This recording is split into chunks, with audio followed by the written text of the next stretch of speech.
On a quiet night, a cherry blossom tree sways behind a fence near an apartment building where a phone starts to ring. Inside, Sasaki's phone vibrates on a table displaying an incoming call from Suzuki. Sasaki peers tiredly over his pillow and notices that Suzuki is calling him.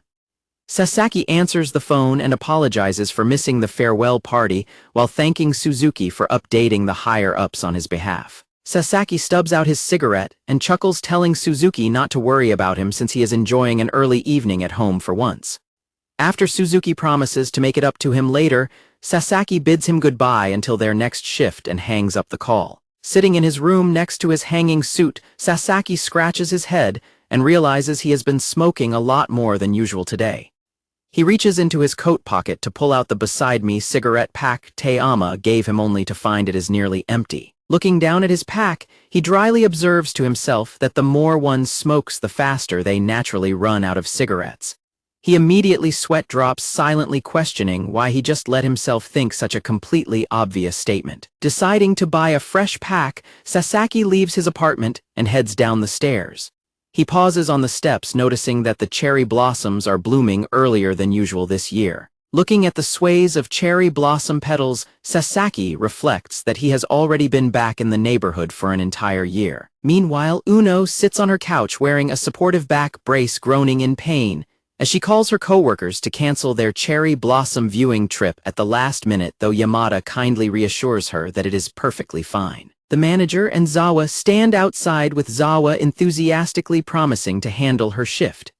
Goto takes over the call to offer help with grocery shopping and wishes her a swift recovery, while Yamada smiles softly beside them. Goto sighs in disappointment over their cancelled plans, but Zawa salutes cheerfully, and Yamada agrees to head back to work. Te-ama asks if the other two have any plans and suggests they hang out since it is still early, but she is suddenly interrupted when both the manager's and Zawa's phones begin to ring loudly at the same time. Zawa panics on her call, shouting that her recorder is broken and she must rush straight home to watch her favorite show, while Goto receives a call from Nishizono offering drinks as thanks for Dagoru, which she gladly accepts. Zawa instantly dashes off in a panic, and Goto hangs up her phone, turning to a silent Yamada to ask if she was saying something earlier. Yamada quietly waves her hand and turns away, telling the manager not to worry about her. Walking under the streetlights, Te-ama decides to just go and get some ramen on her own. She wonders where she should go, remembering that her usual spot is now a non-smoking establishment, and decides to head to Hyakuretsu-ken instead. Te-ama relives her memories of that night, recalling how Sasaki happily ate ramen while she embarrassedly scolded him, made faces, and yelled at him to stop being so uptight, causing her to groan in absolute embarrassment. Te-ama wonders what has been going on with her lately, reflecting on how easily she gets annoyed at the strangest things, and how she aggressively snapped at Sasaki after only a few drinks. She tells herself that nothing has actually changed between them before pausing in silence at the corner. Resolving to focus on getting ramen to make herself feel better, she is suddenly interrupted when a stranger calls out to her from behind. Two drunk men approach her, asking if they can join her for ramen and complimenting her looks, but Te-ama coldly rejects their offer. The men persistently pester her, asking if she wants company and offering to treat her, but she firmly repeats that she does not care and has no need for their company. As Te-ama clicks her tongue and walks away, the persistent men continue to follow and badger her. Turning slightly, Te-ama furiously warns them to get out of her face or face the consequences.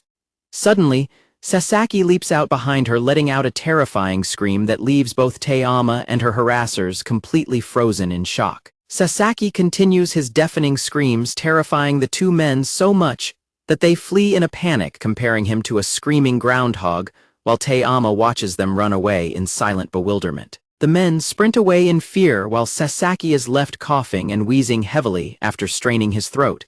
A stunned Te-ama watches as Sasaki clutches his throat and wheezes an apology, prompting her to ask him what on earth that display was for. Sasaki, catching his breath, explains that he wanted to scare the men off by acting like someone they wouldn't want to mess with, but Te-ama crosses her arms and points out that if someone calls the police, he will be the one getting arrested. Sasaki realizes the commotion he caused as neighbors turn on their lights and peep out from their balconies, whispering about calling the police and scaring their children.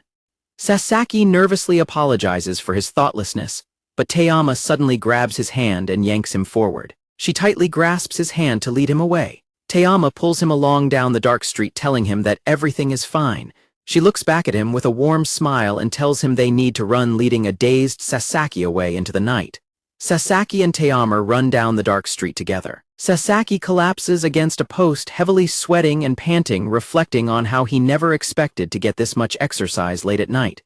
Tayama happily laughs about how thrilling the escape was, while Sasaki mentally notes her amusement with disbelief. She then asks where he was going earlier, and he explains he was just out for a walk to buy more cigarettes since he had smoked all of his. Sasaki apologizes for dragging her so far from any supermarket or convenience store, but Tayama assures him it is fine and mentions there is a great spot nearby. Tayama directs him to head toward the 3rd district, explaining that there is a nice tobacco kiosk right around the corner.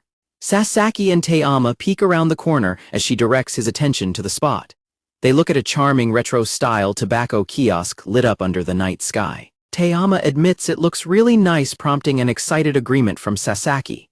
Sasaki asks if the old smoking area at the kiosk is still usable, and Tayama explains that while it was fine in the past, there are now regulations banning it. Intrigued by her comment, Tayama approaches the kiosk counter to greet the elderly shopkeeper, who casually welcomes them. Sasaki asks the clerk for a pack of Bond Stars, but the elderly shopkeeper scratches his head in confusion and asks what the pack looks like. The clerk apologizes for his poor memory and notes the items are not numbered, prompting Sasaki to search his pockets for his empty pack, only to realize in a panic that he might have left it at home. Tayama suddenly steps forward and holds out her own pack to show the clerk, leaving Sasaki completely stunned as he watches her. The shopkeeper happily recognizes the brand and thanks her for showing him the pack. Sasaki stares in silent, wide-eyed disbelief. As they walk away, Sasaki quietly thanks her but notices her smirking and asks what is so funny, before suddenly widening his eyes in silent shock. Tayama dismisses his question, playfully noting she had no idea he was actually carrying her brand around, and Sasaki blushes deeply, as he concedes they had agreed to keep them for emergencies. Tayama points out that since he had her pack on him, he could have easily smoked those instead of walking all this way to buy new ones, leaving Sasaki sweating in embarrassment. Tayama laughs and asks if he plans to keep her gift unsmoked for the rest of his life, and Sasaki happily laughs, admitting that smoking them simply felt like a waste. Smiling warmly, Sasaki thinks to himself that if he treated her gifts that way, he would have to place all the other things she gave him on a sacred shrine as well. Tayama stares back in silent, intense thought as cherry blossom petals drift past. Tayama steps up to pay for the cigarettes, and the elderly clerk thanks them as Sasaki accepts the pack. Sasaki quietly reflects to himself about how the events of the day unfolded. He realizes that despite all the chaotic moments, today has been genuinely fun. Sasaki thinks about how he started the evening feeling worried, annoyed, and then angry at the harassers, yet now he is walking home completely content. He notes that their meeting was completely unplanned and had only happened by pure chance. She reminds herself that once he buys the cigarettes, they will simply say their goodbyes and go their separate ways. Suddenly, Tayama speaks up and calls out his name. Standing next to the kiosk, a blushing Tayama asks Sasaki if he would like to go get some ramen now that he has his cigarettes. She looks at him expectantly, her face deeply flushed. Tayama reflects on her lingering feelings, wondering if this desire to stay with him was what had been bothering her lately, while Sasaki stands quietly in front of the kiosk. Looking at him, she finally admits to herself that she genuinely wants to see him outside of the supermarket as well. A sudden raindrop drips from the edge of the kiosk's tobacco sign. Sasaki is startled to notice that it has suddenly started raining, and the elderly clerk looks out at the weather. The kind clerk tells him it is just a light drizzle and invites them to smoke under the shelter until it passes, prompting a grateful Sasaki to turn and call out to Tayama. Sasaki happily tells her they can smoke there to wait out the rain, and Tayama looks up at him in surprise. Meanwhile, at the ongoing farewell party, a colleague texts her family about how boring the party is without Sasaki, while Suzuki loudly complains to the others that older people are walking time bombs of health issues. Suzuki eats a skewer and remarks that Sasaki does not need to be at a boring headquarters-sponsored event anyway. Uno rests her eyes thinking about how Sasaki was unable to make it tonight. At the party, Suzuki's colleagues mention that Sasaki was under the weather at work, which they find a shame because they knew he was once a big deal at headquarters, and wanted to talk to him, prompting a younger coworker to ask what he did. Suzuki suddenly slams his glass down, ready to spill the details to the unaware coworker.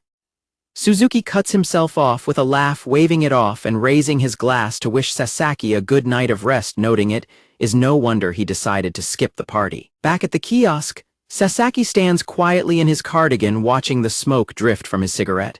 Rain begins to fall steadily on the rooftops and bare branches above. Sasaki brings a cigarette to his lips and lights it. Sasaki remarks to Taeyama that the rainy season seems to be starting, noting it must be tough for people who wanted to go cherry blossom viewing. He asks Taeyama if she ever goes cherry blossom viewing with her colleagues or friends. Taeyama remains silent, prompting Sasaki to panic as he nervously worries that she might have had plans tonight and he is only holding her up. Sasaki frantically stammers an apology, which catches Taeyama by surprise. Taeyama adjusts her hair and asks if he said something, but Sasaki quickly dismisses it and asks if she was headed home from work. She explains that she had the day off, and her cherry blossom viewing plans fell through, prompting a sympathetic nod from Sasaki. Taeyama asks what he is doing out so early on a weekday, teasingly wondering if his boss is finally going easy on him. Sasaki explains that his company has a drinking party tonight, but since he was feeling slightly under the weather, he just finished his work and headed home instead. Taeyama glares at him, flatly asking if he forgot his own age by walking around outside while feeling unwell, which leaves a flustered Sasaki sweatily insisting that he is perfectly fine now. Taeyama remarks that the rain would have ruined their flower viewing anyway, but Sasaki simply tells her to look up.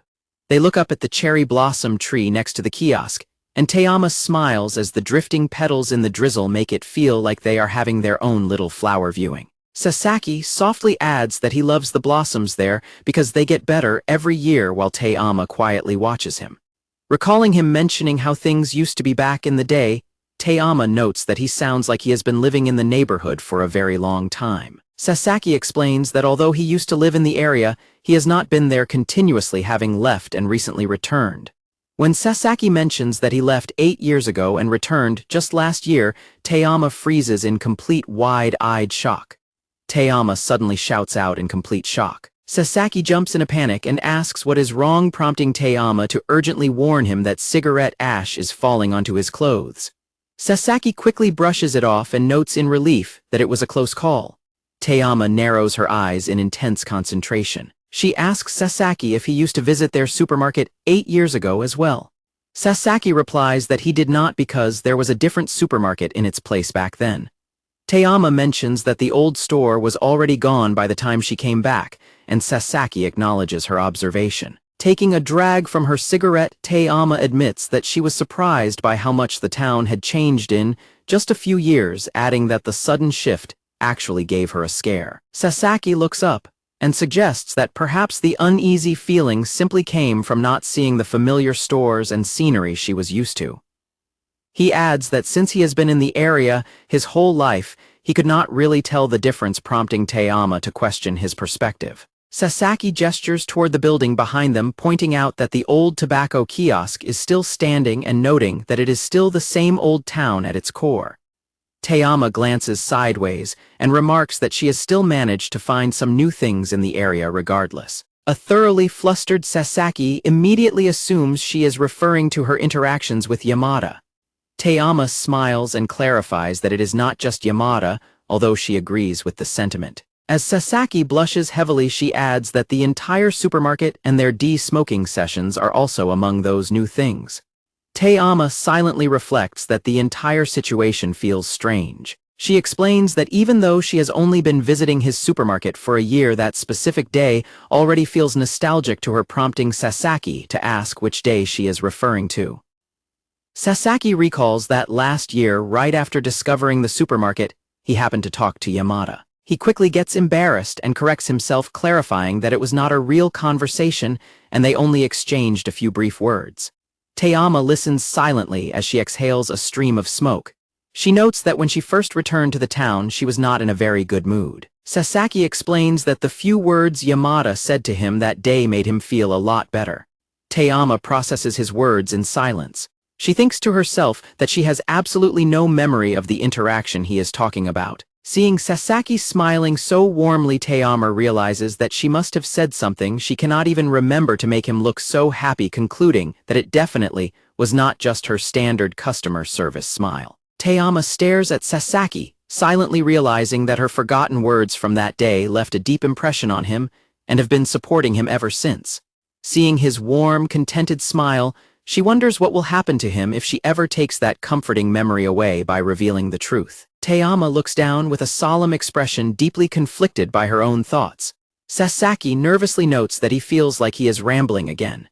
Meanwhile, Teyama turns her back to him, silently concluding that coming clean now would completely betray the pure admiration he holds for her. Without a word, Teyama steps forward and leans her entire body directly against Sasaki's chest, causing him to freeze up and twitch in sudden shock. As she presses against him, a flustered Sasaki stammers to ask what she is doing. Teyama softly calls out his name and reaches up to gently pick a stray cherry blossom petal out of his hair, leaving a blushing Sasaki utterly confused by her sudden closeness. Stepping back with the petal in her hand, Teyama smiles at him and remarks that he is truly glad to have met Yamada. Giving him a bright, genuine smile, she asks him to confirm her observation. Sasaki stands completely still, staring back at her in silent, wide-eyed awe. Teyama continues to smile happily with her eyes closed as she holds the delicate petal. Teyama steps out of the kiosk shelter and points out that the rain has finally stopped. Her words suddenly snap Sasaki out of his daze, and he frantically agrees with her. Sasaki decides it is time for them to go, noting that he did not even finish his cigarette. Teyama agrees, stubbing out her own cigarette as well. Sasaki and Teyama turn to the elderly clerk to thank him for letting them wait out the rain, and the kind shopkeeper cheerfully waves them off, telling them to take care. As they walk away down the street, Teyama remarks that the old tobacco kiosk was a very nice place. Looking ahead as cherry blossom petals drift past, she softly adds that the entire night felt like a pleasant dream. Walking behind her, Sasaki silently apologizes to Teyama, admitting to himself that his excuse about feeling under the weather was actually a lie. He reflects that he simply wanted to run away from the farewell party so the day would end quickly. Looking down at the cigarette pack she gave him, he confesses to himself that he also went out with the fleeting hope that something nice might happen to him on such a terrible night. He looks up ahead, quietly continuing his thought that maybe if he just turned the corner his wish would come true. Sasaki silently concludes his thought, hoping that he would find her waiting there just as Teyama turns her head to look back at him under the drifting cherry blossoms. Teyama abruptly stops walking. Sasaki accidentally bumps into her back and asks if something is wrong. They stand together in front of the Hayakuretsu ramen shop as Sasaki stares ahead blankly. Realizing it is the same shop he visited with Nishizono, Sasaki remarks that it is a great place. Teyama explains that the shop allows smoking at night and serves the best tonkatsu ramen, adding with a smile that it is one of her personal favorites. Looking over her shoulder, Teyama asks him if he wants to go inside and get some ramen together, leaving Sasaki momentarily speechless. Sasaki tells himself that he absolutely cannot accept her invitation. Sasaki silently reminds himself not to get carried away, misunderstand her intentions, or overstep his boundaries, knowing exactly what happens when he does. Shaking off the thought, he calls out to her. Sasaki suddenly dashes off in the opposite direction, telling her he has to go that way and will see her next time. A bewildered Teyama remarks on how fast he is running away, while Sasaki yells an apology over his shoulder. Teyama watches him go, holding onto her jacket with a soft, content smile. Teyama calls out to him, asking if he likes how things are between them right now. Taking his silent reaction as a yes, Teyama smiles softly and replies that she feels the exact same way. Teyama waves goodbye and walks away into the night, bidding him farewell. As he walks home, Sasaki rationalizes that Teyama was just exaggerating about Yamada wanting to meet him. He concludes that running into her was fun enough and they both like their current dynamic, so he should not ask for anything more. Sasaki smiles, assuring himself that their relationship will continue to be fine just as it is. Elsewhere, Teyama mirrors the exact same sentiment, perfectly content with the current boundaries between them. A pair of hands rapidly types on a laptop keyboard, filling out a staff schedule spreadsheet. Yamada furiously types on the computer in tears, declaring she will finish all the name tags quickly because she accidentally deleted the original file and cannot ask for help. Watching her manager Godu casually mentions that it has already been an entire year, prompting Yamada to pause and ask what she means. Sasaki and Teama stand close together as she playfully hands him a pack of cigarettes. Godu stares intently at Yamada and clarifies that she is referring to her relationship with Sasaki. The manager bluntly points out that they have been buying cigarettes, smoking, and eating ramen together for a whole year, yet they still have zero romantic development. Yamada defensively asks why the manager cares about romantic development in the first place, insisting that she and Sasaki are simply hanging out. Godu admits that she might be getting her hopes up, joking that a brickhead like Sasaki wouldn't notice even if given a billion years. Yamada again asks what hopes she is talking about, but Godu bluntly refuses to drop the subject, revealing that she just wants to see Sasaki finally figure out Yamada's true identity. Godu warns Yamada not to do anything stupid, noting that she doesn't know what Yamada expects to happen. In response, a determined Yamada silently resolves to take her secret identity as Teama to her grave. Godu complains that smoking with him in the back of the store for the rest of her life sounds like no fun at all. Yamada slams her fist on the counter, firmly stating that is exactly where their relationship is headed, though she quickly gets confused by her own phrasing. Yamada defensively warns that Sasaki will end up kicking the bucket before Godu knows it. Obata suddenly arrives carrying a stack of vegan noodles and stammers to ask if something happened to Sasaki. Obata then confusedly asks what they were just saying about someone named Teama, prompting a smirk from Godu and a tired stare from Yamada. To cover up the slip, Yamada rapidly recites a nonsense tongue twister using the names Teama and Yamada. When a bewildered Obata asks what she is doing, she claims it is just a tongue twister the manager invented, which Gotu proudly confirms as her masterpiece. Yamada tells Obata to try saying it as well, and he immediately fumbles the words while trying to repeat the confusing names. A hand suddenly winds up to strike. A woman forcefully smacks Obata on the back, causing him to yell out in pain and almost drop the boxes of vegan noodles. Yamada recognizes the slap, immediately staring in absolute shock as the woman playfully scolds Obata for acting like a fool and embarrassing her in public. The woman cheerfully introduces herself as Kami, greeting Yamada with a big smile. Godu remarks that she didn't expect her to return in just a year, and Kami excitedly explains that she worked incredibly hard to earn a promotion to section lead so she could finally come back.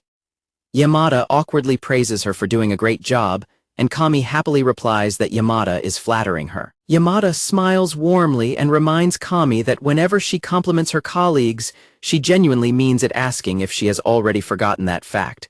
Kami stares back in silence. When Yamada checks on her, Kami suddenly bursts into nervous laughter, apologizing and explaining that she is just having a hard time taking it all in again after being away.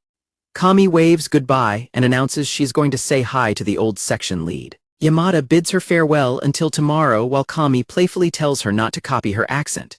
As she walks away, Yamada calls out to her one last time. Yamada waves and tells Kami that she is glad to be working with her again, suggesting they go out for ramen together sometime soon. Kami cheerfully agrees to the plan and waves back enthusiastically. Obata excitedly cheers in relief, announcing with tears of joy that he has finally finished making all the name tags, drawing the attention of Gotu and Yamada. Obata passes out the newly printed name tags to the staff and tells them to put them on immediately. He playfully hands Yamada hers with a nickname, to which she quietly thanks him despite the strange moniker, while another coworker jokingly calls Obata Mom. Manager Godu notices the time and tells Yamada that since she started her shift early and the store is currently empty, she can clock out early. Yamada thanks her and heads off to finish up her shift. Looking closely at her new name tag, Yamada silently reflects that she still has a little bit of time left before she can officially clock off. The designated smoking area behind the supermarket remains completely empty and quiet. Teama sits alone on a crate in the designated smoking area, waiting quietly by herself. As she smokes, Teama wonders to herself if Kami will have time to grab ramen later tonight.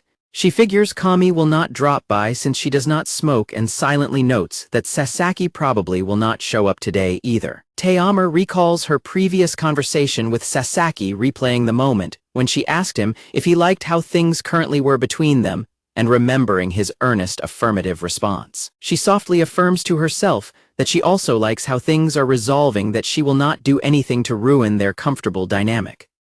Suddenly, Sasaki arrives at the smoking area and politely asks if he can join her, causing a startled Te-ama to jump and tense up in complete surprise. Sasaki looks at her in surprise, silently noting that it is his first time seeing her wearing a collared shirt.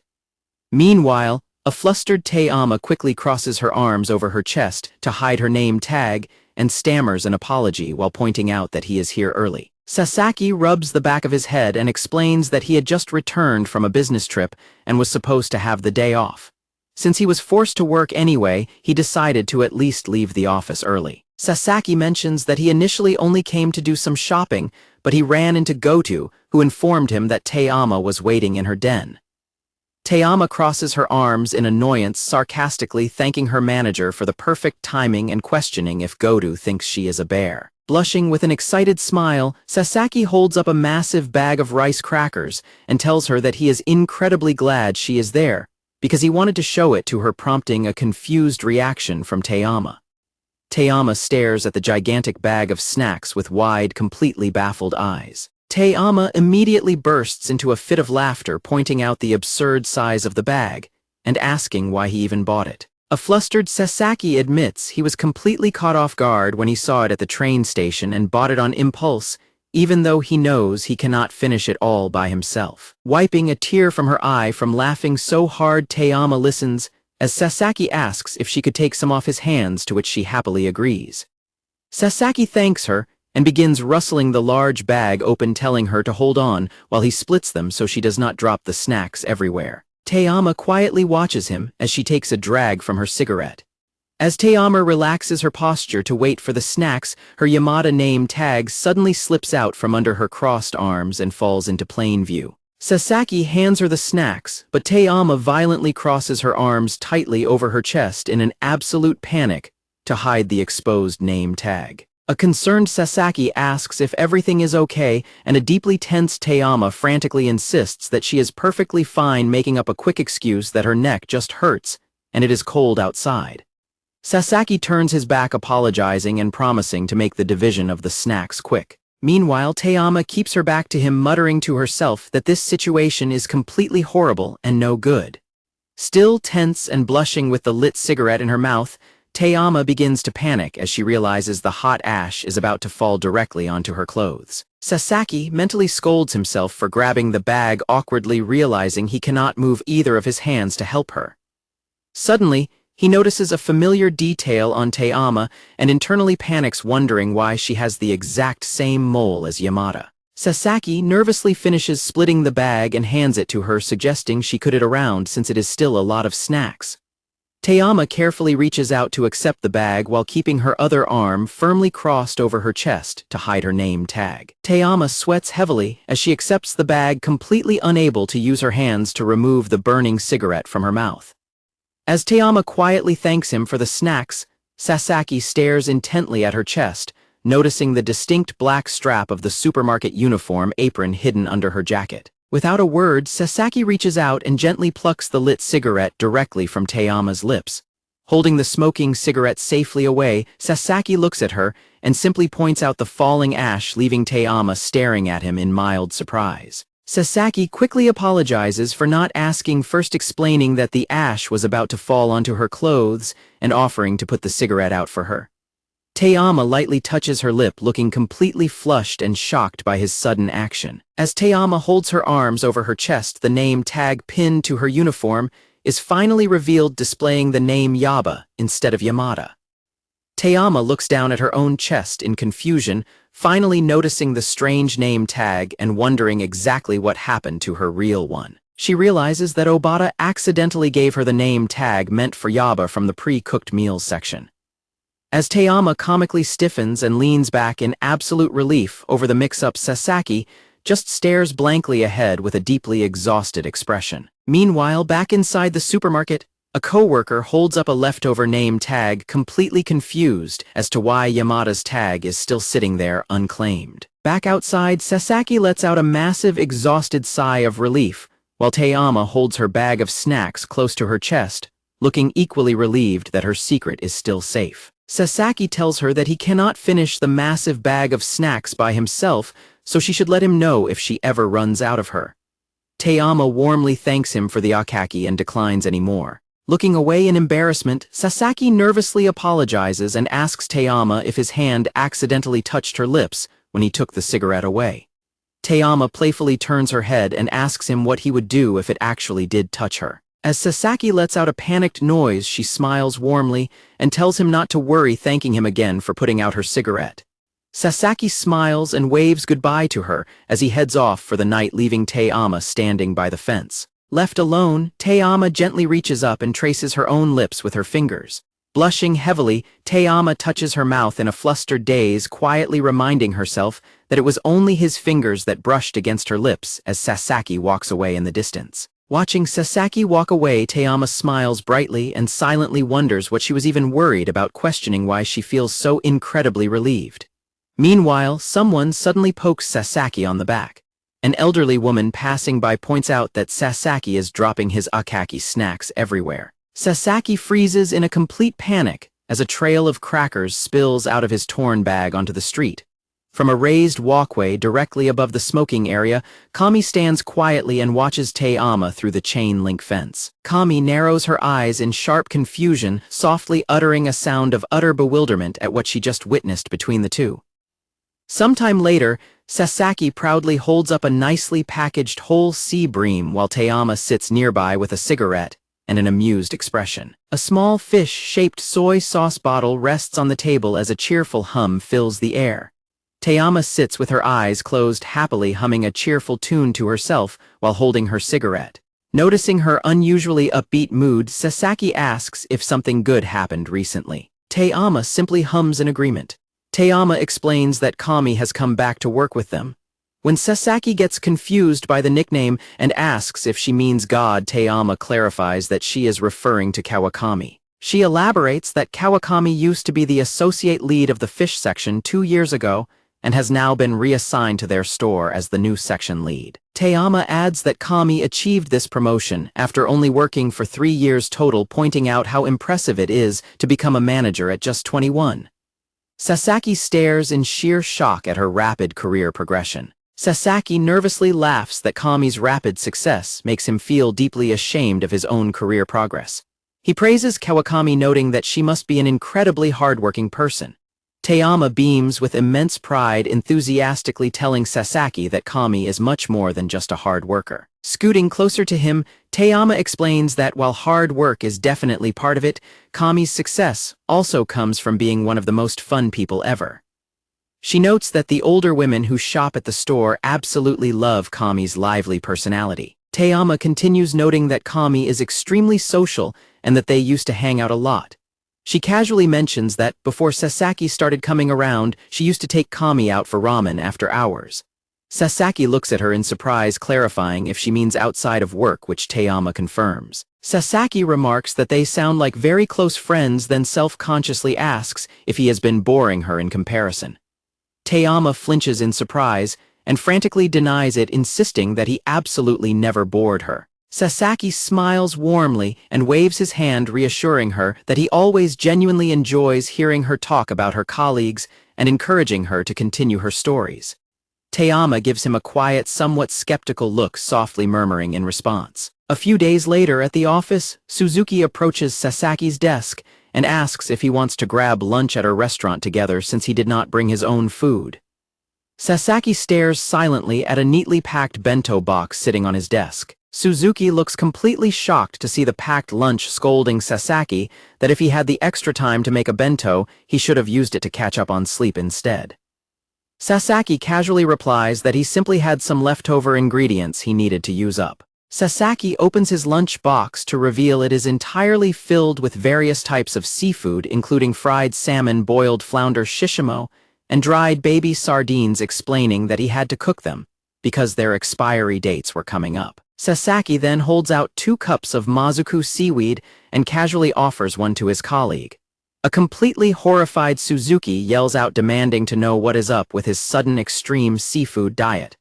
Later that evening, Sasaki heads to the supermarket to do his grocery shopping. Sasaki fills his shopping basket with beer and a massive pile of seafood items including salmon flakes, salted squid, and fish fillets. As he approaches the register, Yamada cheerfully wishes him a good evening. Yamada smiles warmly as she stands at the register ready to ring up his items. As Yamada quickly scans his groceries, she silently notes that he is buying a massive amount of seafood, yet again wondering since when he liked fish this much. Meanwhile, Sasaki politely asks her to add a 3 yen plastic bag and a pair of chopsticks to his order. While waiting at the register, Sasaki silently turns his head and stares intently toward the back sales floor of the supermarket. Yamada loudly calls out to get his attention, causing a startled Sasaki to jump in place and frantically apologize. Yamada stares at him with a flat, unimpressed expression, internally annoyed that he keeps looking away from her.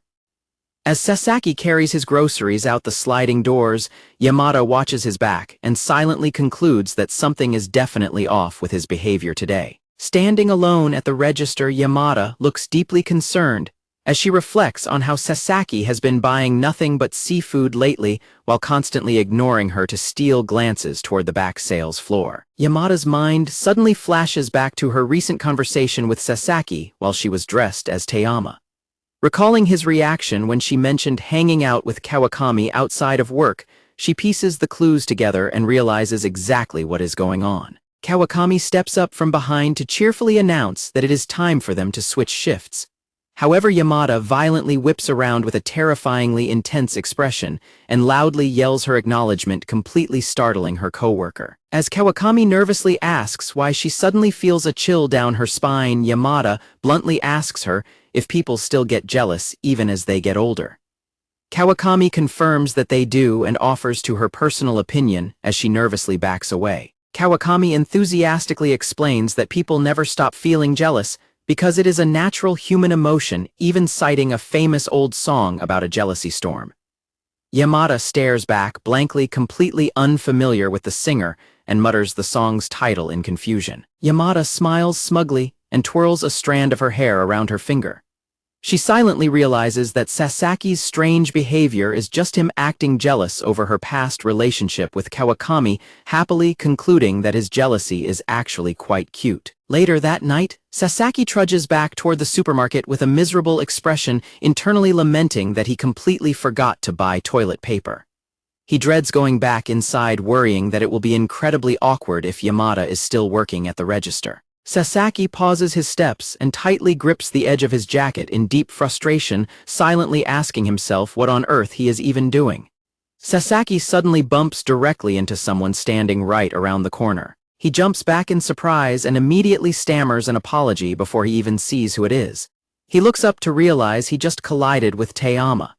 As she rubs her forehead from the impact, she casually assures him that she is perfectly fine. A completely panicked, Sasaki drops his shopping bag and frantically yells out to ask if she is okay. Teyama, dressed in a casual, oversized hoodie, calmly brushes it off and replies that it is not a big deal at all. Teyama asks Sasaki what he is doing making 2 shopping trips in one night. Sasaki explains that he had to make a second trip to buy toilet paper. Teyama quietly notes that it is not even spring anymore. Teyama stares closely at him. Sasaki looks away, admitting to himself that he is still spacing out. Teyama confidently steps close to him and asks if there is something he wants to tell her, causing Sasaki to jump back and frantically ask how she knew. Teyama urges him to go on and let it out since she knows he has something to say, leaving Sasaki sweating nervously. Teyama mutters in mild exasperation as Sasaki looks down in defeat. Sasaki nervously asks if he is taking away her time with Kawakami, pointing out that Kami is a girl. Teyama blankly replies with a confused hum. Teyama pieces the situation together, asking if he assumed he was being overly imposing and getting in the way of 2 young people, which led him to overspend in the fish section. Sasaki apologetically confirms everything. Teyama covers her face in deep embarrassment, mentally berating herself for being so dumb and wishing she could just disappear, while Sasaki watches in confusion as she exhales a puff of smoke. Teyama realizes that Sasaki was not jealous at all, but rather just being overly considerate again. She groans and asks aloud why he is always like this. Teyama glances sideways in silent thought. Sasaki rests his hand on his knee, revealing peeling band-aids on his fingers. Teyama points out that his band-aid is peeling and orders him to give her his hand. When Sasaki nervously tries to refuse, she firmly tells him to be quiet. As Teyama applies a fresh band-aid to his finger, she notes that he loves overthinking things, which Sasaki admits is true. She then asks how he cut himself guessing a toolbox accident, but Sasaki clarifies that it was a lunchbox accident while cooking. Sasaki looks at his newly bandaged finger and remarks that the whole situation was stupid. Sasaki confesses that he even imagined how she would react, noting that in every scenario she would tell him that he worries too much. Teyama looks up and asks if that means he already knew. Sasaki suddenly covers his blushing face and frantically apologizes, explaining that the situation is pretty weird with the cigarette in her mouth, while Teyama looks at him in confusion. Teyama holds her cigarette and tells him that his imagination was not wrong. She notes that he is starting to understand her, even if only a little bit. Teyama then asks Sasaki to tell her why he made such a fuss about everything if he already knew what she would say. Teyama gently lifts Sasaki's chin with her fingers and asks if all old people become this sweet and foolish as they age. Taking a drag from her cigarette, Teyama tells Sasaki that the next time he decides to overthink things, he should just imagine her talking to him directly in his mind. A flustered Sasaki touches his lip and agrees, thanking her. Sometime later, the scene shifts to the supermarket floor. A hand holds out a deluxe assorted sashimi pack. Sasaki approaches Kawakami with the sashimi platter, apologizing for dragging her into his strange delusions. He explains that he is buying the sashimi as an apology, noting it is some of the best he has ever tried. Kawakami cheerfully tells Sasaki he is in luck because she was just about to mark those items as 50% off. Kawakami smiles brightly while Sasaki stares back in blank, nervous confusion. Sasaki suddenly yells out Kawakami's name in a panic. As Kawakami happily holds up a discount sticker and asks if something is the matter, a panicked Sasaki protests and begs her to let him keep the box as it is. Sasaki fiercely insists on paying full price for the item, hurriedly making his exit, while Kawakami cheerfully thanks him for the purchase. Kawakami casually leans against a cart and wishes him a good night. Her smile fades into a sly grin as she mutters to herself that his behavior is highly suspicious. A pen taps rhythmically against a clipboard. Kawakami suddenly calls out to Obata, startling him as he organizes the bakery shelves. Kawakami intensely asks Obata who the guy in the suit is that smokes with Yamada. Obata guesses she means the old man, causing an offended Kawakami to defensively snap back that she is only 26. Obata clarifies he meant the old man in the suit, naming him as Sasaki. He explains that Sasaki is a supplier who often visits the store, but when Kawakami asks what exactly he supplies, Obata admits he actually has no idea. Kawakami looks down at her sheet of discount stickers, acknowledging that their smoke breaks happen outside of work hours. She asks Obata if he blindly believes everything an unknown caller tells him, confusing him.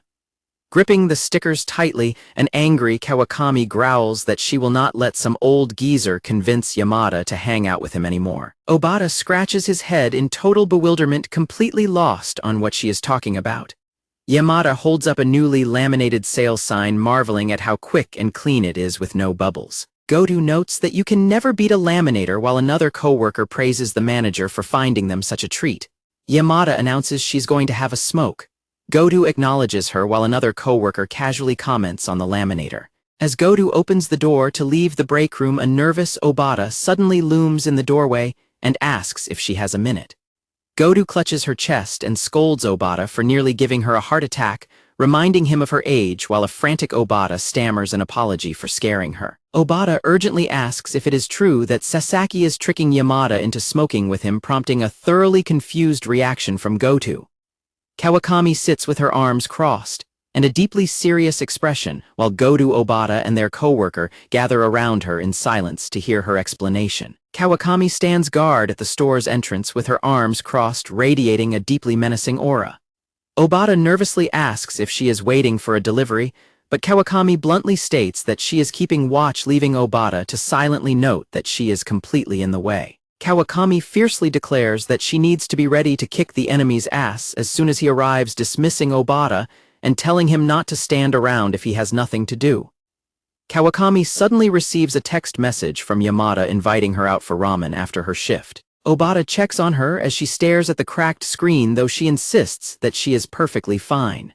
Gripping her phone with trembling hands, Kawakami drafts a desperate emotional reply to Yamada expressing how much she loves her. Kawakami's mind races with a montage of adorable fantasies, imagining Yamada excitedly asking her to go get ramen in various cute ways. Blushing deeply, Kawakami affectionately rubs her phone against her cheek, happily reflecting on how Yamada is just as strong, cool, and radiant as she was a year ago. Her expression suddenly twists into deep anger as her thoughts shift. Kawakami furiously stews over the idea that the despicable Sasaki pretended to be a supplier just to trick her innocent angel Yamada into smoking with him behind the store while she was away. Convinced she is the only one who knows the truth, Kawakami vows to get rid of the geezer before he can hurt Yamada just as a dark figure approaches the store entrance.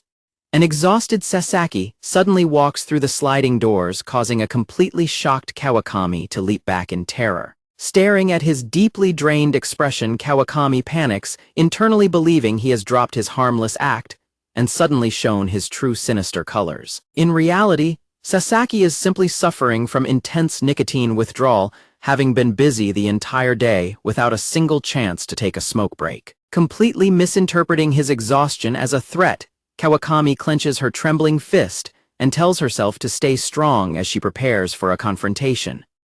Kawakami continues to stare intensely as Nishizono approaches them holding a shopping basket. Nishizono cheerfully greets Sasaki, noting that it has been a while. A pale Sasaki turns to her while Kawakami mentally panics, thinking that the geezers have suddenly multiplied. Nishizono thanks him again for taking her out to ramen previously, to which Sasaki politely replies that it was his pleasure and suggests they go out for drinks next time. Nishizono casually brings up that on their way back that night, she and Uno ended up talking about cooking. She explains that after mentioning her love for simmered flounder, Uno gave her a recipe for it, a few days later catching Sasaki's interest. Sasaki excitedly agrees that it sounds like a wonderful idea. He explains that he actually worked through the night to finish his tasks early so he could come to the store to buy some flounder for himself tonight. Kawakami stands by quietly listening as Sasaki and Nishizono continue their friendly conversation. Nishizono casually asks Sasaki how he enjoyed the rest of that night, specifically pointing out that he left together with their cashier Yamada and assuming he spent some time chatting with her. Both Sasaki and Kawakami react in absolute bewildered shock at the revelation. Sasaki slowly turns his head in a silent panic to look directly at a deeply bewildered and vibrating Kawakami. Kawakami internally screams in panic, realizing that Sasaki and Yamada are not just smoking together, but also hanging out at night doing who knows what. Meanwhile, Sasaki covers his face in embarrassment and admits to Nishizono that he actually felt a bit guilty about taking up so much of Yamada's time. Sasaki explains that spending time with Yamada made him realize how much attention the clerks actually pay to their customers to give them a good experience. He admits that he used to worry if his attempts to be a considerate customer were just a bother, but Yamada validated his efforts. He confesses that he was worried about getting ahead of himself, but receiving that validation felt almost scarily good. Sasaki recalls that Yamada bluntly told him to go play somewhere else. Kawakami listens in complete confusion, picturing Yamada acting tough and dismissive while smoking. Standing quietly by the counter, Kawakami silently admits to herself that she completely understands Yamada's dismissive attitude. Kawakami grumbles in frustration, deeply conflicted by the thought of Yamada acting so cool while hanging out with the old geezer, letting out an annoyed groan. Nishizono suddenly fixes a sharp, knowing stare directly at Kawakami, causing the young section lead to jolt back in surprise. Nishizono apologizes and suggests they take their conversation elsewhere so they do not distract Kawakami from her work. A panicked Kawakami frantically insists that it is perfectly fine while Sasaki turns to address her. Kawakami mentally notes that Nishizono has no idea about her underlying motives. Sasaki apologizes for overstepping and calls out Kawakami's name. Kawakami fiercely glares back at him with a flushed face while Nishizono turns to watch the exchange. Kawakami directly asks Sasaki if he actually knows her. A defensive Sasaki waves his hands and clarifies that he does not know her personally, explaining that he only heard about her from her colleague. He then casually asks if he heard it from Yamada. Kawakami narrows her eyes and bitterly remarks that their Yamada sure loves telling him a lot of things.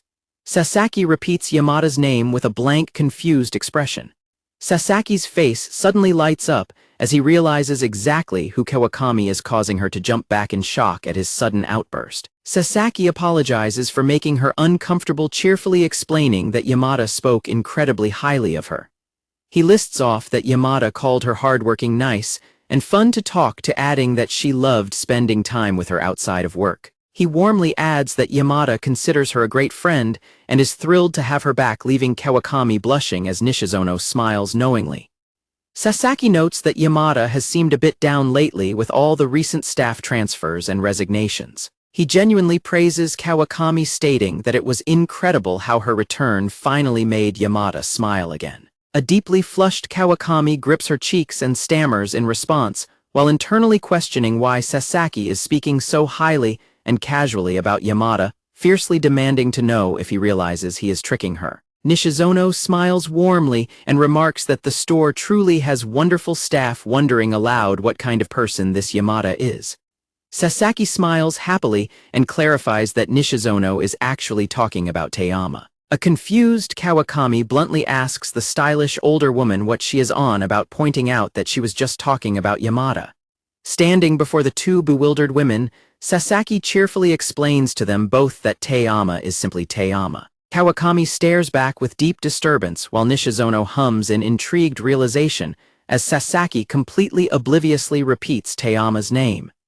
As Sasaki and Nishizono happily walk away together, making plans to greet Degoro, Kawakami sits completely stunned by a bucket of cleaning supplies. Utterly bewildered by the entire exchange, Kawakami holds her cap and asks herself who on earth Teama is. Goto suddenly slides the door open and dramatically tells Kawakami to hold her horses so the suspense can build up a little more, firmly declaring that Sasaki is not the kind of person she thinks he is. Obata stands nearby with a mop and exhausted asks Goto to please send Kawakami home since she is just getting in the way, completely derailing Goto's dramatic entrance. Goto stares at the deeply distraught Kawakami and asks what is wrong with her. Obata explains that she had been talking to a guy in a suit and an older woman, and the next thing they knew she was sitting with the cleaning supplies. Goto mutters in awe about the Sasaki spiral while a worried Obata hopes that Sasaki is okay. Later that night, Teama arrives at the back of the store in her casual clothes and cheerfully greets Kawakami, holding up a peace sign and telling her to come out once she is done. Sitting together at her ramen shop shortly after, Kawakami loudly yells out in utter disbelief. Kawakami confesses that she would have never guessed Teama was messing with Sasaki like that and apologizes for getting her tangled up in the mess. Teama casually waves it off, telling Kawakami that she absolutely does not need to apologize to her. Slurping her noodles, Kawakami admits the whole situation is a bit of a shocker, but concludes that as long as Yamada is not in any actual trouble, she is perfectly fine with it.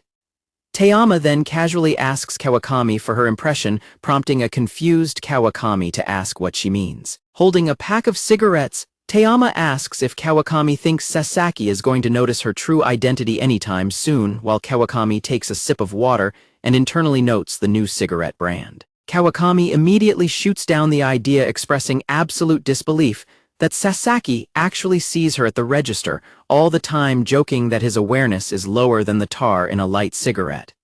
Teama looks down quietly and simply accepts Kawakami's blunt assessment. She gently places her pack of cigarettes down onto the table.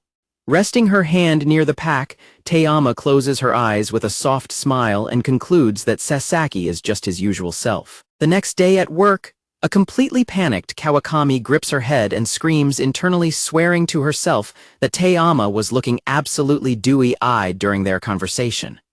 Obata checks his phone, noting that the humidity is low and there is no dew. An angry Kawakami storms over to his desk and yells, demanding to know what the weather has to do with anything. Kawakami paces around the office in a complete frenzy, grabbing her head and screaming in confusion. She rants that Teama's sweet, mellow expression made it seem like there was definitely more to the situation than just playful teasing.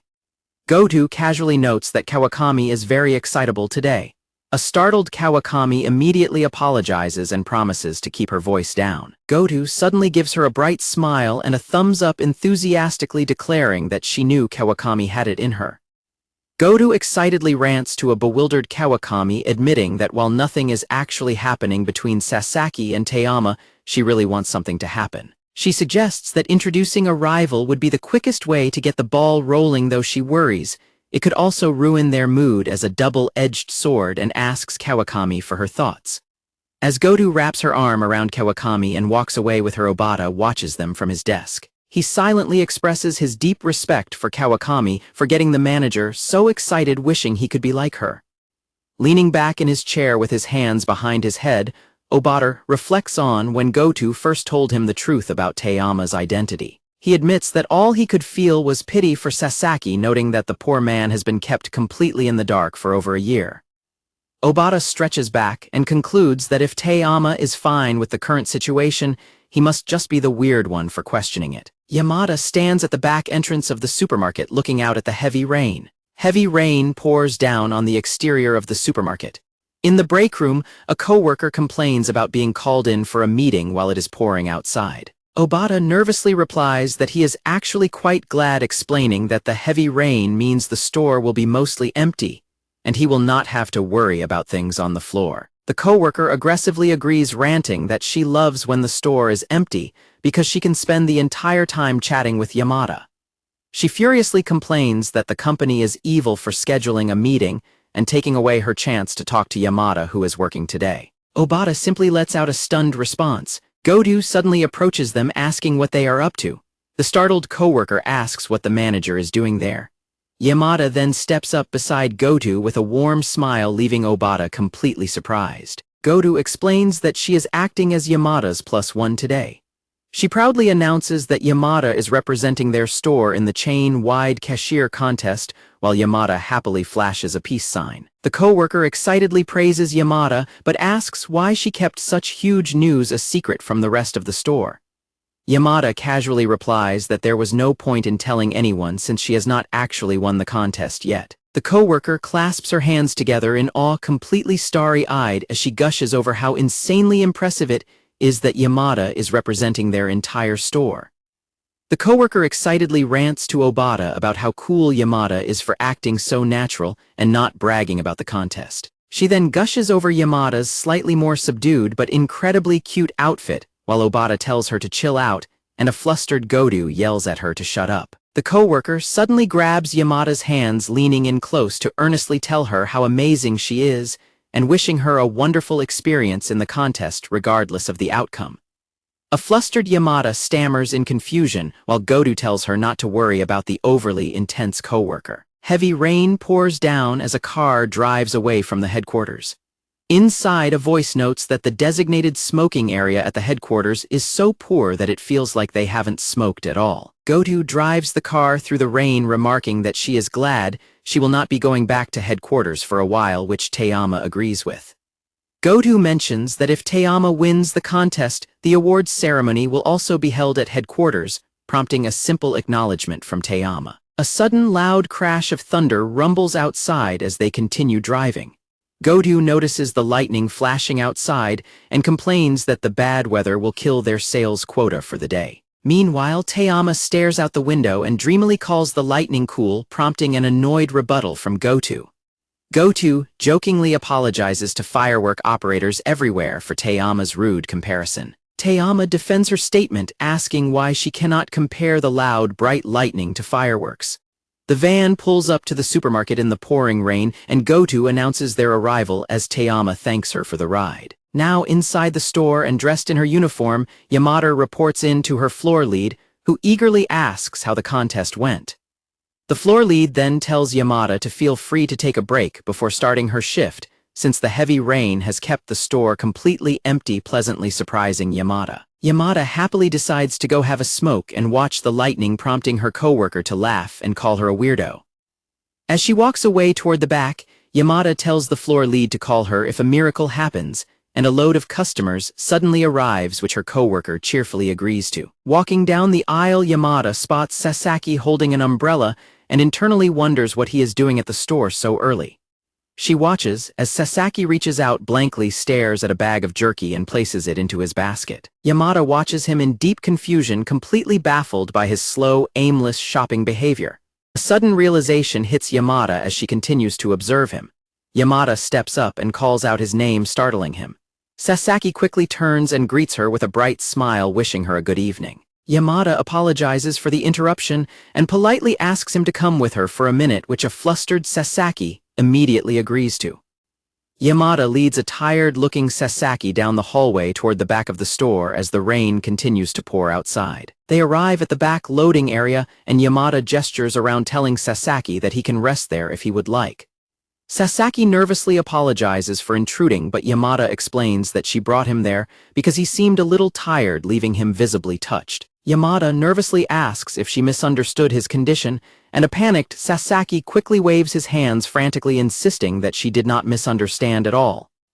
Sasaki expresses concern that they might need her at the register, but Yamada reassures him that she is currently on her break. Flashing a bright smile, Yamada invites him to stay with her while she rests. A blushing Sasaki gratefully accepts her offer and begins to thank her. A massive crash of thunder and a bright flash of lightning suddenly erupt outside, causing Sasaki to jump in complete terror, while Yamada calmly points out that it was a big strike. Yamada blankly asks Sasaki if he is actually scared of the thunder, instead of just being tired, leaving him pale and completely speechless. Covering his blushing face in deep embarrassment, Sasaki mentally berates himself for being so pathetic. He admits that although Yamada was kind enough to bring him out back, he is just an old man who is deathly afraid of thunder, confirming her suspicion with a quiet yes. Yamada jumps slightly in surprise as Sasaki heavily blushes and covers his mouth. He frantically apologizes for yelling during the thunderclap, earlier explaining that his startled reactions just happen on their own. Yamada tightly covers her mouth, struggling to hold back her laughter. She frantically tells herself to keep it together, noting her strong urge to tease him when he is this miserable, but firmly deciding she cannot do it while wearing her uniform. She clears her throat to compose herself. Yamada apologizes for bringing him outside without knowing about his fear, offering to take him back inside. However, a flustered Sasaki frantically waves his hands and insists that staying out there is actually good for him. Sasaki explains that he had a business meeting nearby and figured he would wait out the rain at the store. Smiling gently, he notes that seeing so many people around despite the bad weather is actually quite nice and comforting. Another massive thunderclap strikes, causing a terrified Sasaki to jump and instinctively grab onto Yamada's shoulders. Recovering from the shock, Yamada calmly suggests he sit down and have a smoke to relax. A deeply embarrassed Sasaki crouches down, gripping his head and frantically apologizing, admitting he does not know if he can hold his panicked reactions back. Yamada asks if he is absolutely sure, explaining that she does not want to make him smell like cigarettes. Sasaki reassures her and holds up a small bottle, stating that he brought a deodorizing spray specifically for that. Yamada breathes a quiet sigh of relief, silently noting that it was a close call. Meanwhile, Sasaki sits down on a crate and takes out his cigarettes, miserably muttering that he is just trouble all around. Sasaki lights up his cigarette and takes a drag while Yamada quietly watches him from behind. Exhaling a cloud of smoke, Sasaki looks up and asks Yamada if she is fine with thunder. Yamada cheerfully replies that she actually kind of likes it now, though she admits she used to be afraid of it when she was little. Yamada explains that she did not want to spend her whole life being afraid, so she trained herself to think of lightning as fireworks. She smiles brightly, noting that now the loud sound actually gets her excited. Sasaki stares at her in silent, tired admiration as Yamada softly giggles behind her hand. Sasaki quietly remarks that her perspective on thunder sounds very nice. Yamada asks if he truly finds it nice rather than weird, to which Sasaki firmly replies that he does not think it is weird at all. He admits she might be the first person he has ever met who genuinely likes thunder.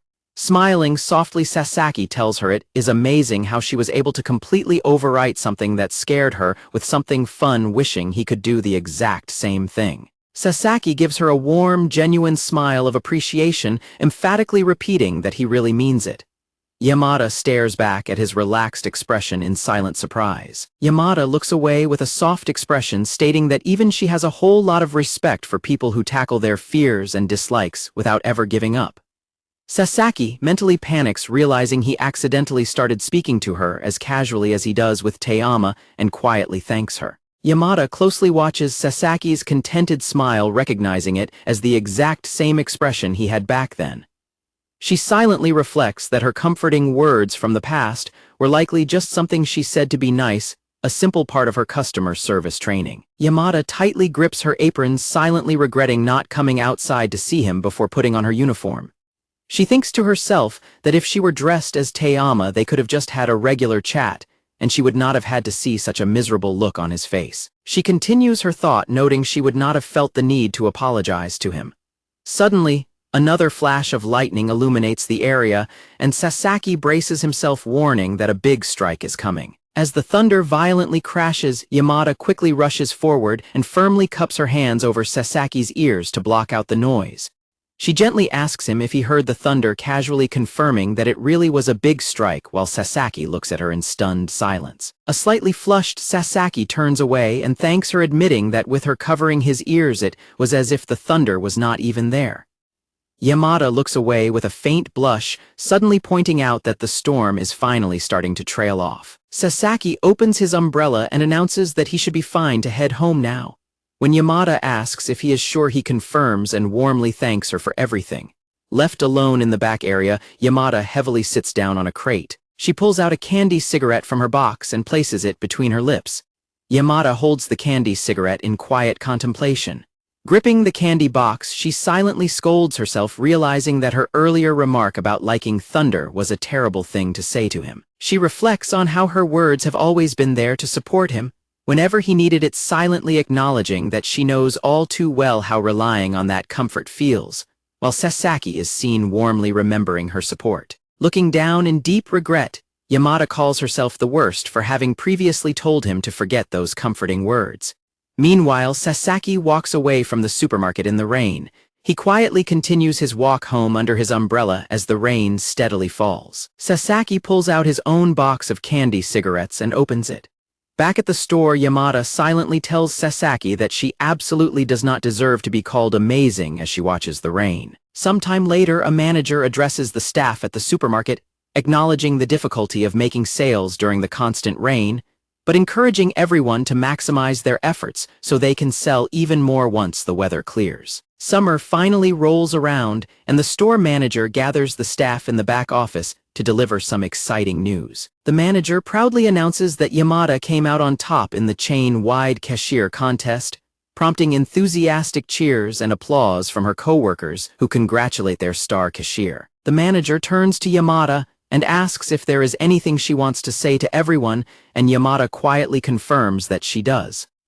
Yamada thanks everyone and says she appreciates their support, explaining that she always puts effort into her work, but the victory still came as a major surprise. She completely derails the moment by self-deprecatingly adding that she is just a jerk who does a half-assed job and cannot even remember most of what she says, causing her stunned coworkers to collectively fall over in disbelief. Back during the rainy season, Teyama and Sasaki sit back to back under an umbrella in the pouring rain, quietly smoking together.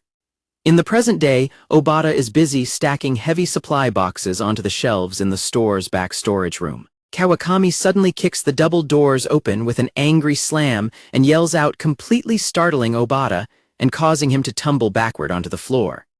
Kawakami furiously demands to know how Obata can just work calmly when something is clearly wrong with Yamada. When Obata mentions everyone thinks Yamada is just annoyed about visiting headquarters again, Kawakami adamantly rejects the idea, insisting Yamada would normally throw a silent tantrum like a big baby instead of talking herself down. Obata suggests that Kawakami should just talk to Yamada or invite her out for dinner, but Kawakami suddenly turns incredibly tense and admits that she cannot. Obata is baffled by her sudden loss of energy and asks if she is actually scared, prompting an aggressive growl from Kawakami that leaves him even more confused. Kawakami crosses her arms and explains that she will not be around for a while because she was asked to help set up a new store location due to a staffing shortage, adding that the manager will be going too. Obata realizes they will both be gone and starts to accept the situation, but panics when Kawakami points out that everything is in his hands now. Obata frantically asks what exactly is in his hands, and Kawakami tells him she wants him to hang out with Yamada even though Obata protests that he is the last person she should be asking to do this. Kawakami gets right in his face with a terrifyingly intense expression and strictly orders him to just do it. As she storms out through the double doors, Kawakami yells that she does not want to ask him either, but since he is also a smoker, he can easily meet Yamada out back to check on her. Terrified by her rage, Obata quickly relents and promises he will give it a shot. A few days later, Sasaki sits out back smoking with Teama, marveling at how impressive Yamada is for winning first place in the Cashier contest. Sasaki mentions that he also saw Yamada's comment on the information board explaining that he always finds it interesting to learn what motivates people to do their jobs. Noticing that Teama is unusually quiet, Sasaki checks in on her, and she calmly looks up to assure him that she is listening. Teama bursts into laughter, teasing him that he is completely over the moon just because Yamada won a contest, and he got to read her comment, which leaves a flustered Sasaki muttering that her phrasing sounds a bit wrong. Sasaki takes a drag from his cigarette and casually comments that it is good for Yamada that she won the contest. Teama suddenly calls out his name, causing an incredibly startled Sasaki to quickly turn to look at her. Teama asks him if he remembers when they smoked by the kiosk, which Sasaki happily confirms, and she then brings up how he had talked about the first time he visited the supermarket. Teama quietly trails off, wondering aloud what it was back then that Yamada did. Teama looks down in silent, heavy thought. Teama quickly brushes it off and tells him to forget about it, leaving a confused Sasaki to let out a puzzled response. Sasaki gently tells her that he does not mind if she is curious about something, but Teama firmly cuts him off and insists it is nothing worth asking. Sasaki laughs heartily and tells her that even the little things are fine, pointing out that he constantly rants about trivial matters himself and explaining that at his age people tend to latch onto things. Teama continues to quietly smoke in silence as Sasaki speaks. Teama flatly says no, and when Sasaki reacts in confusion, she turns her back to him and mumbles that no means no. The blunt rejection hits Sasaki with the force of a massive shockwave, sending his mind reeling as if he is suddenly tumbling through outer space. At home later that night, Sasaki suddenly jolts awake on his futon in a cold sweat, recalling her words about how he just does not know when to stop. Sasaki stares at his tablet in despair, realizing his interaction with Teama was not a dream and reading through articles criticizing overbearing older men. He slumps onto the floor in deep regret, wondering what on earth he is doing and lamenting that he really messed up big time by not knowing when to stop. Sasaki reaches out and tightly holds his pack of cigarettes. Lying on his side, Sasaki regrets pushing Teama so hard that he forced her to bluntly reject him, asking himself what he even thought he could achieve, despite noticing she seemed a bit off. He guiltily stares at his unlit cigarette, recalling when Teama had teasingly asked him if he was going to keep his entire pack unsmoked for the rest of his life. Sasaki sits up and looks down at his cigarette pack, silently admitting to himself that he had just been foolishly hoping to get her to look at him. 2 days later, Obata stands inside the supermarket with a clipboard under a gloomy atmosphere, mentally apologizing to Kawakami for what he is about to do. Obata nervously steps out to the back loading dock in the rain to greet Yamada, who casually replies with a quiet evening greeting as she smokes. Obata awkwardly asks Yamada how she has been and if anything has been bothering her, but she bluntly shoots him down by asking why he sounds like a dad and assuring him that she is perfectly fine. Obata nervously presses her, asking if she is absolutely sure and noting she has been acting a bit off, offering to listen if anything is wrong. However, Yamada grows increasingly irritated as he speaks. Yamada snaps and bluntly tells Obata to shut up. Obata is left crying and sobbing in despair, letting out heavy sighs and lamenting that, although he was genuinely worried about her, all he managed to do was make her angry.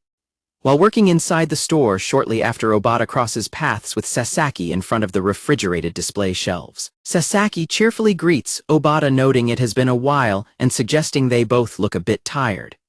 When he asks Obata if he has been busy, Obata replies that his days have actually been so slow that they are almost boring, prompting a warm word of encouragement from Sasaki. Obata is deeply moved by his warmth, silently asking why Sasaki is always so kind to him, and thinking that if he were more like Sasaki, he would have never made Yamada angry. When Obata asks Sasaki how his own work is going and comments that he seems far more tired, Sasaki jolts and admits that while he always has too much work, his real problem is that he might have upset Taeyama.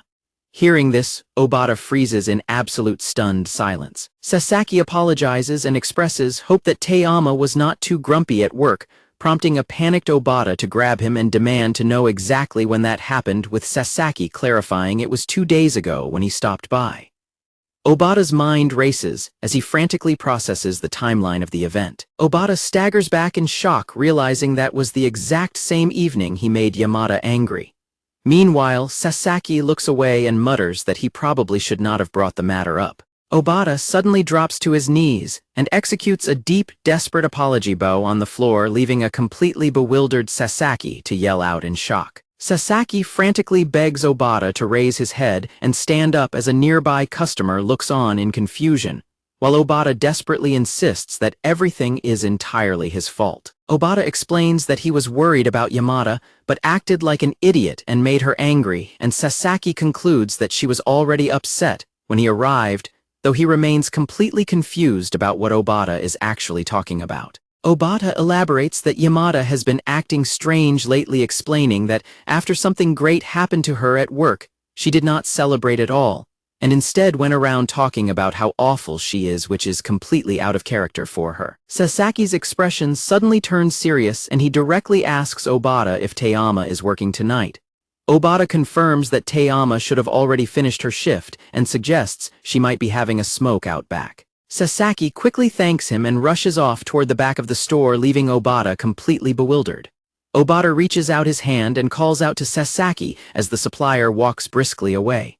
Heavy rain continues to pour down outside the supermarket. Inside the quiet hallway, Taeyama stands alone in front of the information board, silently staring at the posted notices. Standing in front of the board, Taeyama looks at Yamada's Cashier contest victory poster, silently thinking that they really should take it down soon, especially since she noticed a typo on it. Taeyama bittersweetly reflects on the poster calling Yamada the ideal cashier, questioning if she really is such a person.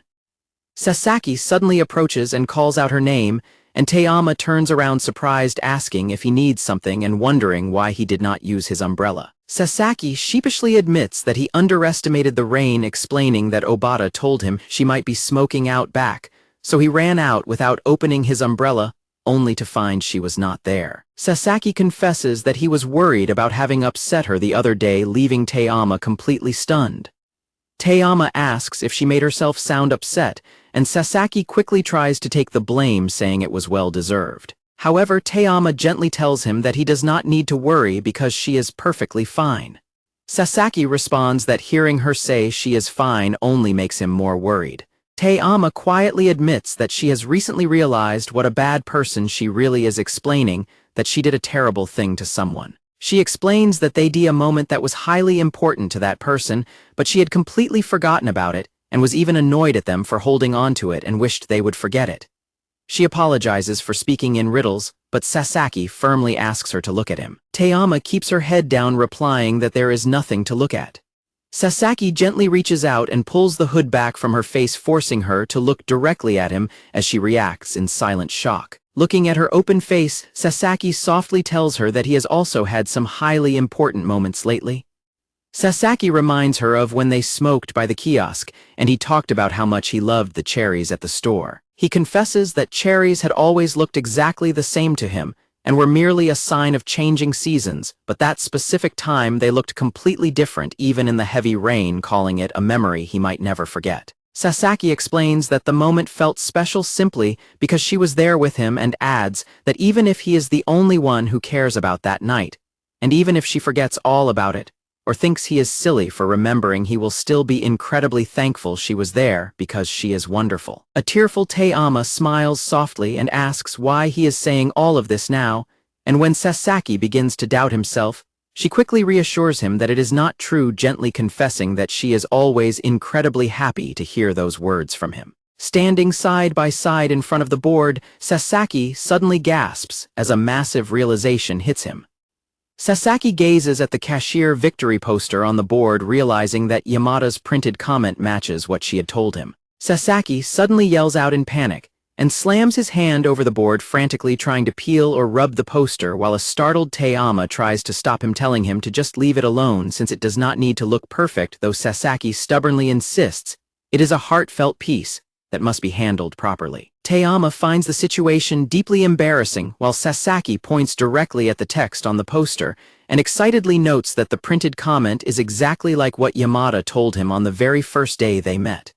Teiyama looks up at him in complete wide-eyed bewilderment. Sasaki reads the handwritten comment on Yamada's poster, aloud repeating her words about knowing that even when she faces difficulties, sometimes, if she keeps doing what she loves, she will eventually succeed. He finishes reading her comment about eventually overcoming anything, while Teiyama silently watches him, his figure reflecting clearly in her eyes. A sudden loud ringing phone completely startles them both, causing them to jump in surprise. Sasaki checks his phone to find a missed call from his boss and apologizes to Teiyama, explaining that he probably should go, while she calmly tells him goodbye as he leaves. Sasaki turns around and quickly walks away down the hallway, leaving Teiyama alone. Obata comes running up to Teiyama, completely out of breath, calling out her name and frantically explaining that Sasaki was looking for her, and that he was worried when he did not see him out back, but she quietly replies that she is so glad. Looking down in quiet relief, Teiyama softly reflects that the comforting words she had said to Sasaki back then are still something she genuinely believes in, repeating how glad she is. Obata stands silently and stares at her in complete quiet bewilderment. Teiyama suddenly flinches and turns to directly ask Obata what he needs, and when he nervously asks if Sasaki came by, she simply confirms that he did. After casually apologizing for her harsh words from earlier, Teiyama quietly tells Obata that Sasaki really loves her, causing a completely shocked Obata to violently spit out in disbelief. Teiyama explains that Sasaki has been admiring her at the register all this time, while she has been teasing the hell out of him and previously dismissed him as just another oddball customer. She reflects on how the more they spoke, the more she realized how kind Sasaki is, causing her to worry about what would happen if her lies ended up hurting him, but concludes that she now simply wants to value the things he cherishes. When Teiyama laughs at herself and asks if she is stupid for playing this whole double identity game, Obata firmly tells her she is not stupid, adding that if she were then the manager, Kawakami and everyone else around them would have to be stupid as well. Teiyama looks back at him and offers a warm, genuine smile of appreciation. As they continue their conversation outside the store, Teiyama remarks that Obata is a very big man, and when he nervously confirms his tall height, she playfully adds that he is also incredibly stupid. The scene shifts to a quiet street in the neighborhood at night under the glow of a street lamp. Sasaki walks quietly down the wet street on his way back home. As he walks, Sasaki recalls Teiyama's tearful face as she told him that she is always incredibly happy to hear those words from him. Sasaki suddenly halts his steps and stands completely still on the pavement. Sasaki stands silently on the street under the street lamp, completely lost in his thoughts. He recalls her soft words, especially when she told him how happy she was to hear those things from him. Sasaki covers his blushing face with his hand in deep, overwhelming embarrassment. The street lamp quietly buzzes overhead as the night deepens. Sasaki has caught a cold and is wearing a surgical mask, coughing as his coworker angrily complains about him getting sick every single time summer is around the corner and demands that he go easy on them. Another coworker points out that Suzuki always asks people to be nice when they are sick, prompting an angry shout from Suzuki, who rants that Sasaki only gets sick because he sleeps with his stomach exposed, while a quiet Sasaki listens with his arms crossed. Arriving at Morimoro Station, Sasaki coughs behind his mask and silently apologizes to Suzuki, thinking to himself that the real reason he got sick this time is entirely different. He reflects on how he actually got sick from running to the back of the store in the pouring rain to look for Teiyama without using his umbrella, admitting to himself that he would never confess this to anyone. As he walks through the neighborhood, he notes that he has been able to stop by the store for a smoke break since that day and silently hopes that everything is going fine. Sasaki suddenly perks up his ears, hearing a sound nearby. He is suddenly reminded of Teiyama's warm, smiling face from that rainy night. Sasaki sneezes loudly, startling a nearby cat, and reasons that he shouldn't see Teiyama anyway, because he doesn't want her catching his cold, deciding he should probably shop at a different store until he fully recovers. Just as Sasaki happily decides to treat himself to a sweet snack, as a reward, a bicycle suddenly screeches around the corner and crashes directly into him with a heavy thud. Sasaki is knocked completely flat onto the ground, groaning in pain, while the cyclist, who turns out to be Yamada, frantically apologizes and asks if he is okay. Sasaki looks up in complete shock to see Yamada standing over him, and as she worriedly asks if he is hurt, a flustered Sasaki frantically waves his hands and insists he is perfectly fine, claiming he only fell over because she startled him. Yamada gently points out that at his age, he is really going to feel the physical impact of the crash later, while Sasaki holds his chest as his heart beats rapidly, wondering what this sudden pain in his chest is. Sasaki quickly reiterates that he is fine and asks if she was in the middle of work, and Yamada confirms that she had to handle a customer complaint nearby and was on her way back to the store. Yamada dejectedly explains that everyone else at the store was too busy, so she grabbed a company bicycle to handle the task, adding that she wanted to stop and say hello when she spotted him, but lost control. Sasaki frantically reassures her and tells her not to worry about it at all. Yamada points out that she couldn't tell from behind but realizes he is sick, making her feel even worse for crashing into him, though Sasaki desperately shakes his hands and insists it is no big deal. Sasaki assures her that it is just a tiny cold, admitting that the only thing actually bothering him is that his lungs want to smoke, but he hasn't had the chance. Yamada quietly acknowledges this, and Sasaki nods in agreement. Yamada softly mumbles to herself that it is a relief, while Sasaki quietly reaches out to take hold of her bicycle's handlebar. When Sasaki asks if she said something just now, Yamada offers a bright smile and loudly wishes that he gets to smoke again very soon. Blushing slightly under his mask, Sasaki quietly excuses himself and tells her he needs to head back to the store. Yamada understands and tells him to be careful in the dark, adding that he should call the store immediately if he starts feeling any pain later. Sasaki promises he will do just that and thanks her, and they exchange friendly goodnight wishes. As Sasaki watches her ride away, Yamada immediately starts wobbling erratically on the bicycle and crashes into a wall with a loud bang, prompting an alarmed Sasaki to yell out her name.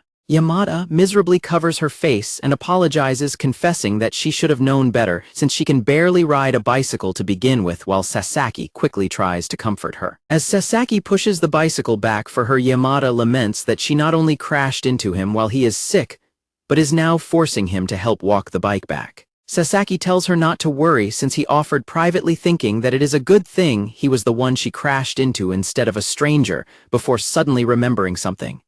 Sasaki calls out her name, and Yamada looks up at him with wide, curious eyes. Sasaki offers his warm congratulations to her on winning first place in the chain-wide cashier contest. He tells her it is truly amazing to be the best at what she does, adding that he saw her comment on the notice board and found it wonderful, explaining that her genuine words really resonated with him. Sasaki suddenly grows extremely flustered and stammers, laughing nervously, as he realizes he is just rambling like an old man. Yamada giggles softly and tells him it is perfectly fine, casually mentioning that Teama told her all about it, causing a completely shocked Sasaki to violently spit out in disbelief. Sasaki apologizes for boring her with the same story twice, but Yamada turns back and tells him she is glad to hear it from him in person, because she gets to savor his words properly this time. Yamada looks at him with a soft expression and directly asks if he really thinks she is a good cashier, and a frantic Sasaki quickly reassures her, saying she is absolutely the best cashier ever and that anyone would agree. Yamada quietly looks away with a soft smile, murmuring that she is very happy to hear that from him.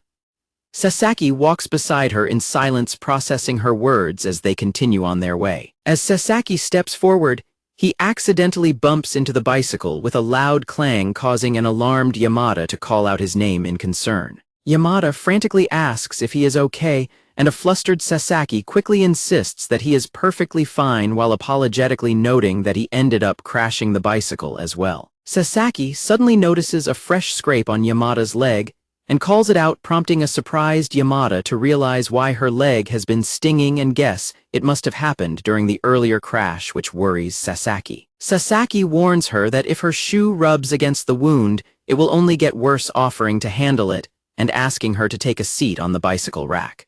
He explains that he has a few band-aids that Te-ama gave him a while ago, adding that they are just a temporary measure to get her back to the store so she can properly clean the wound later. Sasaki pats his thigh and tells her she can rest her foot there since it is much cleaner than the ground, leaving Yamada to quietly call out his name as he prepares the band-aid.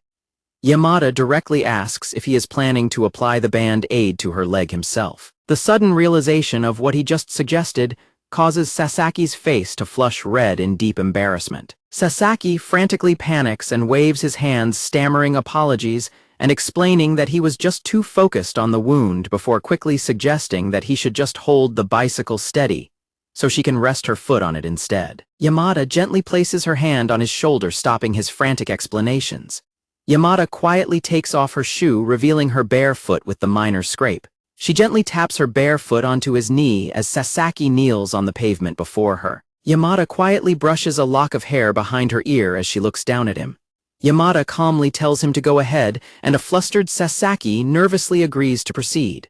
The street lamp continues to hum quietly above them in the dark alley. Yamada warmly thanks him for applying the band-aid, while Sasaki reminds her once again that she still needs to properly clean the wound as soon as she gets back.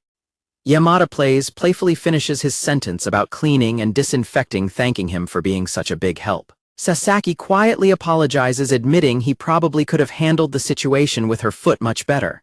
Yamada looks at him with a warm, gentle gaze and softly reassures him that it is perfectly fine. She gently adds that she really does not mind, especially since it was him. Yamada suddenly turns to look at him as they arrive back near the store, waving her hands and calling out his name to break his silent thoughts. Sasaki apologizes for spacing out for a second, and when Yamada asks again if he is in any pain, he reassures her that it is not her fault and says he just needs to sleep his cold off over the weekend. He wishes her good luck with her shift, and Yamada tells him to take care of himself too. Standing alone with her bicycle, Yamada squishes her cheek and notes that he really must not be feeling well since he had absolutely no reaction to her perfect smile. She silently reflects on how Sasaki is always so quick to worry about other people, yet entirely too slow to worry about himself. She recalls him standing beside her at the bulletin board, remembering when he told her that she would still be great regardless. Watching his retreating back, Yamada silently concludes that him being able to naturally say the right things like it is nothing just goes to show how incredibly kind he really is. Sometime before, Sasaki happily dines at a ramen shop, excitedly telling his companion that while he had soy-flavored ramen when he visited previously with Nishizono, they also make amazing tonkatsu ramen, which is why it is his favorite. Sitting at the counter, Te-ama notes that she told him he would like it, and Sasaki happily agrees. Sasaki mentions that the shop also makes amazing gyoza and fried rice that go great with beer, prompting a quiet complaint from Te-ama, before Sasaki sighingly admits that he could have eaten a 3-course meal, but his stomach is simply not what it used to be. Te-ama tells him that they do not have to try all the food in a single sitting as they both stub out their cigarettes. Te-ama looks toward him and asks if he will invite her out again. When Sasaki hesitantly responds that he will as long as he is not a bother, Te-ama firmly assures him he is not, admitting that back at the store she had wanted to go inside with him too. In his memory, she tells him that she is always happy to receive an invitation from him, while in the present, a feverish Sasaki lies awake on his futon in the middle of the night. Sasaki laments that he has developed a fever on top of his cold, but gets out of bed and steps onto his balcony, reasoning that at least this way he can sweat out the illness. Sasaki crouches down on the balcony floor and grips his head, admitting to himself that his excuse was totally ridiculous. He silently questions if Te-ama's kind words really made him so happy that he is actually dreaming about them now. He wonders if her smile affected him so deeply that night that he cannot help but hope they were both thinking the exact same thing. Sasaki sighs heavily, realizing that now Yamada is also occupying his thoughts. Sasaki calls himself a complete dumbass as he crouches on his balcony, remembering Yamada's warm words when she told him she does not mind as long as it is him. Summer arrives, and Te-ama hangs a paper wish on the Tanabata bamboo tree while quietly smoking a cigarette. Sasaki lets out a huge yawn at his workplace with the sound of summer cicadas buzzing outside. His coworker notes that he has been yawning a lot lately, and a startled Sasaki quickly apologizes and explains that he has just been a little sleepy. When she asks if he is having trouble getting to bed, Sasaki replies that it is more like bad dreams, but then quickly corrects himself to say the dreams themselves are not bad, though it is embarrassing for an old man like him to have dreams like that, leaving his coworker completely baffled. Quickly changing the subject, Sasaki warmly congratulates his coworker on being named the best among the new employees for her outstanding performance, which she happily thanks him for. She modestly insists that her success was all thanks to him, but Sasaki firmly reassures her that it is entirely due to her own hard work over the past year, leaving her deeply grateful. She starts to bring up something else regarding the award. Their conversation is abruptly cut off as their boss suddenly storms in, holding a clipboard and furiously demanding to know the meaning of his reports, leaving both of them in complete shock. Later, Sasaki laments to another colleague in the smoking room that he just wants to sleep, and after some light banter about working while asleep, the colleague asks if the rookie talked to him yet, reminding Sasaki of something. The colleague notes that the award she received is a pretty rare opportunity, and boasts that Sasaki can thank him for it, leaving a completely confused Sasaki to ask what exactly he is talking about. Later that night, an extremely dazed and exhausted Sasaki walks into the supermarket and stands in front of the Tanabata bamboo display. He looks at the decorations and silently notes that it is already time for the Tanabata festival, marveling at the large number of wishes hung on the tree. Sasaki decides to participate, picking up a pen and preparing to write down his own wish on a paper strip. Taeyama suddenly pops up behind him and comments on the display, causing a startled Sasaki to leap back and frantically apologize. When she asks what he is apologizing for, a flustered Sasaki mutters that he does not know, though he is mainly thinking about his weird dreams. Taeyama laughs and asks if he was about to write a wish, teasingly suggesting he might write down that he wants to see Yamada at the register tomorrow, prompting a heavily blushing Sasaki to angrily yell that he is absolutely not going to write that. Sasaki asks if she wrote a wish herself, and Taeyama proudly confirms that she did, flipping over her paper strip to show her wish to find another super good smoker-friendly ramen place.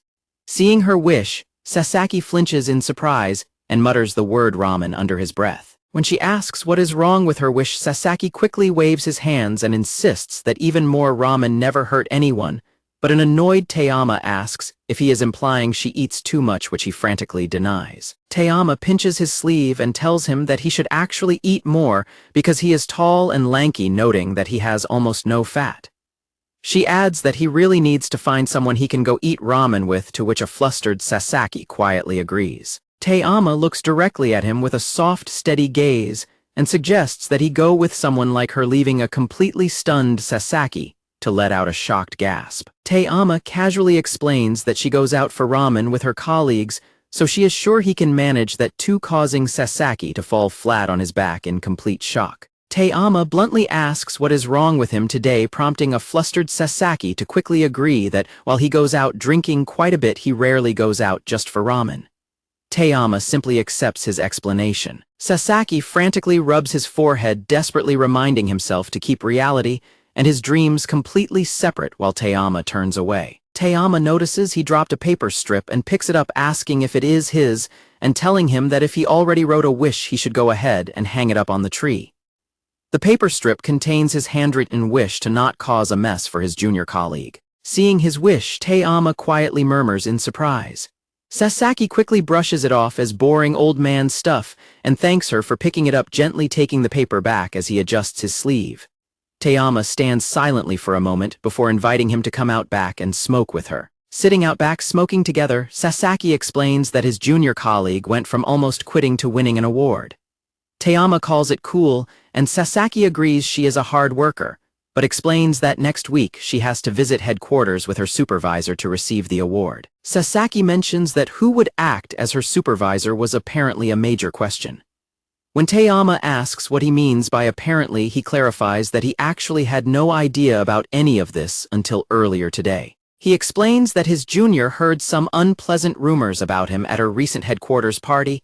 He missed, likely concerning a major blunder he made in the past that ruined a big boss' reputation. He notes she probably didn't want to make him uncomfortable, so she asked a colleague of his to go with her instead, though he hadn't heard a word of the rumors. Sasaki adds that today that same colleague confessed to him that she believes he should be the one to accompany the junior, but she simply couldn't bring herself to actually ask him. He reflects that if going is what it takes to stop his junior from worrying, then, as her supervisor, he really should just bite the bullet and go.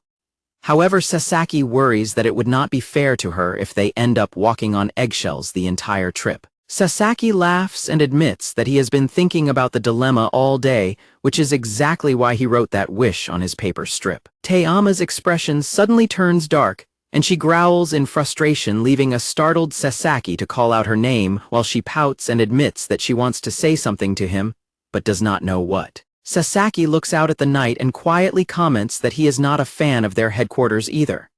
Taeyama quietly admits that although she is not an office worker and has different reasons, she also hates being in places where she does not know anyone. She confesses that if she were in his position, she probably would have taken the cowardly option. She quickly scratches her head in frustration, pouting that her previous words are not what she actually wanted to say to him. Sasaki stands up to leave, noting that it is getting late, and apologizes for making her worry about his work issues. He thanks her for listening and tells her she can feel free to throw his paper wish away. Sasaki's footsteps quietly click on the ground as he walks away into the night. Walking away under the night sky, Sasaki silently questions if he is being unfair to Taeyama as well. He wonders why he expected Taeyama to always be there to give him a push and tell him to just do it the way Nakajima used to. He admits that despite thinking he knew better, he always gets carried away with her and lets himself get flustered by her words so easily. He thinks about how much he has been misunderstanding things and getting lost in his dreams, only to be suddenly interrupted by a loud yell. Sasaki freezes and turns his head in complete surprise. Taeyama stands there panting heavily, having run after him, and firmly tells him that he missed the most important part of his dilemma, pointing out that thinking like a supervisor and trying to be fair to his junior is what he always puts first. Taeyama directly asks him how he personally feels about going. Sasaki hesitantly admits that he genuinely wants to be there for his junior during her big moment, but stops himself. He confesses that, at the same time, even after so much time has passed, he is still deathly afraid of going back to the company headquarters.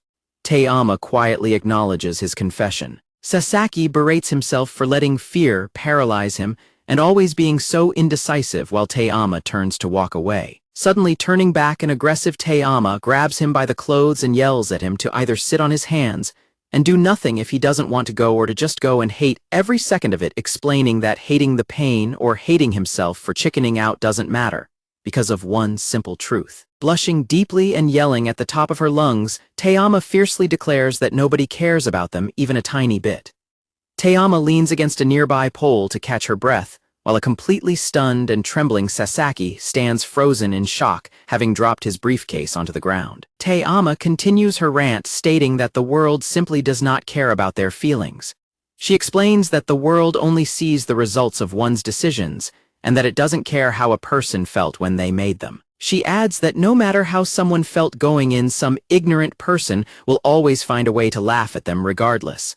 Taeyama looks down, whispering that he might even come to regret his decision. She looks up at him with a deeply earnest expression and passionately tells him that she wants him to at least remember she was right there with him along the way. Suddenly feeling embarrassed, Taeyama fans herself and complains about the summer heat, telling him to ignore her weird rant if it didn't mean anything to him, before turning around and bidding him goodbye. Sasaki suddenly yells out Taeyama's name with all his might, completely startling her. He sincerely shouts his gratitude to her. Standing with her back turned, Taeyama silently holds up a peace sign in response. An angry neighbor yells out to ask who is making so much noise, and if it is that old man again, prompting a terrified Sasaki to quickly scream an apology. The next day, Sasaki receives a text message on his phone from his junior colleague, who apologizes again for consulting Suzuki first, and expresses how happy she is to have him accompany her to headquarters next week. Staring at his phone, Sasaki reflects on how long it has been since he last visited headquarters, but tells himself that his decision is ultimately for the best. He tightly clenches his fist, steeling his resolve despite his underlying anxiety. Sasaki looks at the Tanabata tree and focuses on Taeyama's wish to find another great smoker-friendly ramen place. Noticing something on the back of her paper strip, Sasaki flips it over to discover a handwritten priority wish that tells him to live and come smoke with her. Sasaki lets out a soft chuckle and walks out of the lobby, leaving his own handwritten wish hung on the tree below her, stating that he will live and take her up on that offer. On Monday, the hot summer sun beats down as cicadas buzz loudly outside. Sitting on a crate out back during her break, Yamada smokes while pouting, remembering Sasaki told her the awards ceremony was this week, but realizing she has no idea which day it actually is. She silently regrets not asking him when she had the opportunity, anxiously wondering if the ceremony is happening today. She notes that they haven't smoked together once since that night, and although she saw him briefly when she was working at the register, she couldn't bring herself to ask him in front of other customers. Yamada grumbles to herself about Sasaki never being around when she needs him, just as Kawakami suddenly slides the door open with a bang and cheerfully greets her. A startled Yamada asks if she should put out her cigarette, but Kawakami quickly waves her hands and tells her not to mind her, eagerly sitting down next to Yamada to join her. Kawakami excitedly holds up a flyer and announces that the Tadamachi Fireworks Festival is finally back, leaving Yamada to repeat the word fireworks in surprise. Yamada's eyes instantly light up with excitement as she repeats the word festival in awe. Kawakami enthusiastically explains that they canceled the fireworks festival last year due to bad weather, and that she has been waiting for this chance, eagerly begging Yamada to join, which Yamada happily agrees to. Yamada asks when exactly the festival is scheduled to take place, while Kawakami notes that since the store will be closed, they can totally let loose. Kawakami mentions that it is happening this week, catching Obata's attention as Yamada quietly lights another cigarette. Yamada stares ahead, silently reflecting on having plans this week. Kawakami insists on inviting Obata to come along as well, and when a hesitant Obata replies that he is fine and was planning to prepare their Aben orders that day, she refuses to let him work on a day off. Kawakami furiously yells that she will report him to the manager if he works on his day off, declaring that he is coming with them, whether he likes it or not. Kawakami excitedly tells Yamada that Obata is joining them, while Yamada quietly watches her smoke drift away in the warm night. On Tuesday evening, Sasaki leaves a dry cleaner named Steamy Cleaners with a freshly cleaned suit, sighing in relief that he managed to pick it up just before they closed. Sasaki gently adjusts his grip on the clean suit hanger. He stares at the suit and silently reflects that it has been 5 years since he last wore it. Sasaki is suddenly startled when an elderly woman carrying bags trips and drops her belongings on the street, and he quickly steps in to help gather her things as she groans about her back. The woman looks up and recognizes him, and as she apologetically notes that a store clerk shouldn't make a customer carry their belongings, Sasaki politely reassures her and offers to carry them since he is walking in the same direction anyway. Sasaki comments on her great luck at the pachinko parlor today, and she cheerfully laughs, explaining that she always likes to keep plenty of snacks to at work or to have with her beer. She mentions seeing him at Fukumoto's place, and when a confused Sasaki asks who that is, she explains that he is the owner of the dry cleaners and a frequent customer at their supermarket. When Sasaki asks if she remembers most of her customers, she proudly confirms that she remembers almost all of them due to her long work history, which deeply impresses him. Sasaki mentions that he just needed to get a suit cleaned so he could look presentable, prompting a pleasant response from her. She praises him, commenting that getting his suit cleaned for the occasion is incredibly considerate, and concluding that he must be a wonderful boss.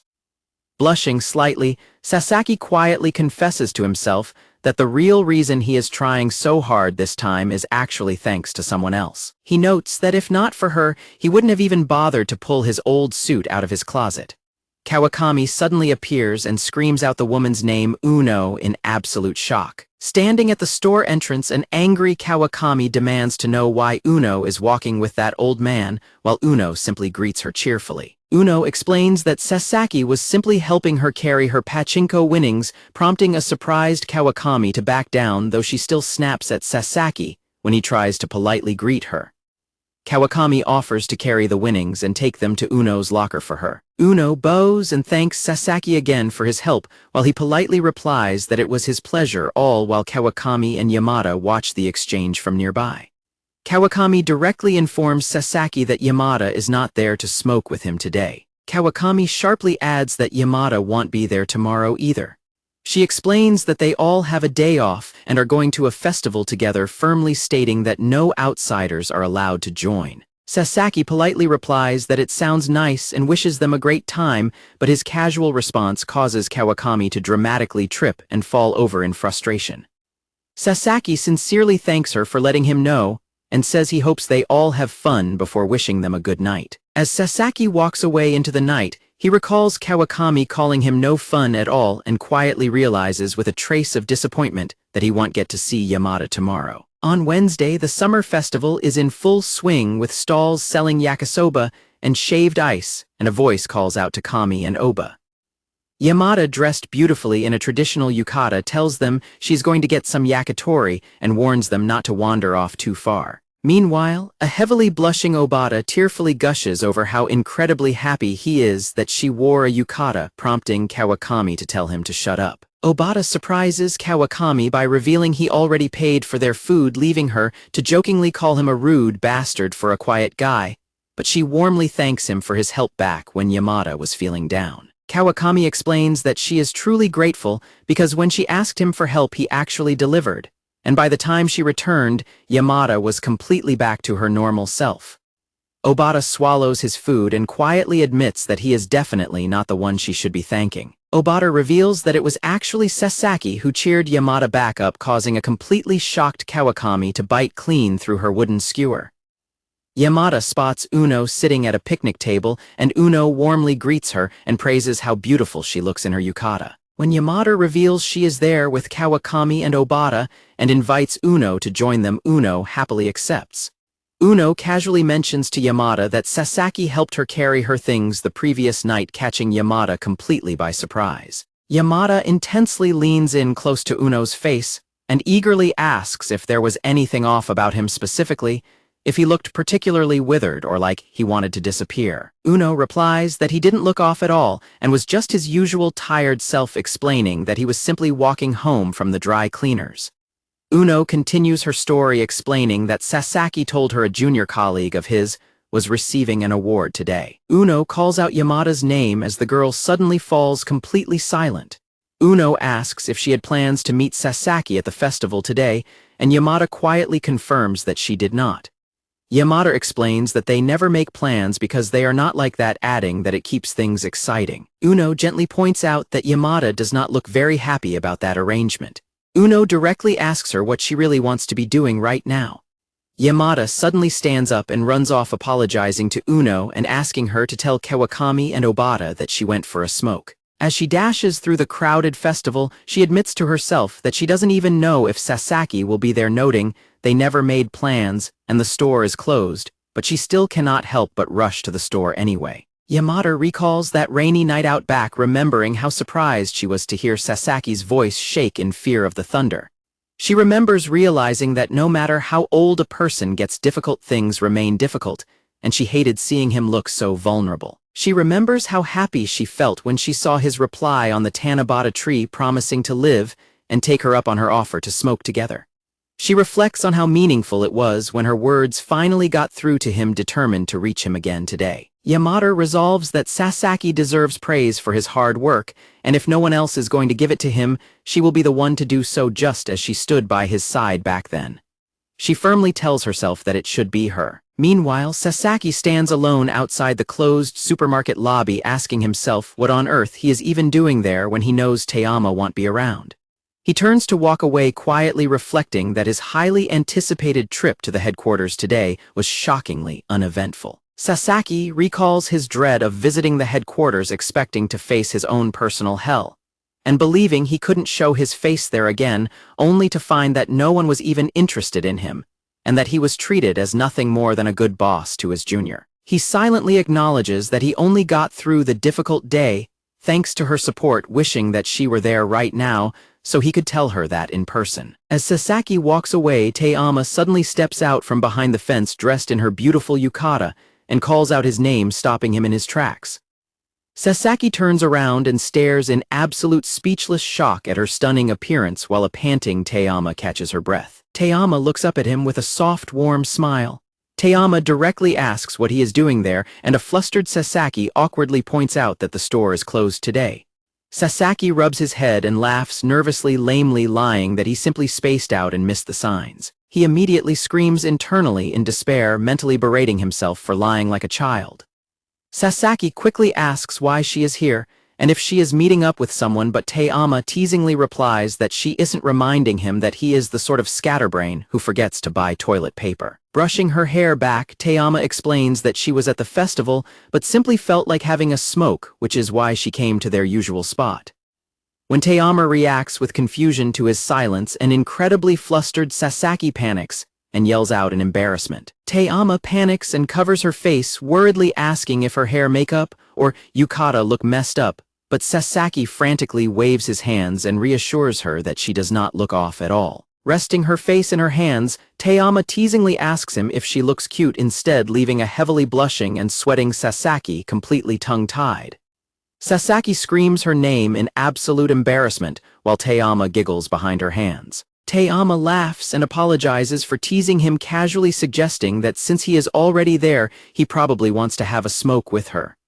Te-ama turns back to him and directly asks if he is coming along with her to have a smoke. Sitting side by side on crates out back, Te-ama notes that the award ceremony must have been today since he is dressed up so fancy, while Sasaki admits he wore the suit because he didn't want to stick out like a sore thumb. Te-ama asks if his junior colleague was happy, and Sasaki happily confirms she was much happier to have him along than he expected she would be.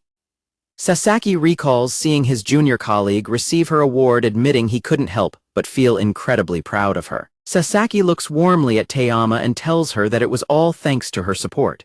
Te-ama dismisses his gratitude and says she didn't do anything, but Sasaki softly smiles and replies that he knew she would say that. When Sasaki asks if she is going to ask what he did in his past, Te-ama bluntly replies that it is obvious he does not want to talk about it, so there is no reason for her to ask. Sasaki takes a drag from his cigarette and admits he dislikes the sort of stoicism where a person cannot even admit they feel bad unless they have fully explained all their issues. Te-ama suddenly calls out his name and invites him to let her show him something, completely catching Sasaki by surprise.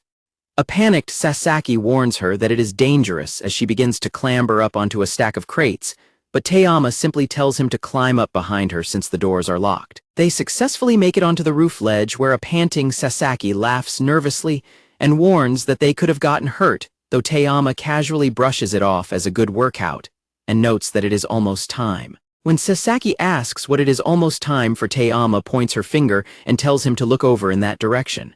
Sasaki watches in silence as a sudden loud bang echoes through the night sky. Sasaki excitedly realizes that they are watching the fireworks festival and notes that they can actually see the display from their spot. However, Te-ama's expression instantly withers in disappointment as she grumbles that the view is completely blocked by a building, leaving a startled Sasaki to check on her as she rants that they were supposed to have a clear view. Te-ama takes a puff from her cigarette and bitterly complains about the newly completed building blocking their view, jokingly suggesting that the city should start making such buildings retractable. Watching her grumpy expression, Sasaki lets out a quiet chuckle. An annoyed Te-ama demands to know what is so funny, causing a startled Sasaki to quickly wave his hands and apologize. Te-ama thanks him anyway for showing her the fireworks, admitting it isn't much of a show, but Sasaki takes a quiet drag and gently replies that he actually finds this quite enjoyable too. When Te-ama reacts in surprise, Sasaki explains that he hasn't actually seen fireworks in a very long time. He explains that because he is always working in his office, riding a crowded train, or surrounded by tall buildings, whenever he hears fireworks in the distance, he simply closes his eyes for a moment to imagine them. Sasaki adds that in his mind he feels like he is watching them even if he cannot see them for real, and warmly notes that on top of that tonight, he is smoking somewhere quiet with her for company, which is more than he could ever ask for. Feeling suddenly embarrassed by his sentimental words, Sasaki scratches his neck and quickly dismisses his thoughts as just the ramblings of an old man. Te-ama looks away with a soft, peaceful smile and continues to smoke in silence beside him. Sasaki softly comments that she has managed to make him feel better once again, and when a quiet Te-ama replies that she wasn't really trying, he remarks that he thought making her feel better was supposed to be his job. Remembering his words, Te-ama silently reflects on how she ran all the way to the store like an idiot, despite having claimed to Uno that she was not rushing. Recalling her excuse that she only came back to smoke, Taeyama checks on a silent Sasaki asking if he is still there or if he is falling asleep on her. Taeyama quietly asks him if he is still watching. Getting no response, she calls out to him again. Sasaki quietly replies that he was just completely captivated. His response causes Taeyama to blush intensely, and she turns her head away as her heart races in confusion. They sit together on the ledge in loaded silence as another firework booms in the distance. A flustered Taeyama asks if he meant he was captivated by the fireworks, leaving a confused Sasaki to let out a puzzled response. Taeyama nervously presses him, asking if he was captivated by the fireworks. Sasaki frantically panics and nods rapidly in agreement, stammering that he definitely meant the fireworks, and a quiet Taeyama replies that his explanation makes sense. Taeyama notes that the fireworks seem to have stopped and says she really should get back to the others, prompting Sasaki to offer to help her climb down. She agrees and asks him to give her his hand. Sasaki gently takes her hand to support her as she prepares to step down. Taeyama silently reflects on how warm his hand feels, thanking him as she steps down and stretches happily, noting that having a smoke and watching the fireworks made for a pretty good evening. As she begins to walk away, Sasaki quietly calls out to her. When Taeyama turns and asks what is wrong, Sasaki hesitantly tells her that, while the fireworks were captivating, she was also incredibly beautiful. Taeyama laughs and tells him he doesn't need to say all this just to make her feel better, but when a panicked Sasaki desperately insists, he is completely serious and incredibly embarrassed. Taeyama covers her face and loudly orders him to stop looking at her. Blushing furiously, Taeyama pouts and calls him a stupid old man who needs to learn to lie better, stomping away in a huff while a completely dazed Sasaki stands frozen in shock. Kawakami spots Yamada walking back and excitedly waves her over to join them. Yamada apologizes for wandering off and explains she just went for a smoke, and while Kawakami cheerfully replies that they already heard from Uno and tells her not to worry, a grumbling Obata mutters that she shouldn't go off alone because the streets are dangerous at night. Yamada apologizes again but reassures them that everything was perfectly fine, while Kawakami fixes an intense suspicious glare directly at Obata. Yamada casually mentions that she wasn't actually alone, causing both Obata and Kawakami to gasp in shock as Yamada tightly grips her bag. With a faint blush on her face, Yamada softly reveals that she was with Sasaki, quietly calling him a complete dumbass. Kawakami awkwardly accepts the answer but then worriedly asks why Yamada's face is so flushed and if she ran all the way back, which a flustered Yamada quickly denies. As they continue walking, Obata quietly tells a stunned Kawakami to keep up, repeating in his mind that it was indeed Sasaki who cheered Yamada back up. Kawakami angrily rants to herself that Sasaki is just a mediocre free-loafing smoker with the personality of a puppy who is only good for making fun of furiously chomping down on her food, while a sweat-dropping Obata notes that is a lot of harsh descriptors. Obata quietly points out that while that might be what Sasaki is to her, Yamada clearly sees something much deeper in him. When an annoyed Kawakami demands to know what exactly Yamada sees in him, Obata admits he doesn't really know either, but notes that whenever he sees Yamada talking about Sasaki, she always has a very distinct look on her face. The three friends walk side by side in quiet contemplation through the fading lights of the festival. Walking in silence, Yamada quietly clenches her fist against her yukata. Standing outside, Sasaki looks up at the sky and silently mutters to himself. Feeling deeply foolish, he laments to himself that he is just a mediocre old man who only thinks about himself.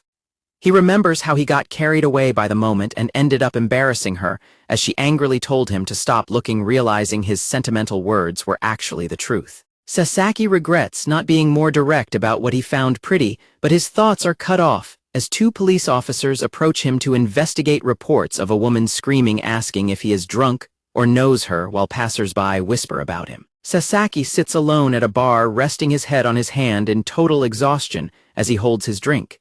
He sits in silence, staring blankly as he holds his cigarette. In the store's break room, a deeply exhausted Yamada slumps her head on the table next to an empty apple juice box. Yamada grumbles to herself, thinking about how much she hates incredibly kind people. Obata nervously approaches her, but an irritated Yamada snaps at him to walk with more noise next time, leaving him to awkwardly apologize. Obata explains that Kawakami's welcome and promotion party is scheduled for 7 tomorrow and asks if that works for her. After she agrees, he adds that he texted her the details for the first and second venues, including a reservation at a new bar which Yamada quietly checks on her phone. When Obata mentions that the reviews describe the new bar as having a captivating atmosphere, Yamada suddenly reacts in shock and slams her head onto the table, leaving a completely bewildered Obata to wonder what is wrong with her as he leaves the room. Obata walks out into the hallway only to find Kawakami silently standing right behind him with a terrifyingly intense glare, causing him to scream in terror. Obata gasps and begs her not to sneak up on me like that, and Kawakami grumbly demands to know if Yamada said she couldn't make it to the party, which Obata reassures her isn't the case. He explains that Yamada has been acting quite weird and jumpy ever since the festival, appearing as if she is constantly on edge. Kawakami silently wonders if Yamada's strange behavior is related to Sasaki, before suddenly whipping out a paper fan and aggressively smacking Obata with it,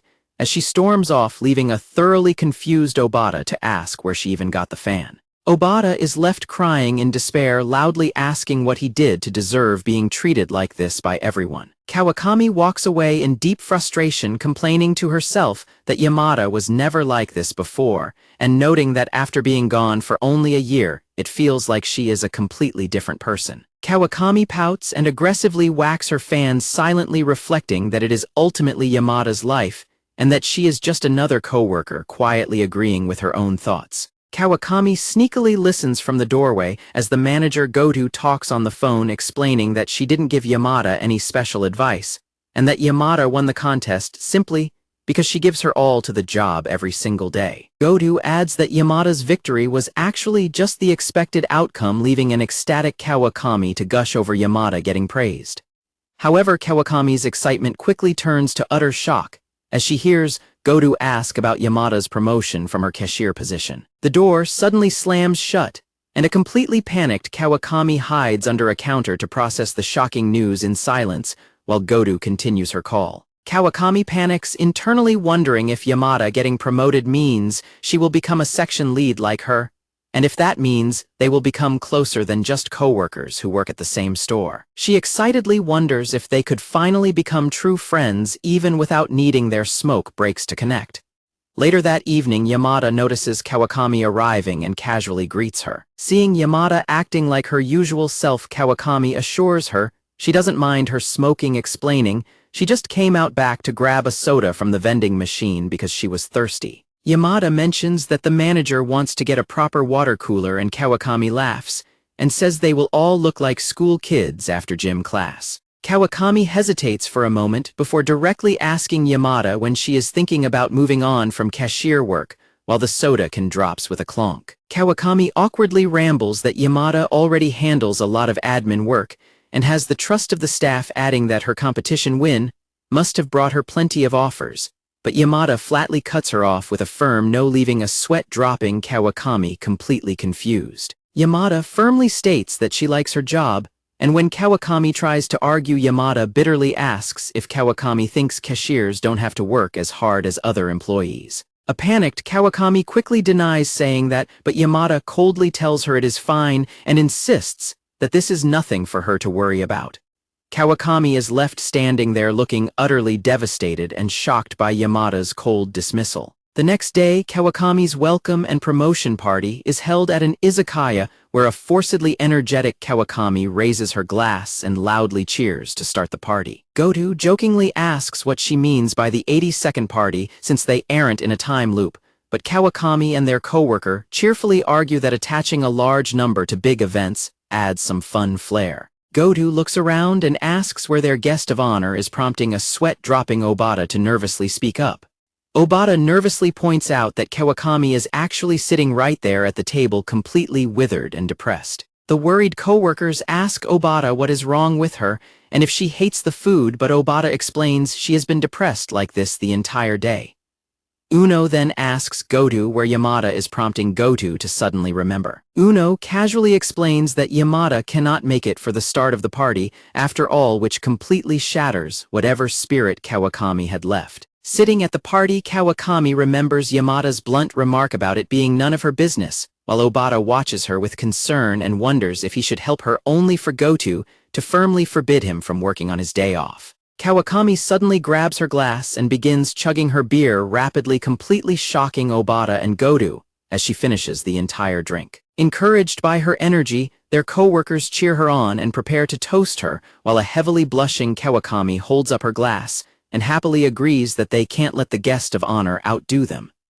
Inside the lively izakaya, loud laughter and cheers continue as everyone continues to celebrate. Meanwhile, at a quieter restaurant, a woman sitting across from Sasaki thanks him warmly as she holds her cigarette over an ashtray. Nishizono thanks Sasaki for making a reservation so close to her home, and Sasaki politely tells her not to mention it, thanking her instead for taking time out of her busy schedule to meet him. Uno expresses how happy she is that the restaurant allows pets, adding that her dog Daigoro was incredibly excited to see him again, while Sasaki happily replies that he is glad to hear it as the waiter takes their drink order. As Sasaki blankly stares at his cigarette pack, Nishizono asks if he would like another beer. Realizing he is completely spacing out, she apologizes for being rude, prompting a highly startled Sasaki to jump and frantically apologize. Nishizono chuckles and says she doesn't mind since she often has days like that herself, but gently asks if he has something on his mind tonight, which Sasaki hesitantly confirms. Nishizono slyly asks if she should instead inquire if a certain someone is on his mind, causing a completely shocked Sasaki to violently spit out his drink. A laughing Nishizono quickly apologizes, explaining that it was just the shoujo manga artist in her making a playful joke, while a heavily blushing Sasaki frantically wipes the table and insists that it is perfectly fine. Nishizono pours him another drink and warmly offers to lend him an ear, pointing out that he has done the exact same for her in the past. Sasaki takes a sip and explains that his dilemma is about the girl who lets him smoke behind the store, recalling how she was being unusually hard on herself recently. He admits that he was simply worried about her and wanted her to smile again, so he told her how he felt even though it was technically none of his business. He recalls how she looked directly at him and confessed that she is always incredibly happy to hear those comforting words from him. Sasaki admits that ever since she told him those words, he hasn't really been himself. He confesses that he fell into a one-sided, impossible dream and caught himself expecting things he shouldn't, eventually getting so carried away that he had to tell a clumsy lie to get out of the situation. Sasaki explains that while they are currently enjoying their relationship, as it is in his current conflicted state of mind, he is deeply worried that he is going to end up ruining the fun for both of them. He takes a gulp of his drink and apologizes for rambling, but a thoughtful Nishizono gently asks him if she understands correctly that his conflict actually stems from her words making him so incredibly happy. Sasaki blushingly looks down and admits that it is deeply distasteful for an old man like him to even be conflicted over her simple kindness. Nishizono-san fixes a serious, gentle gaze on him and explains that one must always be mindful when spending time with another, because that is exactly what relationships are built upon, warmly concluding that this considerateness is his greatest virtue. Nishizono points out that he was conflicted about whether he should even be cheering her up, adding that if she truly said it was fine as long as it was him, then his worries were entirely justified. Nishizono suddenly flushes in embarrassment and apologizes, admitting she was hoping to ease his worries rather than encourage them, but Sasaki quickly waves his hands and insists she shouldn't apologize at all. Sasaki reflects that for someone like him, simply being able to smoke with her is close to invaluable, but Nishizono quietly notes that he really is incredibly careful with her and wonders if that is truly all there is to it. Nishizono directly asks him if the real reason he is so strongly swayed by her words and afraid of ruining their bond is because the person herself is deeply important to him. Kawakami loudly declares that it is time to get wasted, prompting Goto to yell that she is already drunk after their first stop. When Goto asks how she expects to talk to Yamada in this state, Kawakami sloppily laughs that Yamada is not coming because she hates her, causing an annoyed Goto to order her to stop talking nonsense before she knocks her out herself. Just then, the group stumbles upon Sasaki's table. Obata is shocked to see him, while Uno-san happily greets Nishizono, Sasaki, and Daigoro as Sasaki awkwardly offers a quiet evening greeting. Obata frantically stammers about what a massive coincidence it is to run into him, while a polite Sasaki greets him in return. When Nishizono asks if they are having a party, Goto explains that they are celebrating Kawakami's promotion, and this is their second venue of the night. Sasaki quietly acknowledges the celebration, but then awkwardly asks Obata if Teama is not with them tonight, which immediately catches the attention of a highly suspicious Kawakami. Kawakami glares at him in absolute disbelief, internally questioning how this guy can still be too dumb to realize that Teama and Yamada are the exact same person. She stares at his back in frustration, silently asking why he is allowed to spend so much time with her when he is completely clueless, admitting she simply doesn't understand. Obata notices her silent fuming and worriedly asks if she is feeling sick, but a deeply flushed Kawakami slowly raises her head. Kawakami suddenly stands up, pointing directly at Sasaki and furiously demanding that he fight her right now, completely shocking Obata and the others. Screaming fiercely, Kawakami challenges him to a race to the back of the store, crazily declaring that if he wins, she will cut herself open and cook him the best sausages out of her own guts, leaving everyone completely horrified. She wildly screams that he is never going to smoke with Yamada again as a panicked Obata desperately holds her back and warns her she is way too drunk. Obata frantically apologizes to Sasaki, explaining she drank too much beer and begging him to ignore her, while Sasaki just watches in complete shock.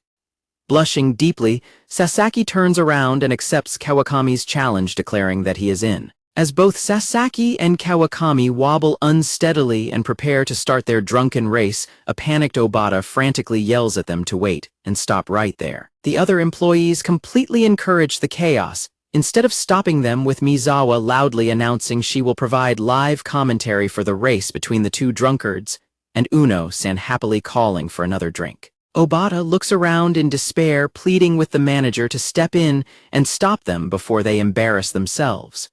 Obata is horrified to discover that the manager is actually beaming with non-stop overflowing excitement over the race. Wobbling dizzily, Kawakami slurs out a challenge to Sasaki, and an equally drunk Sasaki accepts, confirming they are racing all the way to the supermarket. They dazedly agree on the rules and stand at the starting line outside the restaurant. As the race starts, they both dash forward. However, Sasaki immediately runs headfirst into a street pole with a loud bang, while Kawakami trips over a trash can and crashes to the ground. Obata frantically tells Mizawa they must go after them, while Godu stands there watching with an intense grin, prompting her employees to nervously call out to her.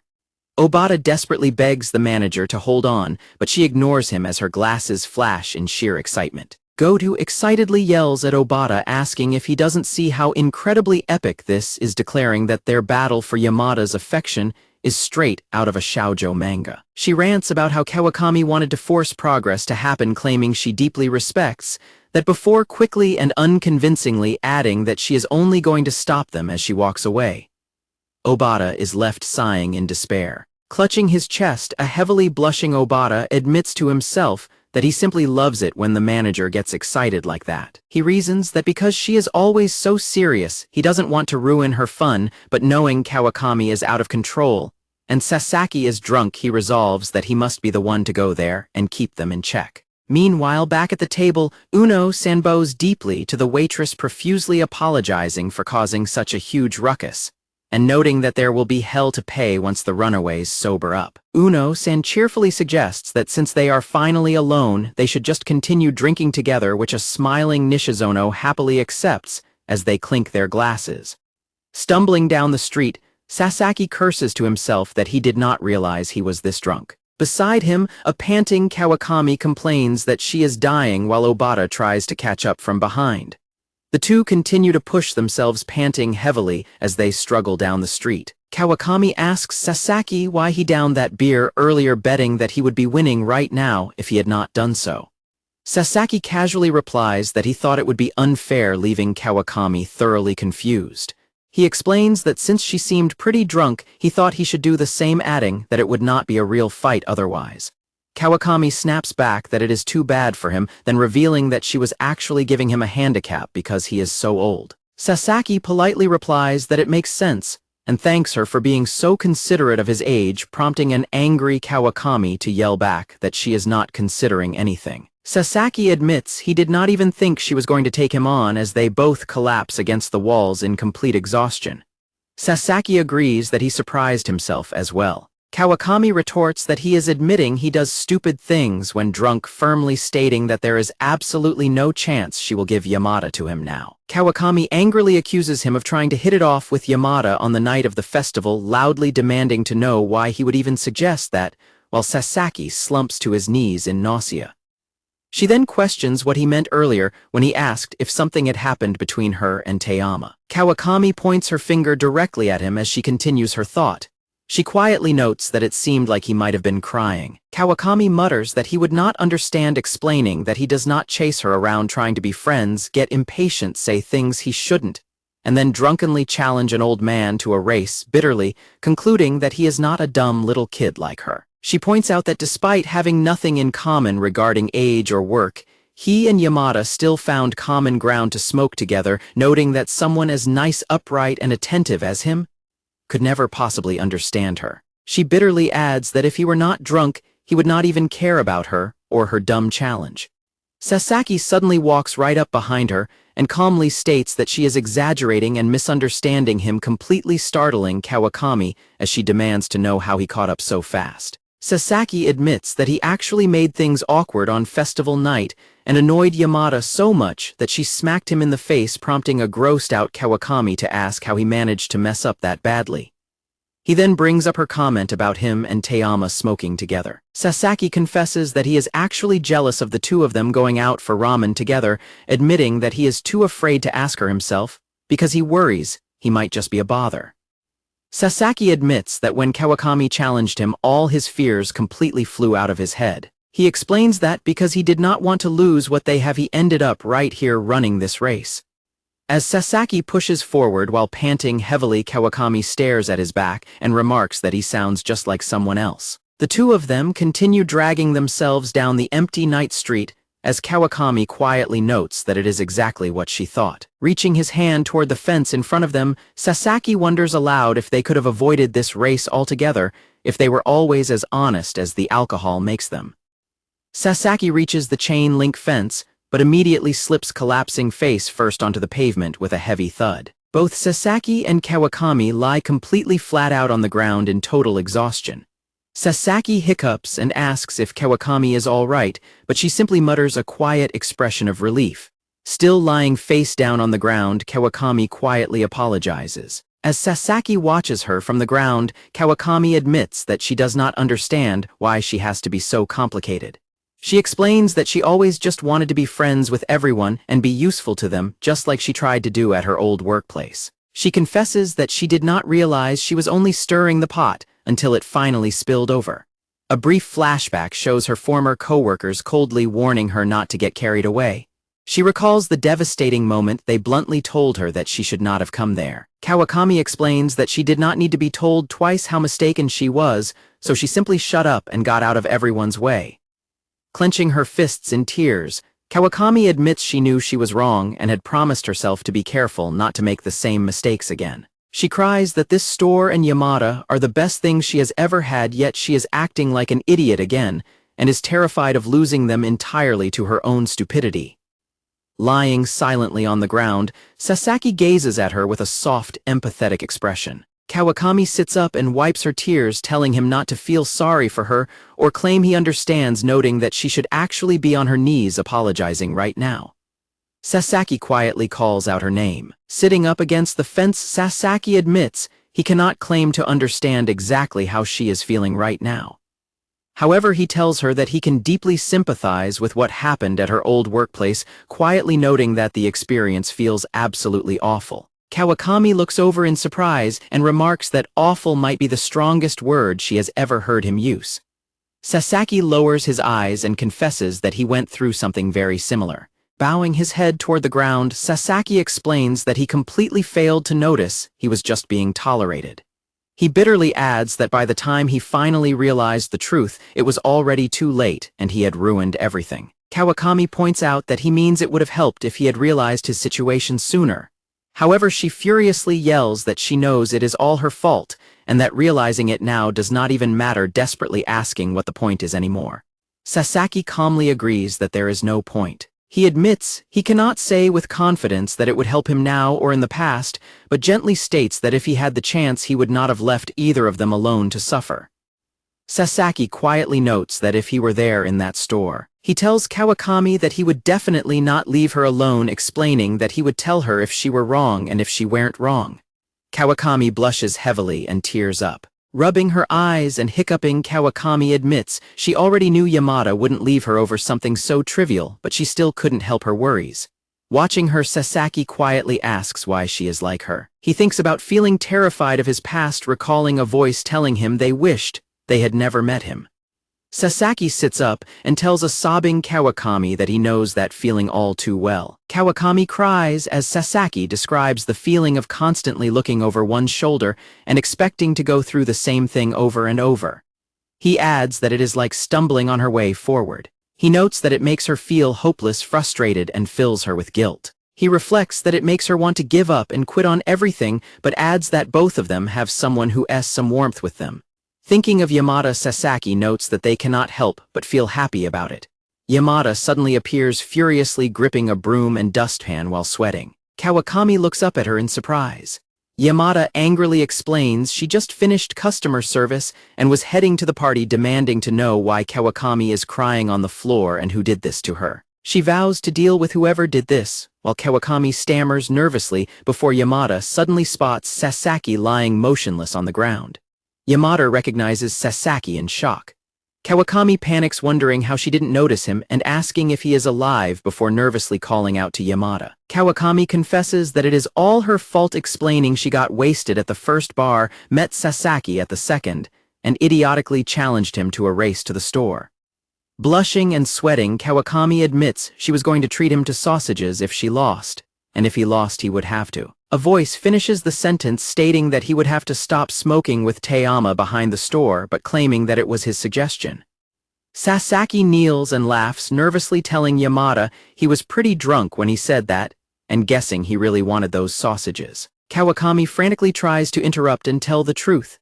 Sasaki glances away, sweating, as Yamada coldly asks if that is so, causing Kawakami to shudder in terror.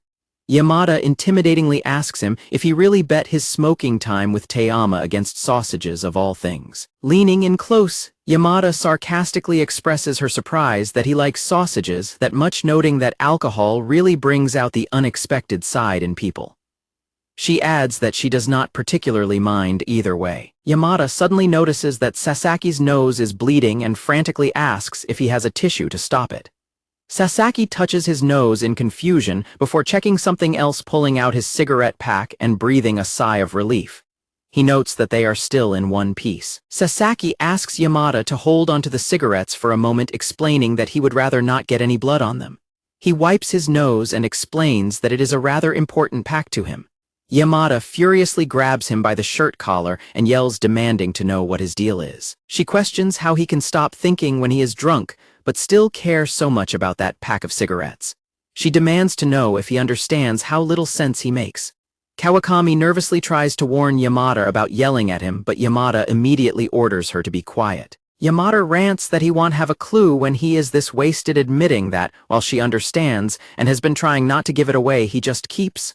Blushing deeply, Yamada yells that he just keeps messing with her like this. Kawakami stammers that she understands, but hesitantly tries to get Yamada's attention.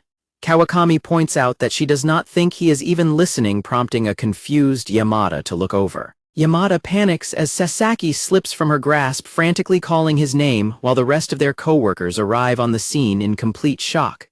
A co-worker gasps that Yamada killed him, while a frustrated Goto curses that they missed the climax. The group begins bickering among themselves, blaming each other for being late because they stopped to look at a cat. Yamada suddenly shoots a terrifying glare back at the bickering group. As the co-workers flinch in terror, Yamada darkly asks them why they did not. Yamada furiously screams at them for not stopping the two before it got this far, prompting the entire group to bow and profusely apologize.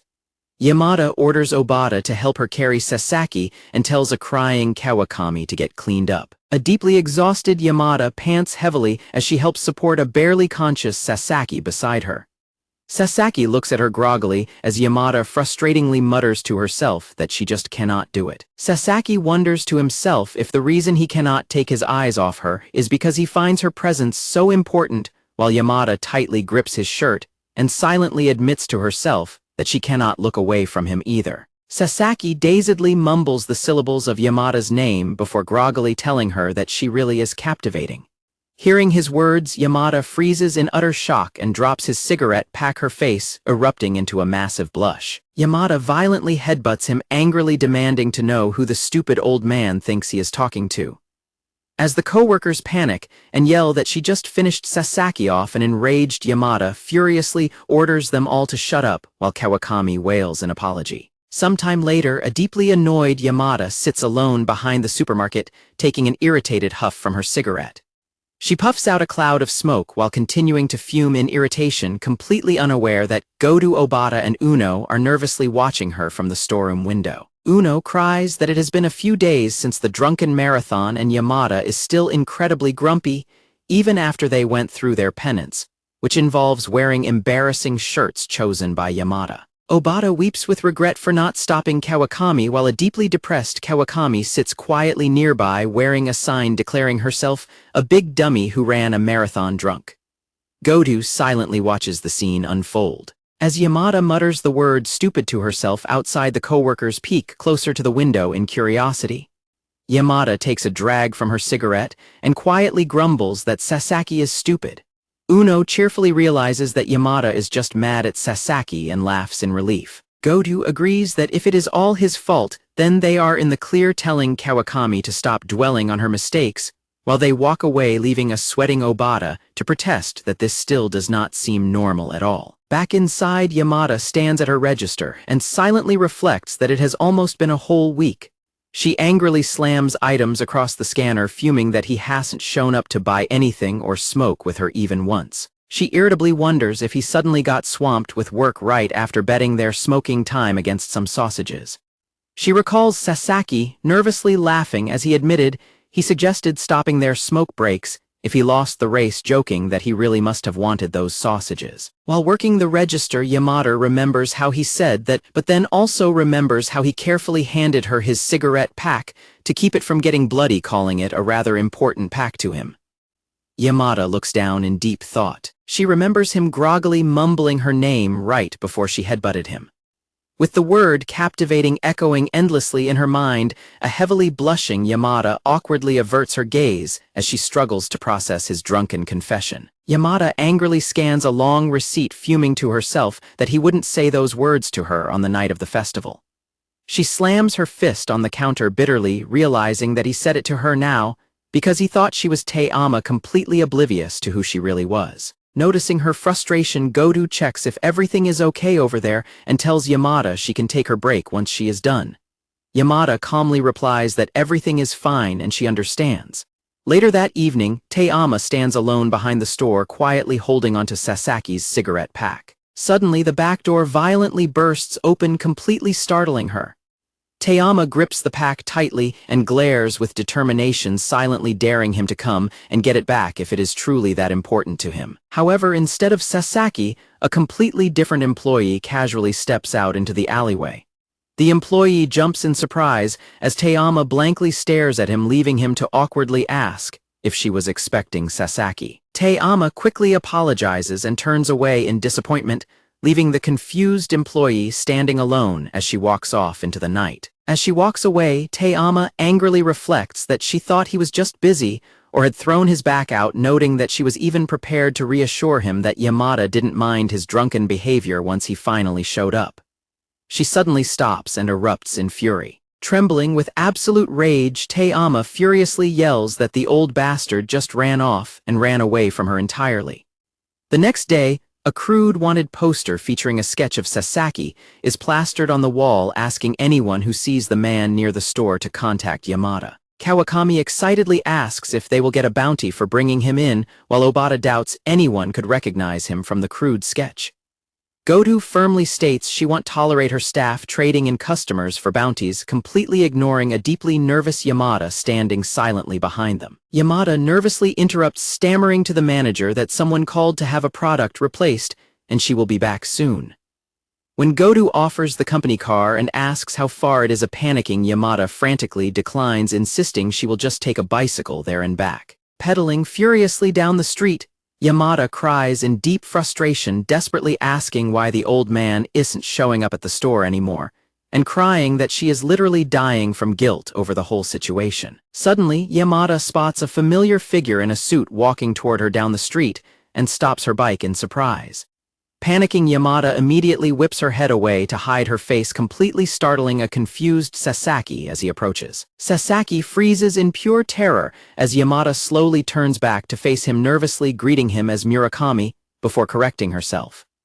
She awkwardly asks if he is getting his groceries at some random little shop, now adding that she can clearly see him hiding. Yamada frantically rambles that she heard about him running off from Yamada, noting that she was incredibly mad at him. She clumsily explains that Yamada told Teyama about that night, so Teyama now thinks he offered her up for sausages, urging him to go back to the store and tell Teyama the truth. Sasaki looks away guiltily and admits that he does plan on going back to the supermarket, but only after a little more time has passed. Yamada looks at him in complete confusion as Sasaki solemnly confesses that he doesn't think he wants to tell Teyama the truth. He quietly explains that Teyama told him before that she really does not like it when things around her change. Standing on the pavement, Sasaki worries that if she discovers they fought over her, things might go wrong regardless of their original intentions. He reasons that she might never look at the store the same way again, concluding that even if she thinks he is just a sausage-loving drunk, he prefers that outcome as long as her life does not have to change. Grasping her bicycle handles, Yamada tells Sasaki to say he was a drunk idiot who picked a fight with him, suggesting they do not tell her they actually fought. Standing under a street pole with her bicycle, Yamada quietly asks him if his feelings were real. Yamada tells him to meet her tomorrow, apologizing if she made him feel uncomfortable as she begins to walk away. Yamada commands him to wait at the back of the store tomorrow at 8 to have a smoke, leaving a startled Sasaki completely confused. Pushing down on her bicycle pedal, Yamada adds that since Yama-san will not be there tomorrow, she will give him the sausages she owes him, while Sasaki protests that he should not go. Yamada looks back over her shoulder and tells him it is a limited-time offer, warning him to be there. Night falls over the building. Yamada stands at the back of the store and thinks to herself that he does not need to tell her anything. As Yamada rides away on her bicycle, Sasaki peeks out from the back door and nervously calls out for Kawakami, wondering if he is really supposed to just wait there for her. Sasaki sits down in the back alley and lights a cigarette, but the back door suddenly bangs open behind him. Believing it is Kawakami, Sasaki apologizes and explains that after thinking about it, he cannot accept the sausages for free. As someone stands right in front of him, Sasaki explains that since she went out of her way, he should pay for them. He states that he would rather pay for the sausages himself. A woman suddenly stands over him and casually greets him, causing Sasaki to jolt in shock. Sasaki stammers in surprise, asking Teyama why she is there when he thought she had the day off, but she coldly replies that she has been working all day. Sasaki frantically says that if Kawakami is not coming, then he will return another time, quickly running away as Teyama yells at him. As Sasaki flees, Teyama chases after him and commands him to stop running, while a panicked Sasaki cries out that he is sorry because it is too soon. Sasaki desperately scrambles to scale a chain-link fence while shouting his apologies, but an enraged Teyama catches up and demands to know what he means by too soon, ordering him to explain himself. Sasaki squeaks out in pain. Sasaki worries for Teyama and asks if she is all right, but she suddenly grabs hold of his sleeve. Teyama states that she has caught him. Sasaki looks completely stunned, his face covered in bandages. Teyama apologizes and lets go of his sleeve, and Sasaki sheepishly admits that he must look pretty rough. Sasaki puts out his cigarette in the ashtray. Teyama notes that she heard he had a bloody nose when Yamada found him, but she did not realize he was so beat up. Sasaki frantically explains that it only looks bad, adding that when he went to get some bruise cream, the doctor ended up covering him in bandages. Teyama tells him it was incredibly rude of him to run away from her, asking if he simply did not want her to take pity on him. Sasaki apologizes for his methods and explains that everyone at his office had been fussing over him so much that even his boss stopped yelling at him, making him realize that if he came to the store, he would face more of the same. Teyama dismisses his excuses, claiming he has just taken away the last thing she could yell at him for. Sasaki is left confused as Teyama takes a drag of her cigarette and explains that Kawakami told her absolutely everything she needed to know in addition to helping her lure him here. Sasaki asks what Kawakami said, and Teyama replies that she apologized. Tayama explains that Kawakami admitted it was all her own idea and that the alcohol had made her jealous of them hanging out together. Tayama adds that Sasaki made Kawakami realize she had been completely ignoring Tayama's own feelings. Tayama admits she feels like an idiot for spending a whole week being angry at him and apologizes, before handing back his cigarette pack explaining that Yamada wanted her to return it since he had given it to her before passing out. Sasaki thanks her as he takes the pack, and Tayama calls out to him noting that while she knows he only played along with Kawakami's, but she wants to know if he would be at least a little upset if they had to stop smoking together. Tayama gently touches his chin and asks if he would be upset if he had to stop smoking with her. Looking directly at her, Sasaki seriously confesses that he would indeed be upset.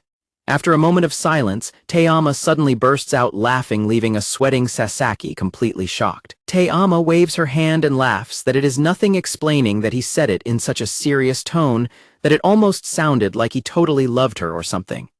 As she continues to laugh and comment on how strange it felt, Sasaki remains completely silent. Tayama suddenly leans in close and suspiciously asks if he is sure he does not have anything else to say to her, prompting a highly panicked Sasaki to frantically deny having a single thing to say.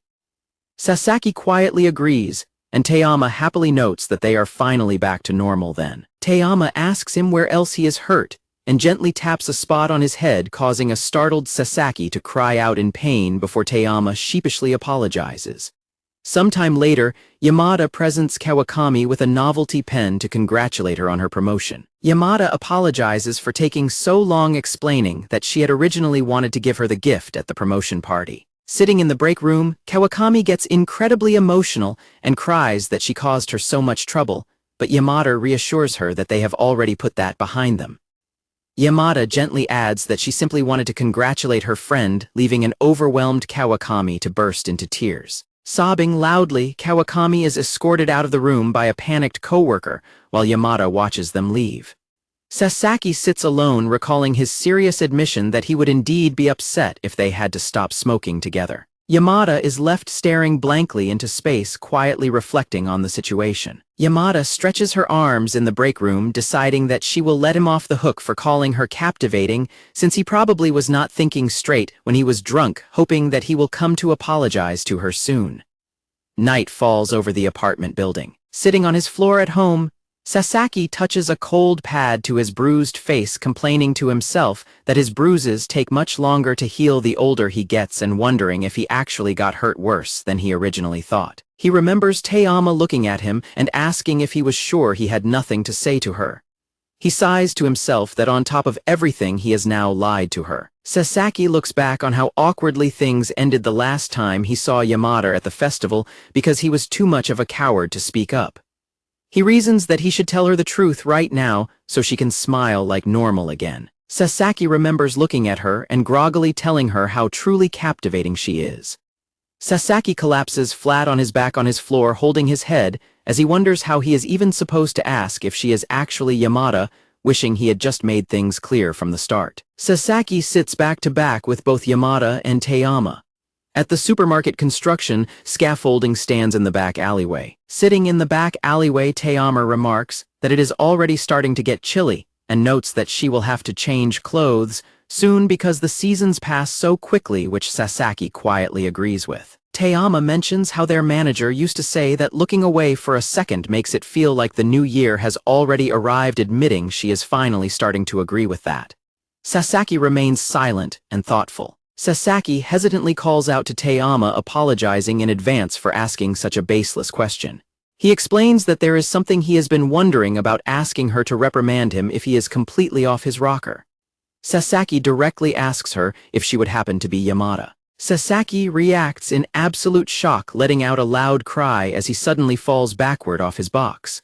Sasaki suddenly wakes up and yells her name, realizing he has fallen asleep in the middle of a meeting at work. His boss angrily crumples his documents, stating he was trying to be patient because of Sasaki's injuries, but cannot tolerate a senior staff member falling asleep during a meeting. As his boss furiously demands to know what he thinks he is doing, a heavily sweating Sasaki bows deeply and profusely apologizes.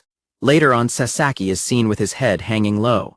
Sasaki walks through the hallway clutching a paper bag, admitting to himself that he has not been able to focus at all. He resolves to stop thinking about it, planning to just walk up to the service counter, ask for the manager, hand over a gift for the trouble he caused, and immediately leave. However, as he approaches the service counter, he is horrified to see Yamada standing right there smiling and handing out a points card to a customer. Sasaki frantically tries to calm himself down, assuring himself that it is perfectly fine and that she is just giving it her all as Yamada. He resolves to simply act like he normally would, completely unaware that a customer is staring at him in confusion. Sasaki's mind floods with recent memories of Yamada greeting him warmly and smiling, which only makes him feel more nervous. He remembers Taeyama asking him if he is glad that he met Yamada. Sasaki flushes red at the memory. Sasaki is suddenly snapped out of his thoughts by a loud shout from the service counter.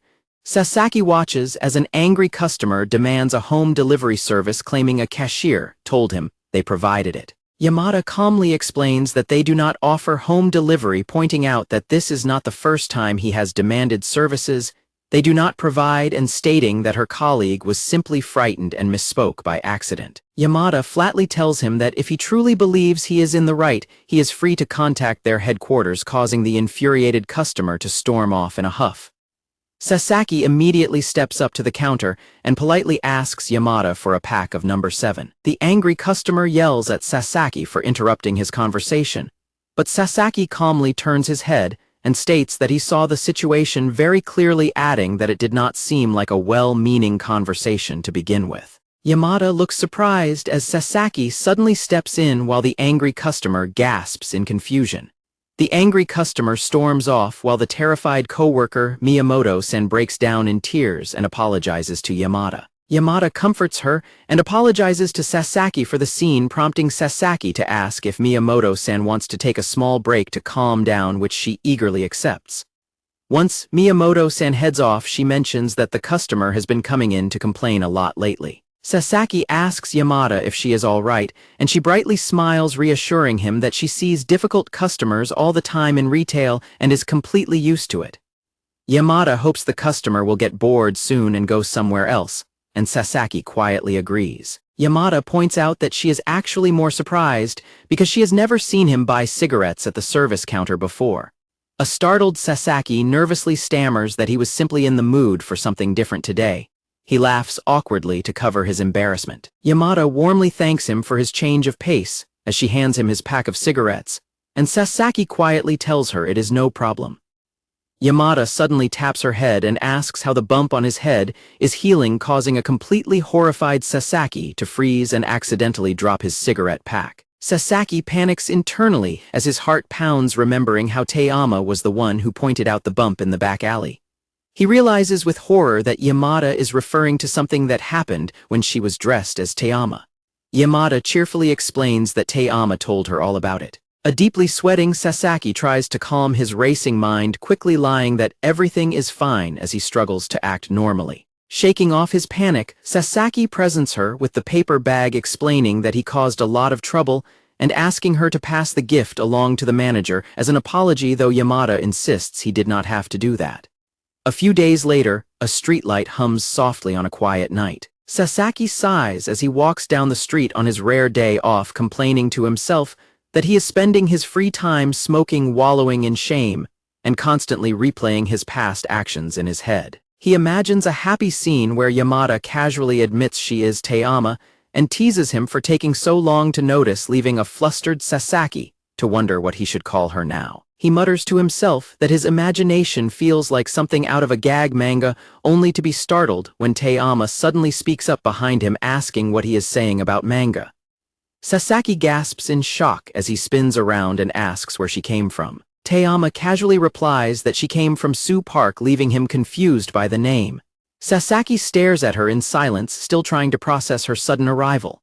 Taeyama clarifies that she means Sunaga Park as they stand near the entrance of the empty playground. Sasaki finally remembers the name of the park, and Taeyama points out that the middle part of the name has been scratched off the sign for as long as she can remember, which is why everyone simply calls it Sioux Park. Taeyama asks him what he is doing at the park, and if he is out for a walk, and Sasaki explains that he lazed around the entire day, and decided to go for an extra long walk. Taeyama slyly notes that he must not be busy then, and before a surprised Sasaki can even respond, she yanks him forward and tells him to have a smoke with her. Sasaki weakly protests that they are in a park, but she pulls him along anyway, assuring him it is fine and declaring that despite being a decrepit old park, it is actually a haven for smokers. They stand in the park smoking, and Sasaki remarks that he is surprised the park still has a smoking area since they are so rare nowadays.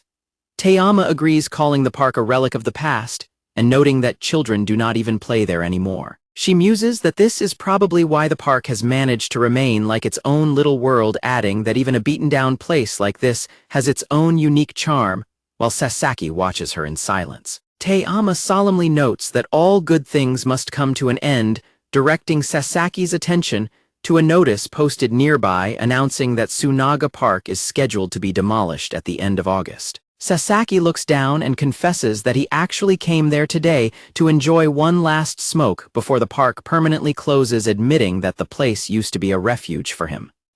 Taeyama curiously repeats the word refuge, and Sasaki confirms that it was. Gesturing toward the slide in the middle of the park, Sasaki recalls telling her earlier about how he used to constantly cause trouble at his part-time job 8 years ago. Sasaki explains that back then, whenever he made mistakes and felt terrible, he would stop by the park on his way home, crawl under the slide, and sit there with his thoughts until he felt ready to face the world again. Hearing this, Taeyama looks at him and asks if he ever talked about his troubles with anyone else. Taeyama looks away thoughtfully and admits that while everyone has helped her a lot, she could never bring herself to talk to anyone else about her problems. She explains it is not because she did not want to, noting that if she had said anything, her co-workers at the supermarket would have actually listened to her because they are all incredibly nice people. She quietly reflects that this is the whole point. Taeyama admits that their warmth and kindness would have just spoiled her, and she did not want that. She smiles gently and asks him if her reasoning seems childish now. She takes a quiet drag of her cigarette and looks down in silence. Taeyama states that she owes a lot to this park and is glad she got to smoke there as an adult, but notes that it was basically his special place and asks if it is really all right that he did it with her. Taeyama deadpans and tells him that he has completely ruined the place for her now, leaving Sasaki absolutely shocked. Hearing her laugh, Sasaki looks completely startled.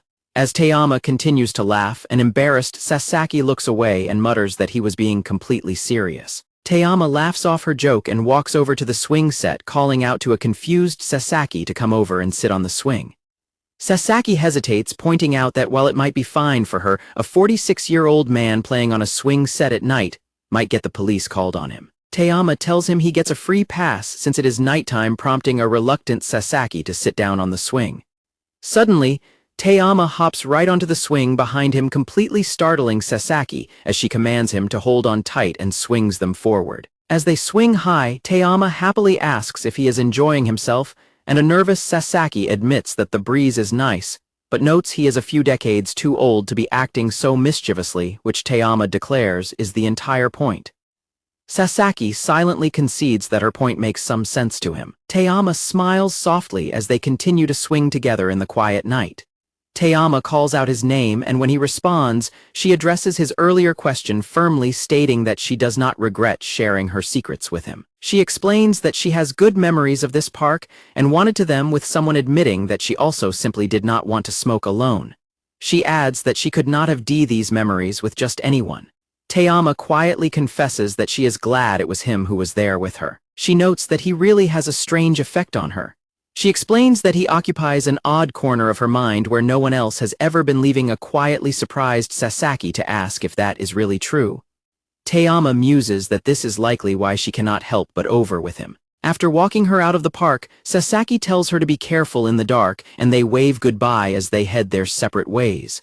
Looking back at her, Sasaki laments to himself that once again he failed to ask her the truth. The question of whether she is actually Yamada continues to echo endlessly in his mind. Sasaki watches her walk away, wishing he had been brave enough to speak up. He reflects that he has replayed that question in his head countless times, but he simply cannot picture how she would react, admitting that he is ultimately too scared to find out the truth. He wonders about her feelings after everything she has about herself and all the different sides of her personality she has shown him. He wonders why she would continue to maintain this single lie, admitting to himself that he is deeply afraid to discover the actual answer. At the supermarket, the staff are amazed by a box of high-quality sweets from Toratoria that Sasaki left behind, noticing that the wraps are printed with the word regret. Miyamoto excitedly explains that these are the absolute staple of apology sweets, showing that Sasaki really knows how to make amends, while Yamada explains that her husband always says these sweets are the go-to when you need to apologize to someone. Yamada points out that Sasaki is technically the victim in this whole situation, but he is just incredibly polite, which Miyamoto cheerfully agrees with. Yamada takes a quiet drag of her cigarette, looking thoughtful as she listens to her coworkers. Someone watches silently from behind a corner as Yamada, Miyamoto, and Uno continue their conversation. The observer quietly turns and walks away. Godu notices Yamada spacing out and asks if something is wrong, but Yamada quickly replies that it is nothing. Later that night, Teiyama sits huddled by herself outside the entrance of Tsunaga Park, which has now been completely closed off with keep-out tape. Back at his office during a smoke break, Sasaki sighs as he smokes, eventually calling out to his colleague Suzuki to ask him a question. Sasaki solemnly asks Suzuki what makes people lie, causing Suzuki to freak out and back away in absolute terror. Suzuki points out that Sasaki recently got himself hurt and has been falling asleep during meetings, confidently concluding that he must simply be going through a midlife crisis. Suzuki tearfully asks if Sasaki fell for some foreign bride scam, pointing out that he first got jumped on the street and is now acting strange. Sasaki frantically denies both getting jumped and falling for any scam. Sasaki sighs and clarifies that his dilemma has nothing to do with scams or anything of the sort. Suzuki bluntly calls him strange, which immediately triggers a memory for Sasaki of Teiyama telling him that he has a strange effect on her. Sasaki suddenly grabs Suzuki in excitement to ask if that is the reason, causing a terrified Suzuki to scream for someone to save him. Night falls over the town once again. Sasaki stands alone outside the entrance of Tsunaga Park, staring at the keep-out tape fluttering in the wind. He sadly reflects that it has only been a week, yet the park is already barely recognizable, wondering if Teiyama has seen what it looks like now. He notes that they have not met at the back of the store since then, but since he saw Yamada working at her register looking cheerful, he assumes she is at least doing well. Suddenly, a finger pokes him in the back, causing a startled Sasaki to flinch violently and wonder why he feels like he is doing something forbidden. He turns around to find Teiyama standing right behind him. After exchanging evening greetings, Sasaki asks if she came to check out the park as well, and she quietly replies that she is there for something like that. Teiyama notes that the closed-off park now looks like a crime scene from a police drama, and Sasaki awkwardly laughs, agreeing that it is certainly not something you see every day. Teiyama asks him if she is strange for already missing the park. Sasaki quietly denies that she is strange, and Teiyama muses that if the park had remained exactly as it was, she likely would have grown to like it too. Teiyama smiles warmly at his words while Sasaki watches her from the side in deep thought. Sasaki resolves to himself that he really should just ask her the truth. He reflects that his desire is not even about being desperate for confirmation, but rather because he feels that knowingly playing along with her lie is much more unfair than the act of lying itself. Sasaki begins to call out her name to ask, but Teiyama suddenly interrupts him, stating that she has some news for him, even though she knows it is not good news. Teiyama informs him that he won't be able to smoke in the back of the store for a little, while leaving a stunned Sasaki completely speechless. She explains that the ashtrays and partitions are pretty grimy and are scheduled to be cleaned, warning him that even if he shows up, she won't be there and he won't be able to smoke. Sasaki politely thanks her for letting him know in advance. Teiyama quietly acknowledges his thanks with a gentle smile. Sasaki is left standing there staring blankly after her. Teiyama jokingly notes that it is a good thing she caught him at the park, teasingly adding that they wouldn't want the police catching him lurking around the back of the store. She promises to let him know once he can smoke back there again, warning him not to get himself hurt, sick, or arrested in the meantime, while Sasaki waves goodbye and thanks her. Sasaki watches her disappear inside, sighing to himself that he must have just imagined any deeper meaning. Sasaki suddenly freezes in sheer panic as he realizes that in all the distraction he completely forgot to ask her the question. Meanwhile, Teiyama continues her quiet walk home. Te-ama stands alone under the street light, clutching her sleeve as she silently reassures herself that this is for the best. Back at the supermarket, Yamada politely smiles and wishes a customer a good evening as they leave. Suddenly, the same rude customer from before approaches her register and aggressively drops his items onto the counter. Yamada cheerfully welcomes him and offers to ring up his items, but the customer immediately glares at her and demands to know if she is that smug girl from the other day, leaving Yamada to silently groan to herself at his return. Yamada coldly states that she only deals with customers in the way she was trained to, but the customer sneers that she seemed more than happy to have that man bail her out last time. He smugly points out that she talked a big game behind the counter, but ended up relying on a man anyway, adding that he almost envies people like her who do nothing but smoke all day. He continues to mock smokers for getting extra break time on top of their regular breaks, complaining that this royal treatment gets to their heads, and commands her to listen since customers are what make a store and its staff. The customer threateningly offers to give her some lessons at home if her hearing it there is not enough for her to understand. Reflecting on the encounter as she walks home later that night, Te-ama tries to dismiss it to herself as no big deal, reasoning that the issue will blow over soon enough. The next day, Miyamoto is seen eating a snack in the break room. Miyamoto remarks that it has been pretty quiet at the service counter lately, without any annoying customers showing up. Yamada suddenly slams her fist on the table and grumbles that all the bad customers show up during her shifts, prompting Miyamoto to dramatically offer to bring a sashimi knife to give them hell next time, while Yamada slips away from the lively group. As Te-ama walks down the corridor after her shift, Uno quickly pops out of a door and runs up to call her name. Uno pouts that Te-ama has been leaving immediately after her shifts, lately making her feel a little lonely, and offers her some candy she won at a pachinko parlor before she heads out. Te-ama looks back over her shoulder and warmly thanks Uno. She declines the candy, explaining that she has been frequenting a new ramen place and does not want to spoil her appetite. Uno squishes her cheeks and tells her not to eat too much, or she will end up looking like her, and Te-ama smiles and says goodbye, leaving a quietly observant Uno watching her walk away. The next day, Sasaki arrives at the supermarket lamenting to himself that the days are quickly passing by and he still has not asked her the truth. He is surprised to spot Uno waiting by the entrance in her casual clothes, and she cheerfully greets him. Sasaki immediately bows and apologizes once more for the trouble he caused during the drunken race, but Uno bows in return and insists they are the ones who should apologize for acting so unprofessionally that day. When Sasaki asks if she is waiting for Nishizono, Uno reveals that she is actually waiting for a certain customer, who usually arrives around this time by the name of Sasaki, leaving him completely flabbergasted. Sasaki thanks her for meeting with him and offers her a bottle of tea to refresh herself after work, which she politely accepts. As they stand by the bicycle racks, Uno asks what he wanted to discuss, and Sasaki explains that it is about Te-ama, which Uno immediately confirms. Uno quietly confesses that it feels to her like Te-ama has been acting a little off lately. Sasaki frantically asks if Te-ama is sick, but Uno quickly clarifies that is not what she meant, leaving him confused as she hums thoughtfully and admits she does not have a concrete reason. Uno cheerfully attributes her feeling to old woman's intuition, which briefly shocks Sasaki, before she explains that she feels something is up, even though no one else seems to agree, asking him if he has heard anything from Te-ama. Sasaki replies that nothing comes to mind, and Uno looks down with a quiet smile, noting that she understands.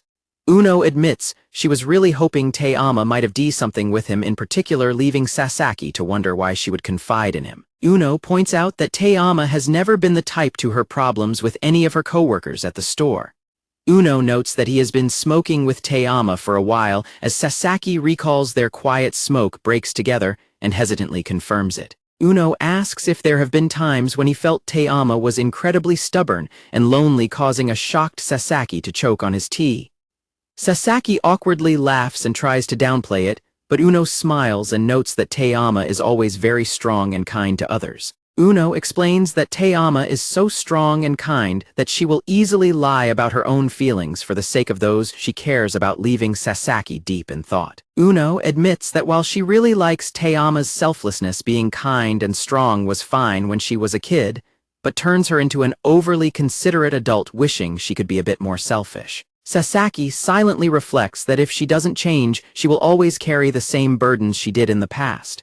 Uno suddenly blushes and apologizes for saying more than she should, but Sasaki quickly reassures her that it is no problem and apologizes for not being able to help her. Uno tells him that he is a very rare person, explaining that, although they are all close to Teama, it is not in the same way he is, which is probably why it is so easy to get carried away talking to him. Sasaki remembers her starting to tell him something during their quiet moments together. He gazes ahead in silence, processing Uno's perspective. Sasaki quietly replies that he does not think he is nearly as important to Teama as her co-workers are, explaining that rather than sharing her feelings with him, she mostly just has to listen to him prattle on and on. Uno's words remind Sasaki of when Yamada asked him at the festival what it was he really wanted to be doing. He remembers Yamada's gentle, searching gaze under the festival lights. He recalls Yamada softly calling his name and telling him that he is simply too nice. Uno points out that he is always thinking of others and doing the hard work himself so that nobody has to get hurt, describing him as kind and warm but also lazy in a strange way. Suddenly realizing how blunt she was, Uno gasps in absolute panic and frantically apologizes, explaining that people often warn her that she needs to think before she speaks, while a sweat-dropping Sasaki just watches her. Sasaki tries to reassure Uno, but a loud, frantic scream suddenly echoes near them. Obata runs up in a complete panic, shouting out for Uno-san and asking if she has a moment. Obata is surprised to see Sasaki there too. Sasaki asks what has got him in such a panic, and a trembling Obata asks if either of them has heard anything from Yamada today. Sasaki replies that they haven't heard anything and asks if something happened, prompting Obata to explain that Yamada was supposed to come in for her shift. Obata adds that it has been over an hour now and she still has not shown up. They add that they cannot get a hold of her on her phone either, leaving Sasaki completely frozen in shock. Sasaki pulls aside the keep-out tape at the park. The sky grows dark over the supermarket. Sasaki learns that they went to her house, but she was not there, and they are currently debating whether they should contact the police or go to the station. Uno arrives on her bicycle and frantically asks Goto how things are with Yamada. Goto replies that she still won't answer her phone, and Uno notes that it is probably best not to call her too much to avoid draining her battery. Obata worries that Yamada might have collapsed on the street somewhere, which immediately terrifies Kawakami and brings tears to her eyes. Seeing her distress, Obata gently suggests they go out and look for her together. Kawakami sniffs and wipes away her tears. As Obata and Kawakami dash off, the other co-workers announce that their shifts are over, and they will help search too, telling Goto to take care of the store while they head out on their bicycles. Sasaki stands there wondering what could have happened to her, but is suddenly startled by a bump from behind. Miyamoto bumps into Sasaki and frantically apologizes, but as Sasaki assures her it is fine, he looks at her and realizes she is acting extremely nervous. Sasaki suddenly remembers that Miyamoto was the other cashier standing next to Yamada during the encounter with the rude customer. Uno asks Miyamoto why she is there since she was not scheduled to work today, and Miyamoto explains she saw the news about Yamada in the group chat. Goto thanks her for showing up, but tells her she has school tomorrow and they will handle the search, but Miyamoto quickly interrupts. Miyamoto hesitantly reveals that about a week ago that angry customer came in again and she overheard him talking to Yamada. She explains that she was working at the register right next to them and heard the entire conversation. Miyamoto details that the customer called Yamada smug, criticized her for smoking out back, and threatened that if confronting her at the store was not enough, he would give her lessons at home. Miyamoto admits she asked Yamada if they should report it, but Yamada insisted it was no big deal and told her not to worry. She tearfully apologizes to Goto, wishing she had informed her, or the floor leads sooner. Sasaki recalls Uno saying earlier that it felt like Yamada had been acting a little off lately. Sasaki stands frozen in shock as he remembers Teama warning him that he would not be able to smoke out back and that she would not be there, desperately wondering what they should do now. He clenches his fist in silent rage, terrified of what might have happened to her. Uno tries to calm Miyamoto down, reassuring her that they are doing everything they can and that it is not her fault. She then gently calls out to Goto, who is quietly blaming herself for not paying closer attention. Uno tells Goto that while it is not their fault, it is not hers either, insisting that the only thing that matters right now is bringing Yamada back safe and sound. Goto regains her composure and quietly apologizes, admitting she temporarily lost her cool. Uno turns to Sasaki and apologizes for dragging him into their stressful conversation. Uno looks down with a heavily worried expression. Sasaki silently turns and begins walking away down the dark street, ignoring Uno as she calls out to him in confusion. Running at full speed, Sasaki dashes down the night streets, panting heavily as he desperately tries to search for her. Sasaki bursts into the ramen shop they had visited together, frantically asking the owner if a young woman with reddish-brown hair has stopped by, but the owner shakes his head and explains that girls never come by at this time of night. Sasaki continues to run desperately through alleys past residential buildings and sprints up a flight of concrete stairs. He runs into another establishment, sweating and out of breath, loudly asking the staff if they have seen a young woman. Sasaki stops to catch his breath, sweating heavily and panting in complete exhaustion as his frantic search yields nothing. Collapsing onto the pavement in utter despair, Sasaki buries his face in his hand, cursing himself and muttering that he is such an idiot. He bitterly reflects that she was standing right there with him at the park just a little while ago.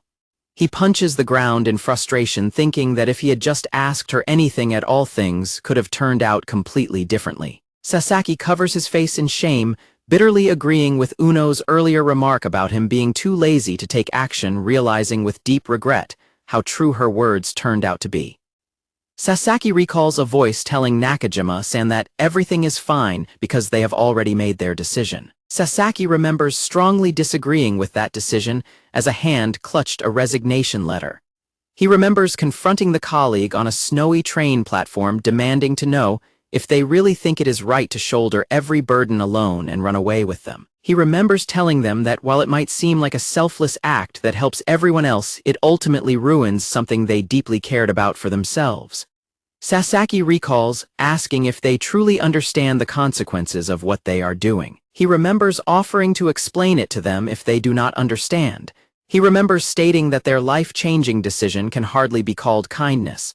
Sasaki remembers bluntly calling their decision lazy. Crouched on the pavement, Sasaki reflects that failing to ask questions when they matter and failing to help before it is too late might indeed be lazy. Sasaki holds his head, bitterly questioning why he thought he would be able to find her when even her colleagues could not, despite them knowing her far better than he does. He realizes they might have even found her already. Sasaki hopes that if he goes back to the store, she will be standing there safe and sound with her coworkers. He hopes that things will simply go back to normal again. Sitting on the curb, he reassures himself that Yamada has many people caring for her, including good friends and a kind boss, and since she is incredibly strong herself, everything should be fine. Suddenly, Sasaki's foot bumps into something on the ground, and he is surprised to see his dropped cigarette pack lying there. He picks up the pack and realizes it must have fallen out of his pocket when he ran into the light pole during the race. He stares at the pack in surprise. Looking closely, he notices a handwritten message scrawled on the side telling him to take better care of it. Sasaki is immediately reminded of their close moments together. Clutching the cigarette pack, Sasaki looks up with a serious, determined gaze, reminding himself that he is the one who has been smoking with her all this time. Sasaki takes a firm step forward, stopping on the pavement. Standing under the street light, Sasaki tells himself to take a deep breath, think, and focus entirely on her right now. He reasons that she is strong and smart, so he must trust that she is all right, especially since the store staff, who know every place in town, have not been able to find her yet. He desperately wonders where she could possibly be. He recalls Teyama's confession about her past, remembering her admitting that she could never bring herself to confide in her coworkers, and explaining that the park used to be her personal refuge. Sasaki suddenly looks up as a realization strikes him, and he instantly pivots to dash off down the street. Sprinting down the road, he tells himself that it does not matter if she was lying to him. Out of breath, he silently pleads for her safety. He makes a silent prayer, asking for just one thing. He silently begs her not to go somewhere he can never reach. Sasaki reaches Tsunaga Park and immediately steps over the caution tape at the entrance. With his heart pounding, Sasaki approaches the taped-off concrete slide. Sasaki steps over a loose piece of tape on the ground as his chest tightens with anxiety. Peering into the dark space beneath the concrete slide, Sasaki is stunned to find Teyama huddled on the ground with her head buried in her arms, and he quietly calls out her name. Huddled in the dark, Teyama looks up with tears streaming down her face, crying out his name in sheer relief as Sasaki gazes at her. Sasaki is completely speechless at the sight of her tears. Sasaki recalls Uno saying she always took the burden on herself, so no one got hurt, and remembers telling his old colleague that such selfless decisions are not true kindness, realizing he finally understands her actions. He admits to himself that he had dismissed her actions as simple kindness to avoid wondering if she felt the same way about him, realizing he wanted to prevent things from changing, but knows that evasion cannot work forever. He recognizes that wanting to keep things unchanged was merely a poor excuse for not talking to her. Staring down at her huddled inside the slide, Sasaki gives her a soft, reassuring smile and gently asks how she is doing. Looking up at the moon, Sasaki admits he simply thought the night was right for her to be waiting at this spot. At the start of the next smoke break, Sasaki and Teyama continue their quiet conversation. Sasaki leans against the caution tape on the concrete slide, repeating that he felt this night was the perfect time for her to be waiting there. Teyama looks surprised by his words as Sasaki remembers her reassuring him that she did not regret sharing her secret refuge with him. After a brief pause, Teyama suddenly lets out a quiet snicker, making Sasaki smile sheepishly. Sasaki frantically asks what she finds so funny, and Teyama apologizes while laughing, telling him his words sounded incredibly pretentious, which immediately shocks him. Sasaki looks away awkwardly and apologizes for making the situation weird.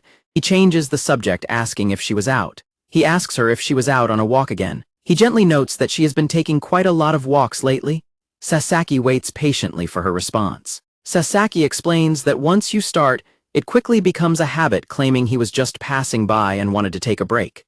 Teyama ignores his excuse and simply tells him to come inside, completely ignoring his protests about the keep-out tape as she beckons him. Sasaki crawls under the tape and enters the concrete slide.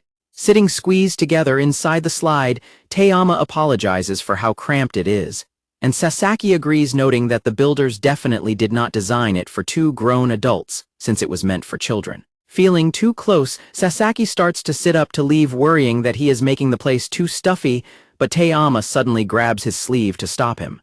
Sasaki pauses and looks back at her in surprise. Sensing her silent request, Sasaki quietly sits back down beside her, while Teyama returns to tapping on her phone. When Sasaki places an unlit cigarette in his mouth, Teyama teasingly asks if he has become a delinquent, and if he wants to get in trouble with the police, prompting a startled Sasaki to quickly explain. Sasaki apologizes for the scare, explaining that he is not actually going to light it, and just wanted to hold it in his mouth, leaving Teyama to curiously ask if he does that to trick his brain.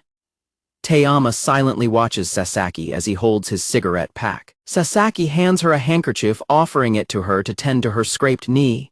Teyama asks him if his leg hurts and if he is injured anywhere else, and Sasaki explains that his knee is just a scratch, but admits he thinks he sprained his ankle. Sasaki pulls out his phone to call the supermarket and have someone pick them up, but Teyama quietly asks if he is not going to ask her why she is there or how she got hurt.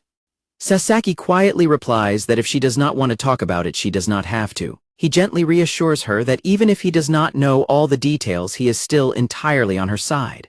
Teyama looks at him in surprised silence at his comforting words. She confesses that she suddenly felt like someone was lurking behind her on her walk. She explains that she panicked and ran toward the supermarket without looking back, but tripped and fell face first onto the asphalt, breaking her phone and hurting her leg so badly that she had to stop and sit in the slide. She admits she knows her coworkers must be panicking and that she needs to get to the store but was unable to walk. Teyama buries her face in her arms in shame, crying that, in her clumsy attempt to prevent everyone from worrying, she ended up making them worry even more, prompting Sasaki to gently call her name. Sasaki tells her that what happened to her tonight is definitely a big deal and that it inadvertently ruined the evening for both her and the others.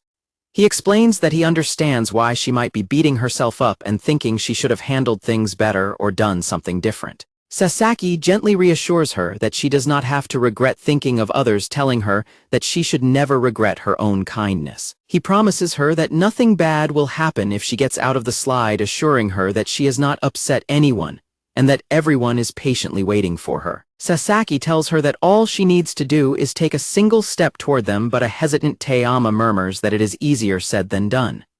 She asks him what she is supposed to do if her leg is too hurt to walk right now. Sasaki turns to her with a warm smile and promises that he will take her there himself. He gently offers to go back together. Sasaki stands quietly smoking a cigarette as he prepares to make a move.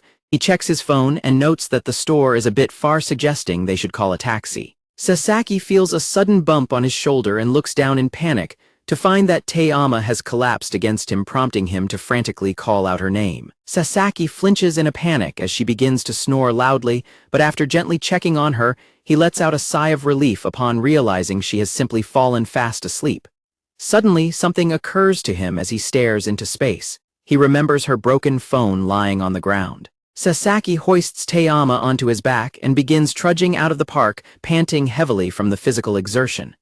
Sasaki grumbles to himself about how she could comfortably sleep while being carried by an old sweaty man calling himself a massive idiot as he struggles to walk. Sasaki shuffles down the street, anxiously wondering how he should explain this to her if she wakes up. Suddenly, Taeyama lets out a soft groan and clings much tighter around his neck, causing a panicked Sasaki to break out in a heavy sweat. Groggily waking up, Taeyama sleepily mutters his name and asks where they are, leaving a highly flustered Sasaki stammering in response. His heart pounds wildly in panic as he frantically starts to apologize. Taeyama nuzzles closer against his shoulder and sleepily comments on what a weird dream she is having, completely catching Sasaki off guard. Taeyama sleepily chuckles that Sasaki would never give her a piggyback ride because he is far too scared to even pat her head, giggling that this must be a bizarre dream. Sasaki realizes with a mixture of relief and embarrassment that she genuinely believes she is dreaming. Still believing she is dreaming, Taeyama sleepily tells him that he really managed to surprise her by showing up out of nowhere and saying things he would never normally say. She sleepily mutters that his words almost sounded cool before offering a quiet apology for teasing him. Sasaki blushes deeply and resolves that he should probably wake her up, but is stopped when she sleepily asks why he always listens to her. She sleepily explains that she often says weird things that embarrass even herself, yet he never laughs and always just quietly listens to her. Taeyama sleepily asks why he is always there right when she wants him to be, wondering if he is this kind to everyone. She sleepily murmurs that she can never understand him. She confesses that every single time she cannot help but think. Taeyama softly whispers that for the sake of his approval she could easily keep up any lie in the world. Sasaki's eyes widen in complete shock as she sleepily confesses that she has never felt this way, before murmuring that this is exactly why she finds him so strange. Sasaki remembers a voice asking him if he likes how things currently are. He recalls Taeyama gently saying his name and remarking that he is glad he met Yamada. He remembers her asking if he really was glad before she trailed off with a quiet sigh. Continuing her sleepy confession, Taeyama admits that the nicer he is to her, the more she finds herself thinking things she shouldn't, wishing he knew even more about her. She adds that it is not very cool because she wants to cherish what they already have, but she still cannot stop these thoughts from surfacing. She sleepily admits she knows this peaceful dynamic won't last forever, expressing a desire to properly apologize to him one day, but noting that she is still not ready to say it right now. She quietly adds that her past self would likely never forgive her for how she is acting now. Taeyama suddenly clenches her arms tighter around his neck. She softly calls out his name once more. Taeyama sleepily asks him if she can request him to remain completely oblivious until she is finally ready to tell him the truth. A police patrol car slowly pulls up nearby with its headlights shining brightly. Near the street corner, the supermarket staff, including Uno and Godu, are speaking with a police officer next to a patrol car, explaining the situation, while Miyamoto watches in silence. Godu suddenly stops and turns her head as she senses someone approaching. She is stunned to see Sasaki walking down the alleyway carrying the fast-asleep Taeyama on his back. Gotu rushes over to them in relief and immediately checks on the peacefully sleeping Taeyama. The rest of the co-workers run up screaming Yamada's name in tears of relief as Gotu supports her, leaving a thoroughly exhausted Sasaki to lean against a utility pole. The colleagues cry in absolute gratitude and relief that she is safe. Sasaki quietly turns away, watching them celebrate her safe return. Gotu watches him go, quietly muttering her name to herself in realization. Reflecting on everything, Sasaki admits to himself that he cannot even pinpoint the exact moment the realization finally hit him. In hindsight, He reflects that the choker she wore to cover the mole on her neck, the bandages on her ears, and the nail polish she only applied to her feet so it wouldn't interfere with her job were all incredibly obvious clues that he was simply too stupid to see before. Crouching by the roadside, Sasaki admits to himself that what he is thinking is probably going to sound incredibly sappy. He slowly scrolls through his phone screen in deep thought. He reflects that all the things she has ever told him and all the genuine emotions she has shown him have slowly added up and finally reached a breakthrough. He recalls that she has been the exact same wonderful person ever since the very first time she ever talked to him. He realizes that his breakthrough was simply a matter of finally remembering who she was. Sasaki sadly realizes that he cannot tell her any of this yet. He thinks to himself that his past self would never forgive him for how he is acting now. He continues to carry her as she sleepily whispers her request. As she asks him to stay oblivious until she is ready, Sasaki wonders to himself what she could possibly find so unforgivable about herself. He resolves to wait for her. Sasaki gently places his hand over hers as she holds onto his shoulder.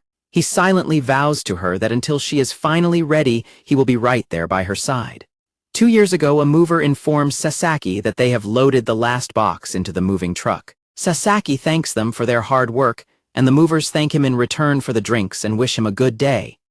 Entering his new apartment, Sasaki pulls out a cigarette and reflects on his career, noting that after 4 years of work and a 2-year break, it has officially been 6 years. He looks around the empty room cluttered with moving boxes, finding it odd to see his old apartment again. After taking a final puff, Sasaki puts out his cigarette in the ashtray and decides to go out for a walk. He recalls that 2 years after leaving headquarters, he was scheduled to return to his old place of work, which is why he moved back to his old apartment in the city at the end of winter.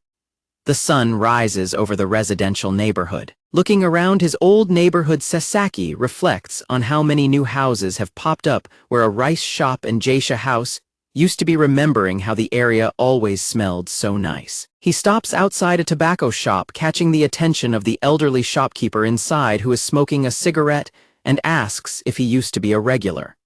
The old shopkeeper apologizes, admitting his memory is failing him and he does not remember him. Sasaki politely tells him not to worry, explaining that he simply lived here quite a while ago.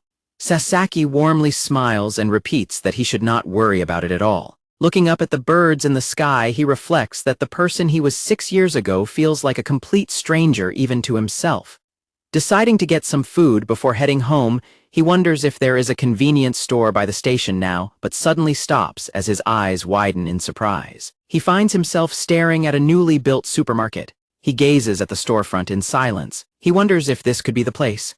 With his heart pounding wildly, Sasaki takes a slow step forward, holding an unlit cigarette. Sasaki's heart continues to thud loudly as someone places a cigarette on an ashtray nearby. He walks up to Supermarket S.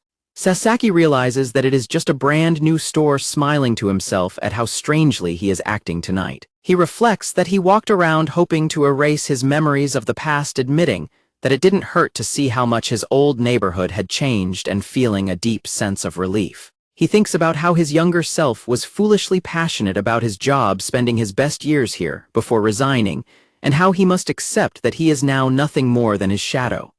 He resolves to stop worrying about it and tells himself to snap out of it. Inside the store, a customer aggressively corners Yamada at her cash register and demands her personal number, but Yamada remains polite and firmly states that she can only business-related information, ordering him to leave. Hearing the customer continue to badger her by claiming they must be the same age and demanding she keeps smiling, Sasaki watches the interaction. Yamada quietly clicks her tongue in deep annoyance. Before Yamada can lose her temper, Sasaki quickly steps up and interrupts them both. The customer angrily demands to know what he wants, and a grinning Sasaki frantically explains that he just wanted to throw away a bottle cap.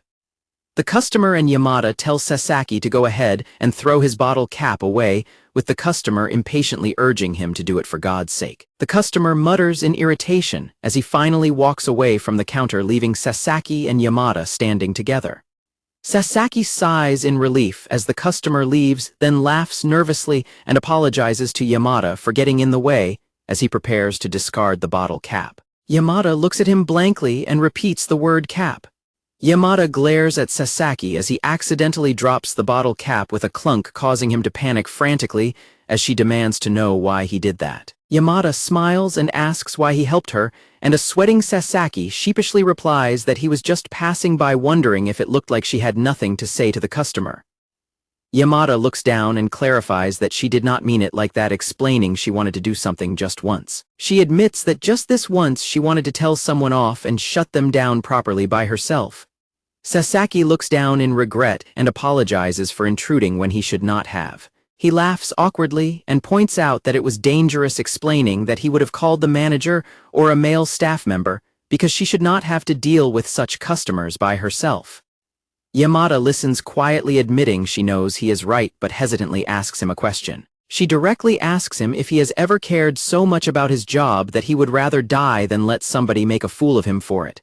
Sasaki is left completely stunned by her intense question. Yamada suddenly gasps and covers her mouth in embarrassment as a coworker warns her that she is talking to a customer. Yamada quickly apologizes for completely losing her cool, but Sasaki frantically waves his hands and insists she shouldn't worry about it, apologizing again for sticking his nose into her business, while Yamada quietly apologizes as well. Sasaki turns and walks away from the register, leaving Yamada standing with her trash bag.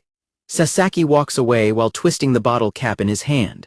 Back in his apartment, Sasaki lies flat on his back on the tatami floor, smoking a cigarette amidst his half-unpacked moving boxes. He exhales a slow cloud of smoke, staring blankly at the ceiling. Her echoing question about caring enough about a job to die for it continues to linger in his mind. Lying on his back in his apartment, Sasaki continues to obsess over her intense question, completely baffled as to why a girl he only just met today would remind him so deeply of his own past. He recalls clutching his own resignation letter tightly, preparing to pack it away. He remembers telling his mentor that he had already died once. He recalls explaining that the moment he handed in his resignation deeply upset his mentor and ultimately failed to stick to his decision anyway was the exact moment he truly died inside. He wonders why her intense gaze is affecting him so deeply. Her steady eyes continue to linger in his mind.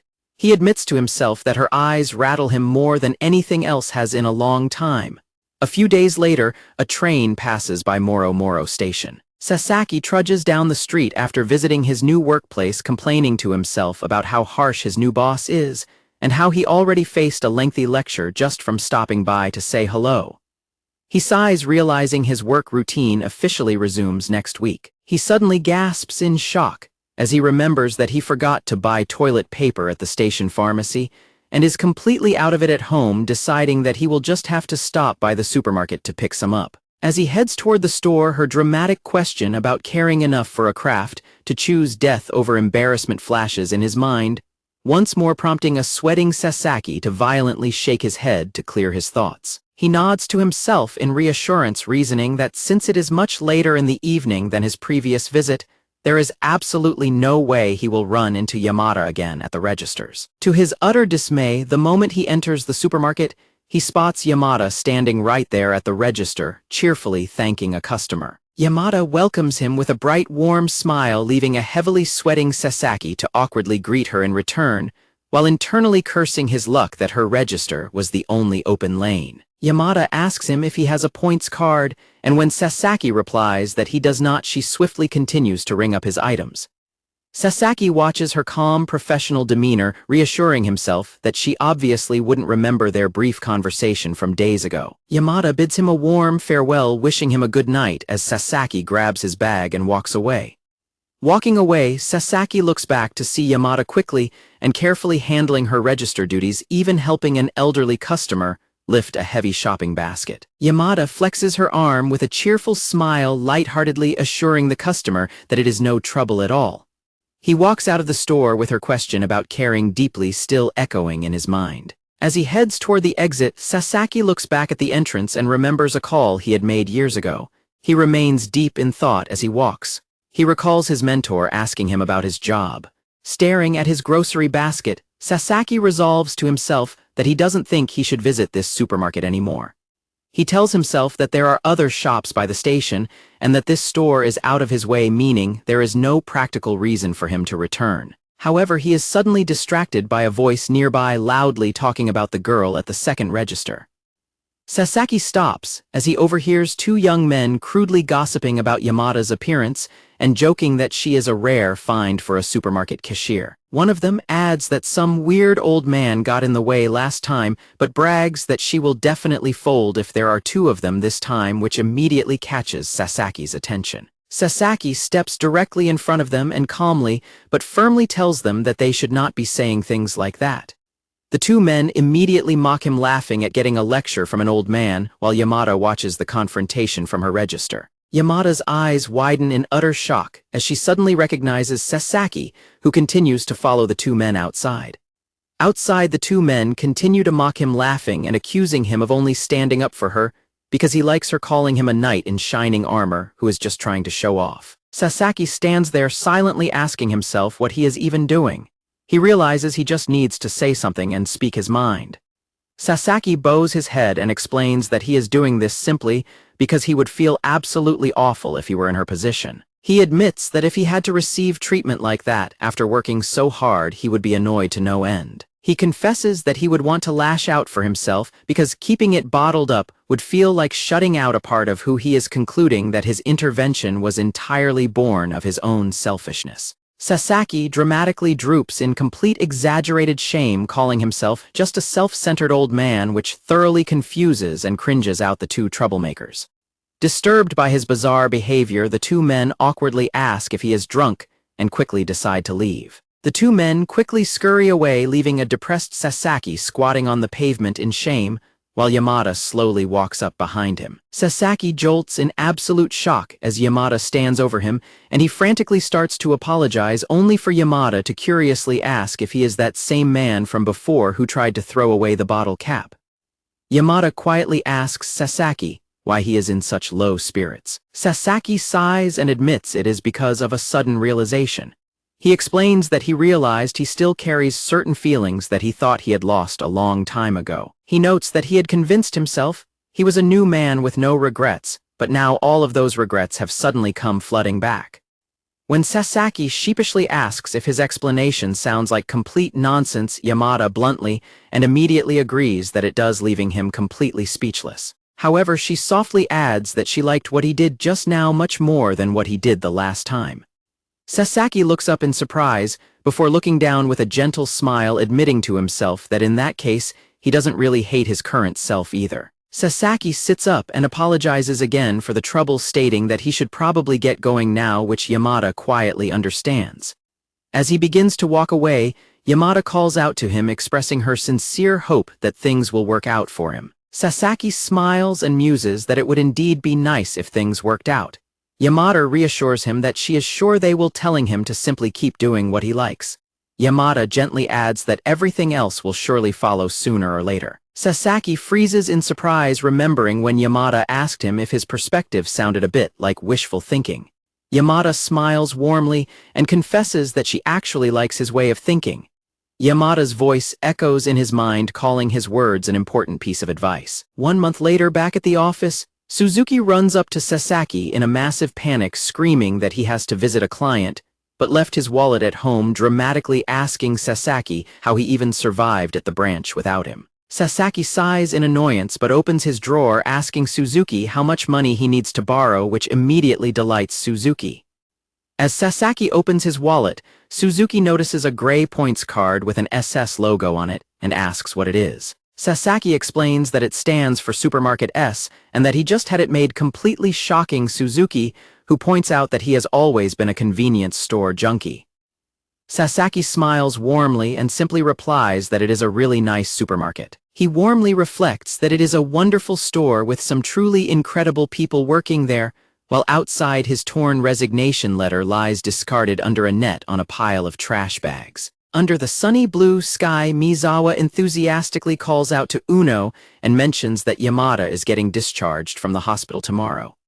Uno confirms that Yamada is indeed coming back, causing Kawakami to cheer in celebration. Uno assumes Yamada's leg must be healing well, and Kawakami adds that Yamada is even going to treat Obata to dinner, which instantly outrages her, until Miyamoto reminds her that Obata is receiving an award today. Uno and Miyamoto praise Obata for catching the man who was harassing Yamada, delivering him to the police, and receiving an official thank you letter. They jokingly crown Obata as the store's new protector, leaving Kawakami to reluctantly acknowledge his heroics as she dangles over Obata's shoulder while he carries her away. Sasaki takes a quiet puff of his cigarette while Teama rests nearby in the soft evening light. Jinko leaves drift softly in the autumn breeze. The yellow leaves fall to the ground. Teama gazes quietly into the starry night sky. Back at the store, Kawakami mentions that Yamada actually wanted to treat the entire staff to dinner, though she told her not to worry about it, while Mizawa excitedly declares that their coworker has reached a whole new level of success. Kawakami and Uno laugh about how everyone was frantically searching for Yamada, while Sasaki managed to stumble upon Teama without ever realizing they were the exact same person, joking that his dense nature makes him completely stationary. Goto-san smirks and quietly agrees that any normal person would have figured it out by now, laughing heartily at his cluelessness.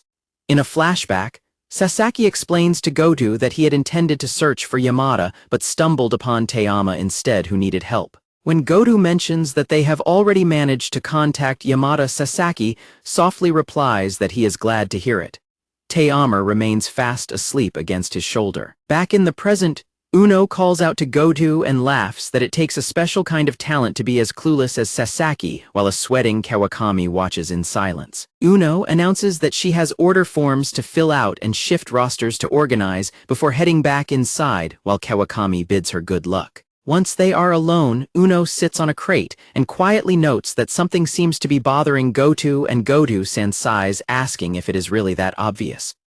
Goto-san admits she is right and firmly states that she will have to get to the bottom of whatever is going on. Meanwhile, Sasaki breathes a massive sigh of relief as his phone is finally repaired after a grueling week of listening to his boss' constant nagging and checking endlessly for client emails at home and work. Sasaki stares at his repaired phone screen and wonders if Teama has managed to get hers fixed yet. Looking up at the night sky, he hopes both her leg and she herself are doing much better now that she is back with her coworkers, concluding that as long as things return to normal, he couldn't ask for anything more. As he walks down the street, Sasaki decides that maybe he will stop by the supermarket today, hoping that she might even be outside smoking in the back alley. Suddenly, he is startled as a car slowly creeps up right behind him with its headlights shining. Sasaki speeds up his pace, nervously wondering why the car behind him is slowly creeping along instead of passing him, and asking himself if he is just imagining things. He continues walking as fast as he can, sweating slightly from nervousness. Sasaki panics as he realizes the car is definitely following him. His heart pounds wildly as the car suddenly stops right beside him, completely startling him. The window rolls down to reveal Goto in the driver's seat, who asks if he is all right, causing a startled Sasaki to tumble over in shock before sitting on the curb. Goto apologizes, explaining she didn't realize it was him and telling him to take better care of his back. Goto notes that he is off work early today, and Sasaki confirms that he was actually planning on stopping by the supermarket. Goto asks if he is completely free right now, and when Sasaki hesitantly agrees, she happily acknowledges it. Goto casually tells him to get in and join her for a date, completely stunning Sasaki. While Sasaki stands there completely dumbfounded, Goto firmly orders him to stop hesitating and get into the car. Sasaki reluctantly climbs in and shuts the door, but immediately panics and demands to know what she just meant by a date as Goto merrily drives off. Sasaki frantically yells for the manager to hold on as the car speeds away down the road. Meanwhile, Obata walks down the street with Yamada, reassuring her that his injury really wasn't a big deal. Obata braggy boasts that it is not difficult for him to fold a person or two in half, prompting Yamada to dryly reply that his comment sounds incredibly ominous, before telling him to stop complaining, because she simply wants to treat him to dinner. Yamada explains that he is the reason she can still work late shifts right now, but Obata replies that while he is happy for her, she should remember that she is going to treat the entire staff to dinner later. Obata nervously asks Yamada if she has spoken to Sasaki since that night, which instantly catches Yamada completely off guard. Obata points out that Sasaki was the one who found her and carried her back when she couldn't walk, suggesting that he is actually pretty cool, which only makes Yamada look down in deep embarrassment. Yamada quickly stammers that she hasn't spoken to him yet, but blushes as she mutters that she will obviously say thanks when she sees him next, before marching away rapidly and leaving a thoroughly confused Obata to wonder if he was not supposed to ask. Suddenly, Obata lets out a loud scream of absolute shock, startling Yamada and a nearby pedestrian before frantically pointing to the side and urging Yamada to look. Yamada looks over in confusion toward where he is pointing. Believing he is just excited about a restaurant, she grumbles that if he wants to eat there, he should just say so. Yamada freezes in complete shock as she looks through the window and spots Sasaki and Godu sitting closely together at a table inside the restaurant, leaving both her and Obata completely speechless. Godu notices Sasaki looking unsettled and asks what is wrong, pointing out that it is only his third plate, and reassures him that she is paying while Yamada and Obata slam themselves against the window in shock outside. Sasaki holds his stomach in nausea and apologizes, explaining that while he appreciates the gesture, his stomach simply is not as big as it used to be. Godu apologizes, noting that she usually eats more and wouldn't know, suggesting he just enjoy a smoke instead, which Sasaki accepts, while silently wondering how she eats so much when she is in her 40s like him. Godu suddenly bows deeply and thanks him for his help in finding Yamada, causing a startled Sasaki to frantically tell her it is perfectly fine and not to worry about it. Sasaki insists that the situation was far more stressful for the supermarket staff than it was for him, adding that he simply got lucky with his search. Godu questions his claim of luck, and Sasaki maintains that it was indeed just luck. Gotu points out that he went to search for Yamada and immediately checked a closed-off park that none of her staff, most of whom live nearby, even thought to check. She continues, pointing out that he found Teyama injured there and questions how he can possibly call that mere luck. Gotu stares directly at him and states that it wasn't luck, directly asking him if he has figured it out and pointing out that he went looking for Yamada and found her. Sasaki sweats in panic as Gotu bluntly asks him if she is wrong. Sasaki remembers Teyama whispering on his back that she is not ready to say it yet and asking him to stay oblivious. He quickly cuts Gotu off, loudly calling her manager. Sasaki leans forward and pleads with Gotu not to tell Yamada yet that he has figured out her secret identity. Clenching his fists on the table, he admits he knows it might seem dishonest of him to continue coming to her register and talking to her like usual. He trails off, looking down in deep conflict. Gotu stops him, pointing out that Yamada is the one who has been dishonest, admitting she was actually planning to apologize herself for letting the secret go on so long, because she found it amusing. She tells him not to apologize, ordering him to sit down and smoke, which leaves Sasaki and the surrounding customers completely flustered. Gotu softens her tone, explaining that since she knows him, she knows he means no harm, but gently asks why he is so invested in keeping up this lie. Sasaki remains silent for a long moment, looking down. He explains that when he was carrying her back from the park, she sleepily asked him to stay oblivious until she is finally ready to talk. He adds that she cannot face the truth yet because she believes her past self would never forgive her for who she is now. Sasaki chuckles nervously, explaining that she was actually sleep-talking and assumed it was a dream because she believed he could never carry her. Gotu sighs and rubs her forehead, commenting that this is exactly what he gets for being so nice all the time. Gotu adjusts her glasses and states that to her it doesn't matter if Yamada was sleep-talking or not. Sasaki turns away and softly reflects that he got to hear what Yamada actually thinks. Gotu questions him, asking why he would feel obligated to go along with the lie even if he knows what she thinks. He exhales another puff of smoke, remaining silent for a moment. Sasaki reflects that having lived for over 40 years and experienced both good and bad things, he truly believed he had already heard everything people had to say. He notes that meeting her proved just how wrong he was, explaining that her words were completely novel to him, yet somehow felt nostalgic at the same time, making him realize he still had plenty of firsts left in his life. He smiles, softly admitting that it was the first time anyone had ever told him they would keep up any lie in the world just to earn his approval. He reasons that whether the lie started as a joke or out of caution, he is just a weird old man and would never hold it against her. He looks back on their time at the park, noting that right now she clearly has much bigger reasons for maintaining her lie. He reasons that if she is taking her time to think things through and trying to find the right opportunity to talk, then he is completely prepared to wait until she is happy and ready, no matter how long it takes. Sasaki finishes explaining his reasons, admitting that he knows it is not fair of him to ask Godu to keep quiet about the whole situation. Godu-san bluntly tells him that it is perfectly fine, completely shocking a panicked Sasaki. Godu-san casually claims she didn't hear a single thing today before asking Sasaki if he would care to offer her a smoke, which leaves him looking startled. Sasaki quickly hands her a cigarette and lights it for her.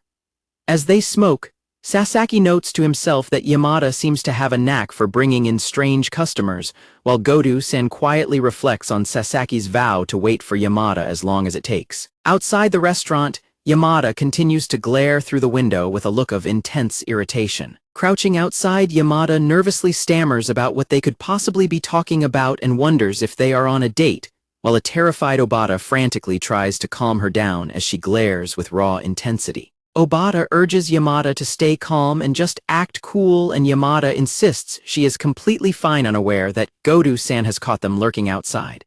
Yamada suddenly freezes in terror as Godu-san steps outside and demands to know what the two of them are doing there. Both Yamada and Obata jump in absolute terror, with Yamada frantically shouting out for the manager. Yamada frantically shakes Godu-san's arm and demands to know what she was doing in there alone, with Sasaki screaming for her to answer why she was having dinner with him, as her face erupts into a massive blush. Godu-san suddenly smacks Yamada on the head, loudly ordering her to pipe down and explaining that she was only thanking Sasaki for helping her.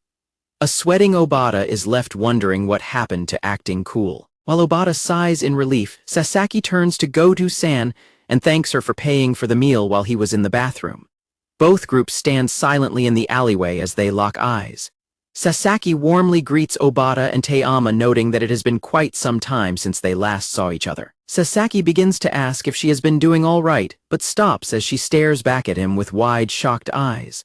Teama suddenly lets out a quiet squeak and ducks behind Obata's back to hide her heavily blushing face, leaving Sasaki utterly bewildered. Sasaki stammers in confusion, but Obata quickly tells him not to worry, while Teama trembles behind him and insists she is perfectly fine. Godu-san interrupts the awkward tension, telling Sasaki that she actually has a favor to ask of him. Godu-san asks Sasaki if from now on he can help Teama get home after they finish smoking together, completely shocking everyone. Godu-san reminds them of Yamada's recent safety scare, stating that she will handle driving her home during night shifts, but insists that Sasaki should accompany her whenever they smoke together. Godu-san tells him to consider it a fee for smoking at their store, and when Sasaki agrees, she asks if he is coming by tomorrow night around 10. Yamada looks away, blushing, and mutters that tomorrow is the only day she is busy, so that would work out perfectly. Godu-san declares the matter settled and offers Sasaki a ride, but Sasaki declines, explaining he does not live far. When Godu asks the others about their plans, Obata stammers that they were just going to get something to eat. Godu-san waves goodbye, wishing them all a good evening as she walks away. Sasaki thanks her and Godu-san calls back her farewell. Sasaki bids them goodbye and a nervous Obata wishes him a good night. As he begins to walk away, Teama quietly mumbles a soft goodbye under her breath. Sasaki looks back and softly promises to see her tomorrow, gently calling her Teama-san. Teama looks down with a peaceful, gentle smile. The moment Sasaki is out of earshot, Obata frantically turns to her and demands to know why she didn't thank him after finally getting to see him. Teama blushes and quietly mutters that she would like to know the answer to that herself, leaving Obata completely dumbfounded. Teama explains that she actually wants to thank him and return his handkerchief, admitting she has been thinking about it the entire time. Sasaki remains silent as he remembers her resting on his shoulder. Looking down, Teama blushes and quietly mutters that she just does not know how to bring herself to do it. Inside her car, Godu taps her fingers on the steering wheel in silence. Godu-san remembers Sasaki explaining that Yamada cannot face her past self. Listening to the ticking of her car's turn signal, Godu-san remembers Sasaki pleading with her to keep his realization a secret. Godu-san recalls Yamada once telling her that she was going to grow up to be just like her. Godu-san remains silent, exhaling a slow puff of smoke. As she drives down the street, Godu-san quietly reflects on Yamada. Meanwhile, Sasaki lies in bed completely stressed as he resolves to avoid any overtime tomorrow while also trying to figure out what was going on with Teama earlier. Sasaki stands outside under the city lights with Uno's dog, both wearing sunglasses. The next day at his office, Suzuki calls out his name. Suzuki walks in complaining that he is exhausted after walking all day, suggesting they take a long break since the boss is out, but he suddenly stops in shock. Sasaki is hunched over his computer, typing at lightning speed with a snack in his mouth, looking absolutely focused and sweating from the pressure. A shocked Suzuki asks what is going on, but their colleague warns him not to disturb Sasaki, explaining that he cannot afford to stay late today and has been working non-stop without taking a single break for lunch or a smoke. Sasaki suddenly turns his hollow, exhausted face toward them and asks if Suzuki said something, prompting a startled Suzuki to quickly deny it. As his colleague prepares to leave for a meeting, she reminds Sasaki to review the conference data, and Suzuki sighs, muttering that he already knows something terrible is going to happen because Sasaki always ends up in neck-deep trouble whenever he tries to avoid it. Sasaki checks his phone to see that it is exactly 5 in the evening while Suzuki and their colleague continue to bicker in the background. Walking out of his office building, Sasaki lets out a tired sigh, calculating that if everything goes well, he should have an hour to spare before meeting Teyama at 10. Goto stands with her arms crossed while Obata and Yamada watch in silence. Yamada stands quietly looking away in deep thought. Remembering that he only saw her for a brief moment, Sasaki walks down the street and wonders if she feels awkward about him carrying her, or if he said something wrong. He clenches his fist and tells himself to snap out of it, to focus entirely on work, resolving to finish his day early so he can make it in time to apologize. At 5:10 in the evening, Yamada stands at her register, welcoming a customer with a bright smile. Obata watches Yamada work her usual register spot, feeling glad to see her back in action. Kawakami gets incredibly emotional and starts crying, prompting Uno to tease her and offer her shoulder to cry on, while a bewildered Obata watches in silence. Yamada repeatedly glances over at the wall clock, checking the time in silence. A few minutes later, she glances at the clock again, which now reads 5:14 as a child calls out for their mother nearby. Yamada watches a tired child climb onto their mother's back to be carried, which immediately triggers a memory. Yamada's face erupts into a massive blush as she panics at her register, leaving a sweat-dropping Obata to silently realize she is thinking about Sasaki. Uno mentions that the manager and she had to take the day off today, ruining Yamada's plans to treat everyone, while Obata silently reflects that something felt off about the manager yesterday. Obata wonders if Goto taking Sasaki out for dinner means they talked about Sasaki's relationship with Yamada.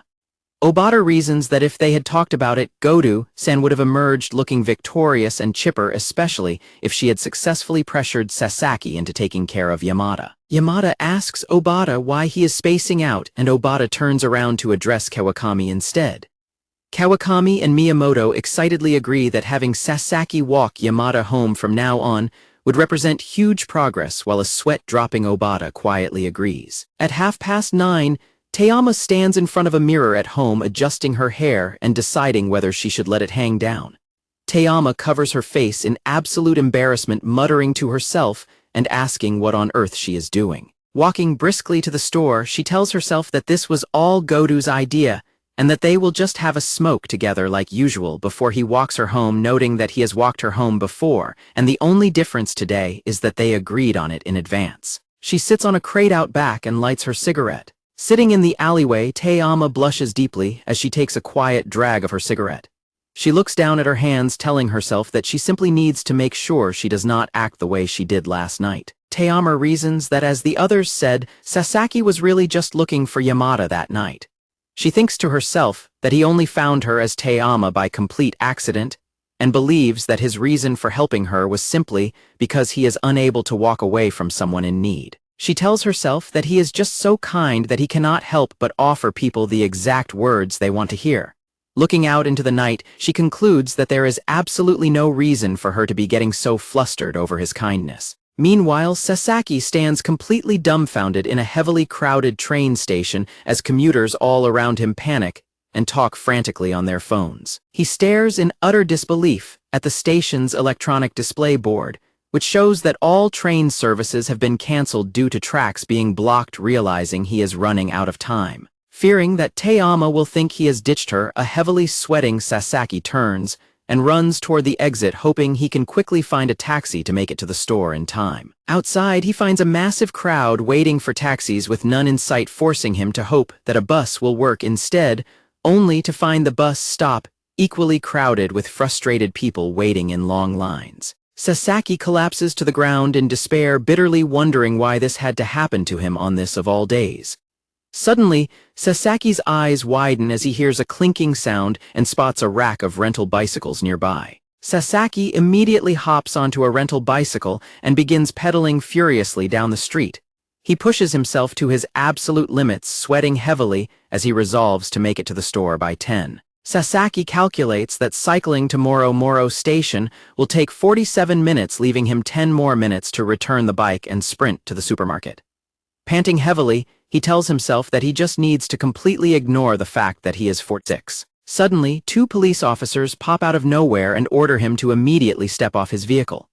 Sasaki nervously stammers that his vehicle is just a bicycle, but the officer explains they are performing sobriety tests on all cyclists today. Spotting Sasaki's red face and bloodshot eyes, the officer looks highly suspicious, leaving a panicking Sasaki to internally scream that it is actually just nicotine withdrawal. The officer notes his behavior is suspicious and decides they might need to run 2 separate sobriety tests on him, while a desperate Sasaki cries and begs them to let him go because he is in an extreme hurry. After finally being released, Sasaki pedals frantically again, too terrified to even check how many minutes he lost and forcing himself to focus entirely on the pedals, when he suddenly hears a dog barking nearby. Sasaki hears more barking and assumes he is hallucinating Uno's dog Daigoro due to his severe nicotine withdrawal, reasoning that he would still prefer hearing fake barks over his boss' constant yelling. He turns his head in absolute shock to find Uno's dog Daigoro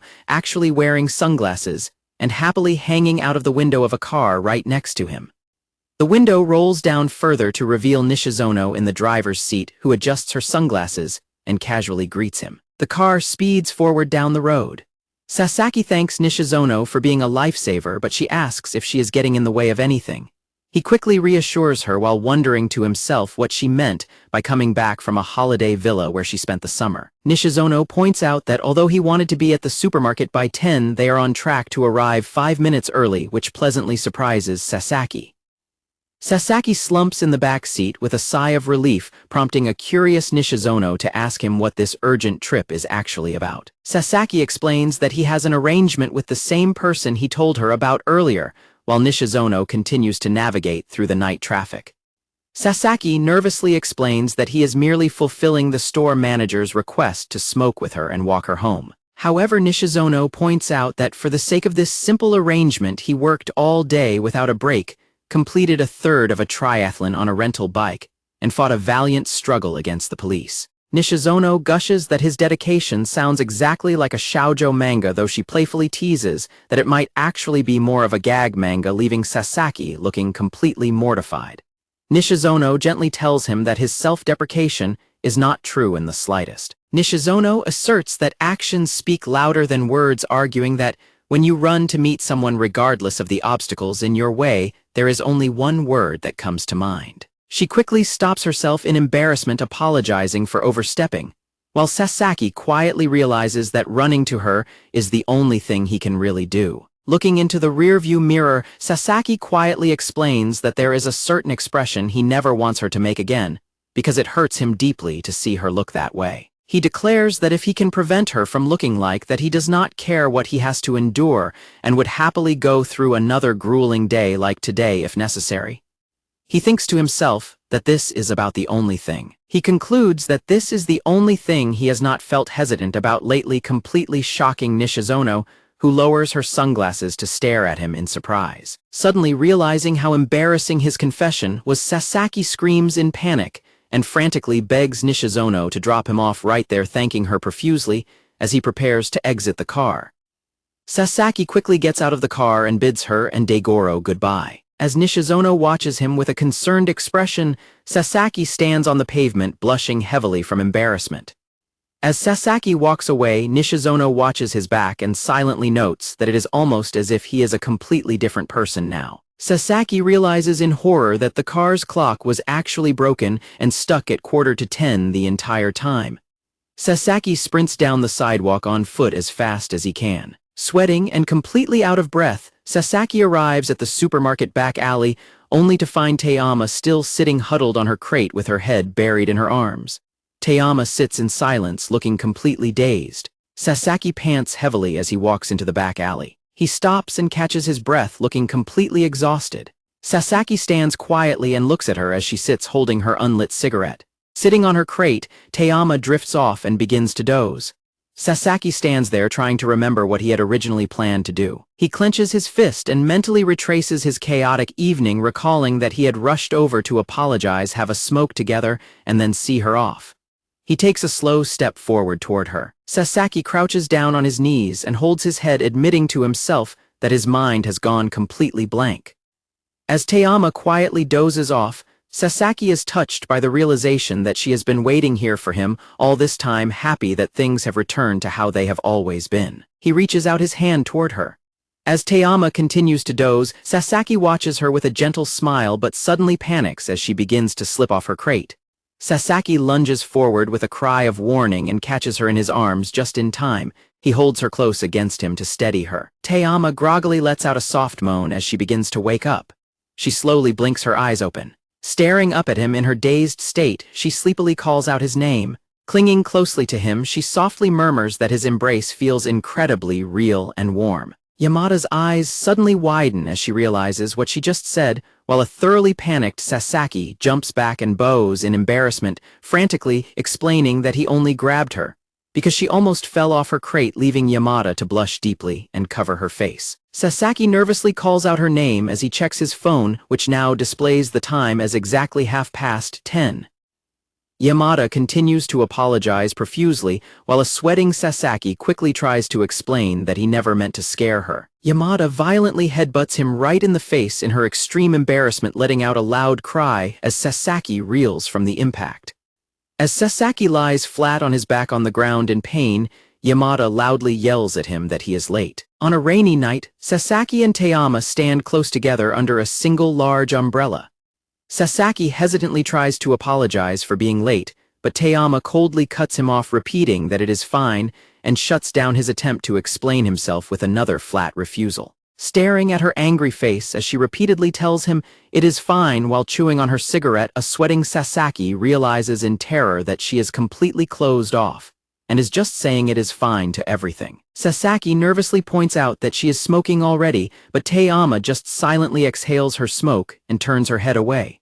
Sasaki is left completely speechless when he looks down and notices the outdoor ashtray is piled high with smoked cigarette butts. Sasaki nervously suggests that since she has had enough, he should take her home, but Tayama glares at him with a terrifyingly dark expression and flatly refuses to make him look like the manager's errand boy, ordering him to take a seat and have a smoke first. Sasaki quietly sits down next to her on a crate and begins lighting his cigarette. As they sit in silence, Sasaki groans softly, and when Tayama looks over, he holds his head and admits he just felt a bit dizzy. Tayama repeats the word dizzy in surprise, and a sweat-dropping Sasaki quickly remembers his chaotic bike ride and his frantic run-in with the police. Sasaki sheepishly explains that he is sure his dizziness is simply because he has not smoked all day. Tayama asks in surprise if he really hasn't smoked all day, and Sasaki explains that he had tried to get to the store as quickly as possible, so he ended up skipping both his lunch and cigarette breaks. Sasaki lists the series of disasters he faced, explaining that his train was canceled, the taxis and buses were full, and he had to ride a rental bicycle before being stopped by the police for a sobriety test. He adds that he almost gave up until an acquaintance drove by and gave him a lift, sighing that he really thought he would make it on time and should have paid closer attention to the clock. Tayama suddenly screams at him in tears, demanding to know why he didn't tell her all of this sooner. She immediately sits back down on her crate and softly apologizes for not letting him get a word in, while a flustered Sasaki quickly assures her that it is perfectly fine. Sasaki exhales a puff of smoke and chuckles that it is incredibly dumb, musing that while they are experts at accidentally running into each other, the moment they actually plan to meet, everything in the universe somehow goes wrong.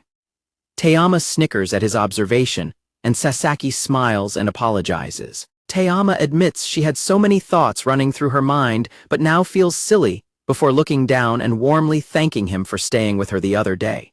She kneels down and hands him back his folded handkerchief, explaining she sent it to the cleaners first. When Sasaki asks how much he owes her for the cleaning, Teyama flatly warns him that if he tries to pay her back, she will kick him. Sasaki looks at her and gently asks if her knee is okay now. Teyama tells him that it healed over right away and asks about his ankle, but when Sasaki looks surprised, she starts hopping on one foot to show him she is fine, prompting a panicked Sasaki to tell her to stop pushing herself. Teyama tells him not to make a big deal out of it, and Sasaki smiles with deep relief, admitting he is glad to hear that she is doing well. They stand in silence for a moment before Teyama calls out to him. Teyama asks him if he is not going to inquire about how Yamada is doing. She points out that he was searching for her that day and asks if the manager already filled him in. Sasaki awkwardly scratches his head and stammers that he already heard she was safe and sound. Teyama assures him that Yamada was simply extremely late and that it is nothing to worry about, and Sasaki politely nods.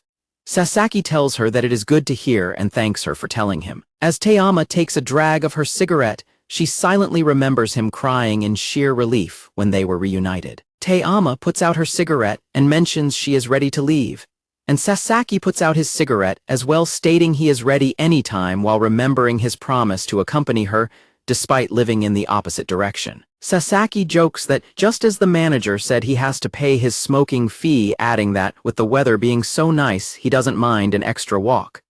Just as he finishes his sentence, a sudden heavy downpour begins to drench them. Teyama asks him if he has an umbrella, and a startled Sasaki admits that he does not. Sasaki thanks her as she opens her umbrella. Sharing her umbrella as they walk, Sasaki calls her a lifesaver, but Teyama replies that it is no big deal since she always keeps an umbrella at the store. Sasaki muses that his friend's warning about the weather forecast being too good to be true turned out to be correct, prompting Teyama to ask if he means the colleague he sometimes mentions. Sasaki explains that his colleague always warns him that something awful happens whenever he tries to leave work early, and Teyama dryly notes that his friend doesn't seem to have much tact. Sasaki laughs and agrees, and Teyama notes that when you have known someone for a long time, such things stop mattering, asking how long they have known each other. Sasaki explains that they met when he was at university in Mai over 20 years ago, but their conversation is suddenly interrupted as a truck speeds past and splashes a wave of puddle water toward them. Seeing the truck, Sasaki quickly warns her to watch out, noting that some madman is racing over the puddles and tries to pull her out of the way. Sasaki grabs Teyama's arm to shield her from the oncoming splash, leaving her wide-eyed in surprise. The truck speeds away as a massive wave of dirty water completely drenches Sasaki, while Teyama stands safely behind him, entirely dry. Sasaki laughs dryly at his terrible luck, drying himself off with the very handkerchief Teyama had just spent money to get cleaned. Teyama snaps back, angrily calling him a massive idiot and completely dismissing his claim of having bad luck. She points out that he easily could have stepped out of the way but chose not to because he was worried the splashing water would hit her instead. Teyama mumbles an apology, telling him that of all the bad things are bound to happen to him if he constantly insists on covering for other people simply because he is too nice to everyone. She adds that this is exactly why he went out looking for Yamada but ended up finding her and helping her instead. Sasaki tightens his grip on the umbrella handle in silence. He remains silent, listening to her words. Sasaki flinches in surprise as Teyama suddenly wraps her arm tightly around his, declaring that she will not let go until he safely walks her home. Teyama tells him that he is completely hopeless on his own, declaring it is his own fault and ordering him to reflect on his mistakes, which a flustered Sasaki quickly promises to do. As they walk, they both turn their heads as a car slowly approaches from behind. The car carefully slows down to crawl past them, avoiding splashing any water. Sasaki notes that the car slowed down to avoid splashing them, commenting on how nice some drivers can be. However, he remains thoughtful as he watches the car go. Sasaki calls out her name when he notices her staring at the departing vehicle. Teyama asks if he knows whose car that was, noting that it is not a model you see very often, but Sasaki admits he knows nothing about cars. Teyama admits that she used to really want that specific model, explaining that she had planned to save up money to buy her own car so she could drive around to all sorts of ramen places. She continues explaining that there are so many excellent roadside ramen shops out there, and having a car of her own would make visiting them much easier. She muses that she could even drive to other prefectures on a whim or find all the newly opened ramen places. Te-ama suddenly blushes deeply and turns her head away, self-consciously muttering that it really is always all about ramen with her. She softly adds that she doesn't just want to visit roadside shops, noting that there are also some lovely places with beautiful views out in the mountains. Sasaki smiles warmly and gently remarks that it is a very nice dream to have. Sasaki quickly corrects himself and apologizes for using the word dream, but reassures her that he still thinks her plan sounds incredibly nice, leaving Te-ama looking down in a light blush. Sasaki walks in silence, exhaling a soft puff of smoke. Te-ama quietly calls out his name. She admits that driving to ramen places is not the only thing she would want to do with a car. She explains that she would love to gather everyone from the store and take them out somewhere where they can all eat and have fun together, noting that she needs other people to make that dream come true. She notes that since she is not the manager, she doesn't know how long it will take to make that happen, teasing that she might be an old lady, and he might be an old gramps with a cane by then, but asks if he would still be fine with it. Te-ama gently clutches his sleeve and softly asks if he would be a part of her dream. Sasaki is left completely stunned and blushing heavily at her request, while Te-ama looks down guiltily, thinking to herself that he is probably just going to laugh it off, and reflecting that, despite scolding him, she is actually the one who takes advantage of his kindness the most. She looks up at him with wide, anxious eyes. Te-ama is startled as Sasaki continues to stare at her in silence. Sasaki frantically scratches his cheek and stammers out his apology and his thanks for the offer before warmly telling her that he would absolutely be happy to join her. Te-ama pauses and seriously tells him to make it a promise.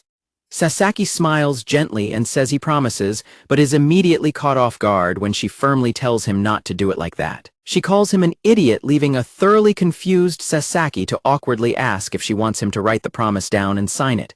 She softly reaches out her hand and places it over his on the umbrella handle. Sasaki freezes in absolute shock at her touch. Gently wrapping her fingers around his on the umbrella, Te-ama softly states that a simple verbal promise doesn't count. Blushing deeply, Te-ama looks down and holds out her pinky finger, declaring that it only counts if it is a pinky swear. They stand close together on the wet pavement, sharing a quiet moment under the single umbrella in the pouring rain.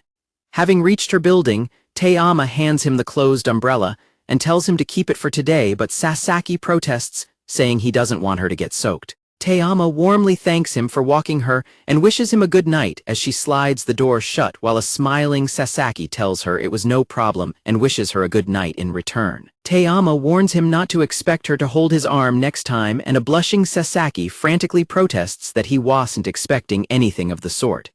Te-ama smiles softly to herself in the quiet night. Looking back at her closed door, Sasaki quietly reflects on her words. He remembers Uno pointing out his kindness, but firmly tells himself that it isn't true that he is nice to everyone, realizing that it wasn't Yamada he desperately wanted to find that night, but Te-ama. Te-ama's voice echoes in his mind, telling him how happy she is that he did his dream with her and made her a part of it. He silently hopes that one day he will be brave enough to tell her everything while finally calling her by her true name. Just as he begins to walk away, Te-ama suddenly opens the door and runs out, calling for him to wait a second, which completely startles Sasaki. Sasaki holds up a tiny ginkgo leaf clip, explaining that there was something stuck in her hair. Looking directly at her, Sasaki softly addresses her as Yamada-san. Te-ama stands completely frozen in absolute shock, while Sasaki suddenly realizes what he just said and screams in pure terror. Sasaki frantically stammers out his apologies and runs away in a complete panic, leaving a silent Te-ama standing on her porch. Walking away, Sasaki desperately berates himself for calling her by the wrong name, calling his slip of the tongue incredibly rude, and lamenting that he has no excuse. Te-ama places her hand on her head, telling herself to get it together. Sasaki remembers her holding out the ginkgo leaf clip and offering to throw it out for him, but he nervously insisted it was fine. Te-ama bid him a final goodbye as she closed her door, while Sasaki told her to take care before walking away in deep embarrassment. Under the pouring rain, Sasaki sighs to himself that keeping secrets is incredibly hard. Inside, the door shuts softly. Te-ama leans against her closed door and slowly slides down onto the floor, huddling her knees, as she gasps to herself that the encounter nearly killed her. She remembers him addressing her as Yamada-san, complaining to herself that he is such an idiot for getting her name wrong, yet she wonders why his mistake affects her so deeply. Sitting on the floor, she thoughtfully asks herself if his slip of the tongue felt like he actually meant it. Te-ama notes to herself that Sasaki was acting weird today. She adds that she also has no idea what his expression meant. However, she admits that she is probably acting even weirder than him. She reflects that despite deciding not to talk about her dream, she still told him about it and even made a promise with him. Sitting alone in the dark hallway, she confesses to herself that she almost wishes for that dream to come true soon. The next day, an exhausted Sasaki adjusts his glasses while smoking.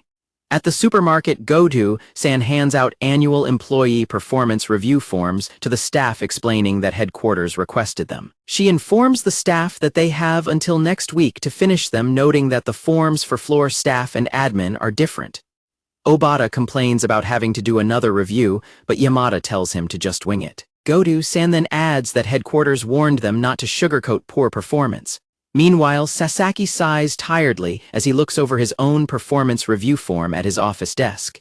In the supermarket break room, Yamada notes that Obata's form looks like a headache. Obata confidently claims he will be fine because he has the pen she gave him, before asking what she plans to write in the future goals section. Obata teasingly suggests that since she is crazy for the manager, she should just write that she wants to be the assistant manager, prompting a defensive reaction from Yamada. A flustered Yamada tells him not to say things like that before intensely declaring her actual plan is to become the seafood procurement manager so she can keep tabs on the boss no matter where they transfer her.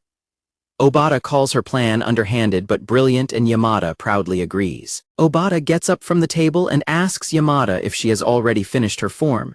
Yamada explains that she hasn't finished, yet stating that she plans to wrap it up later since she has a ride home to catch.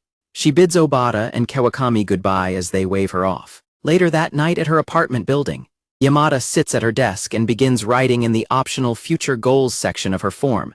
As she writes, she remembers Sasaki warmly telling her that her idea was a nice dream. She also remembers him confirming that she is just like him. Yamada begins writing down that she wants to get promoted, staring at the paper with a focused expression. She suddenly stops and stares blankly. She then furiously erases what she just wrote. Slumping onto her desk, she groans and mutters that she thought she was over all this. A few days later, a furious Suzuki yells at his boss, demanding to know why he is sending him on a trip with Sasaki and Nakajima, calling it ridiculous. The boss points out that the trip is actually about Suzuki, prompting a confused Suzuki to ask why he needs to tag along. The boss slams his hands on the desk, yelling that he is sending him with Sasaki because Suzuki needs just as much training as the new recruit, completely shutting him down. Nakajima coldly remarks that Suzuki is now on her level, leaving him looking thoroughly destroyed. Suzuki angrily tells her not to get cocky just because she is a new grad and reminds her he has a name. Nakajima calmly corrects herself by calling him by his last name while Sasaki watches them bicker and comments that they seem as thick as thieves. Later that evening, Sasaki walks home from the station, noting that his one-week trip starts next month. He decides he needs to visit the store when he gets a day off to return Te-ama's umbrella. Sasaki suddenly spots a specific model of car parked in a nearby alley. Looking closely at the vehicle, Sasaki recognizes it as the exact car she was talking about earlier. Sasaki quietly recalls telling her that he doesn't know how long it will take, but he remembers her asking if he would still be a part of her dream. Sasaki suddenly slaps himself on the forehead, telling himself to stop getting worked up over a simple question. He heavily blushes and berates himself as an idiot, noting that it is bad enough he got her name wrong. A voice suddenly calls out from behind, noting that they have never seen him so worked up. Startled, Sasaki turns around to see Nakajima smoking nearby. She jokes that she always thought he was Mr. Serious and didn't expect that kind of thing to be on his mind, but Sasaki quickly denies it. He tells her she might be overreacting, and she laughs and slaps him on the back. Sasaki recalls telling Te-ama that sharing her dream with him makes him very happy.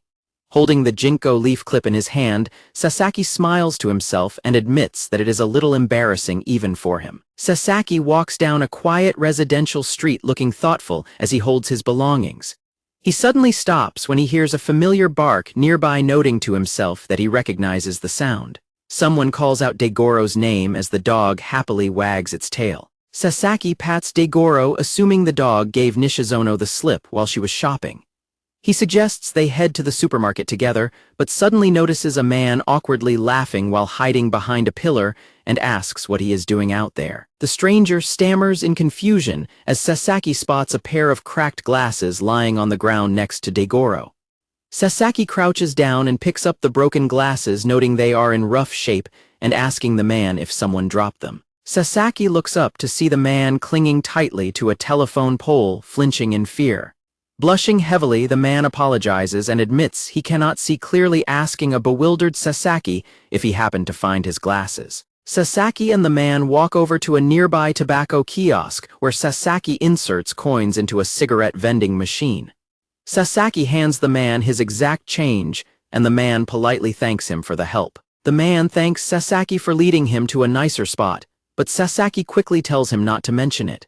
Sasaki takes out a fresh pack of cigarettes, explaining he needed to buy some anyway, and noting that the kiosk owner allows smoking there. He tells the man he is free to light up, prompting the man to ask how Sasaki knew he smoked. Sasaki explains that he simply assumed based on the shape of the cigarette pack visible in the man's breast pocket. The man laughs and admits he thought Sasaki could read minds for a second, which Sasaki denies, calling himself an average desk jockey.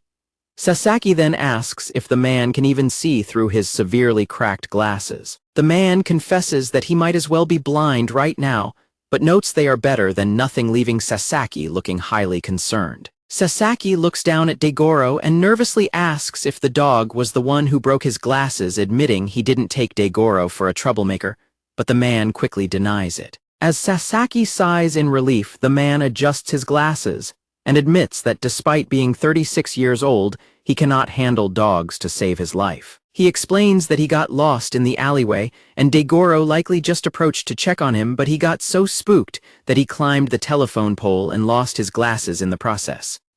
In a flashback, Sasaki holds Daigoro back and apologizes, coaxing the man down from the pole. In the present, Sasaki jokingly asks Daigoro if he did it on purpose.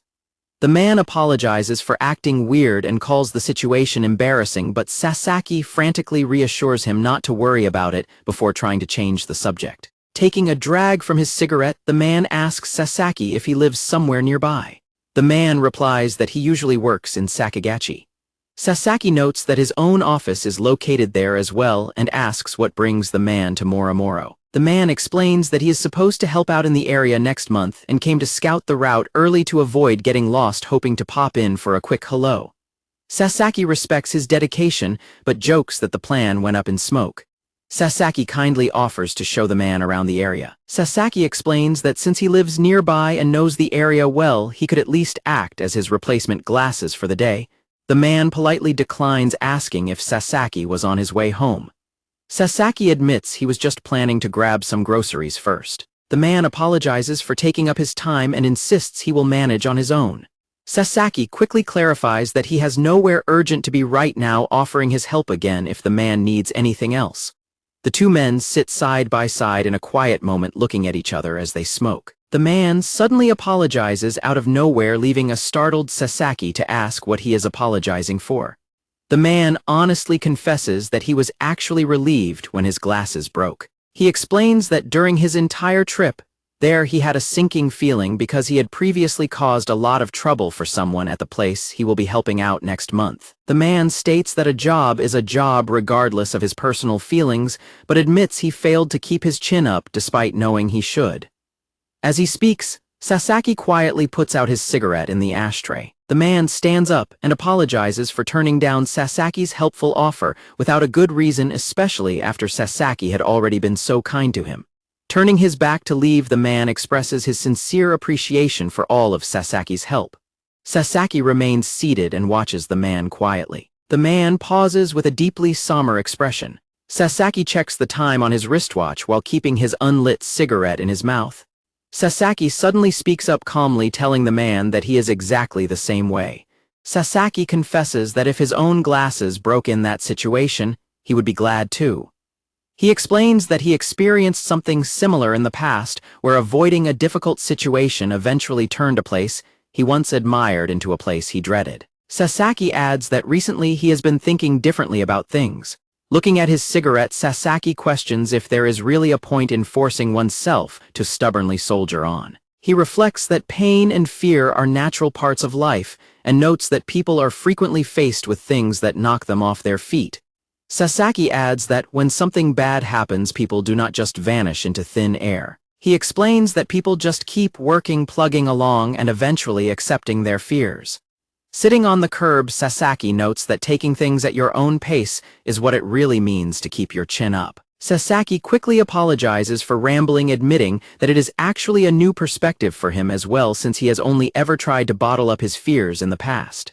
Sasaki smiles and explains that he got this advice from someone else. The man looks thoughtful and notes that it was a new perspective for him too. The man quietly reflects that when he was anxious, there was someone there to offer him a few words of comfort. He continues explaining that they reminded him it is okay to worry. He notes that no matter what decision he makes, they were there to see that he gave it his all. Sasaki smiles and remarks that they sound like a good person. The man agrees, wiping his eye beneath his cracked glasses, and adds that he certainly doesn't have anyone like that in his life. The man then points out that he supposes he watched Sasaki today, prompting a surprised look from Sasaki. Sasaki realizes what he means and quietly acknowledges it while the man looks at him with an earnest expression. The man suddenly bursts into laughter. A heavily blushing Sasaki defensively mutters about turning into a creepy old man, frantically clarifying that he only meant he saw the man wrestling with his problems, not that he was staring at his face. The man stops laughing and apologizes, leaving Sasaki completely bewildered. The man smiles warmly and tells Sasaki that he is glad his glasses broke today if it meant getting to meet him.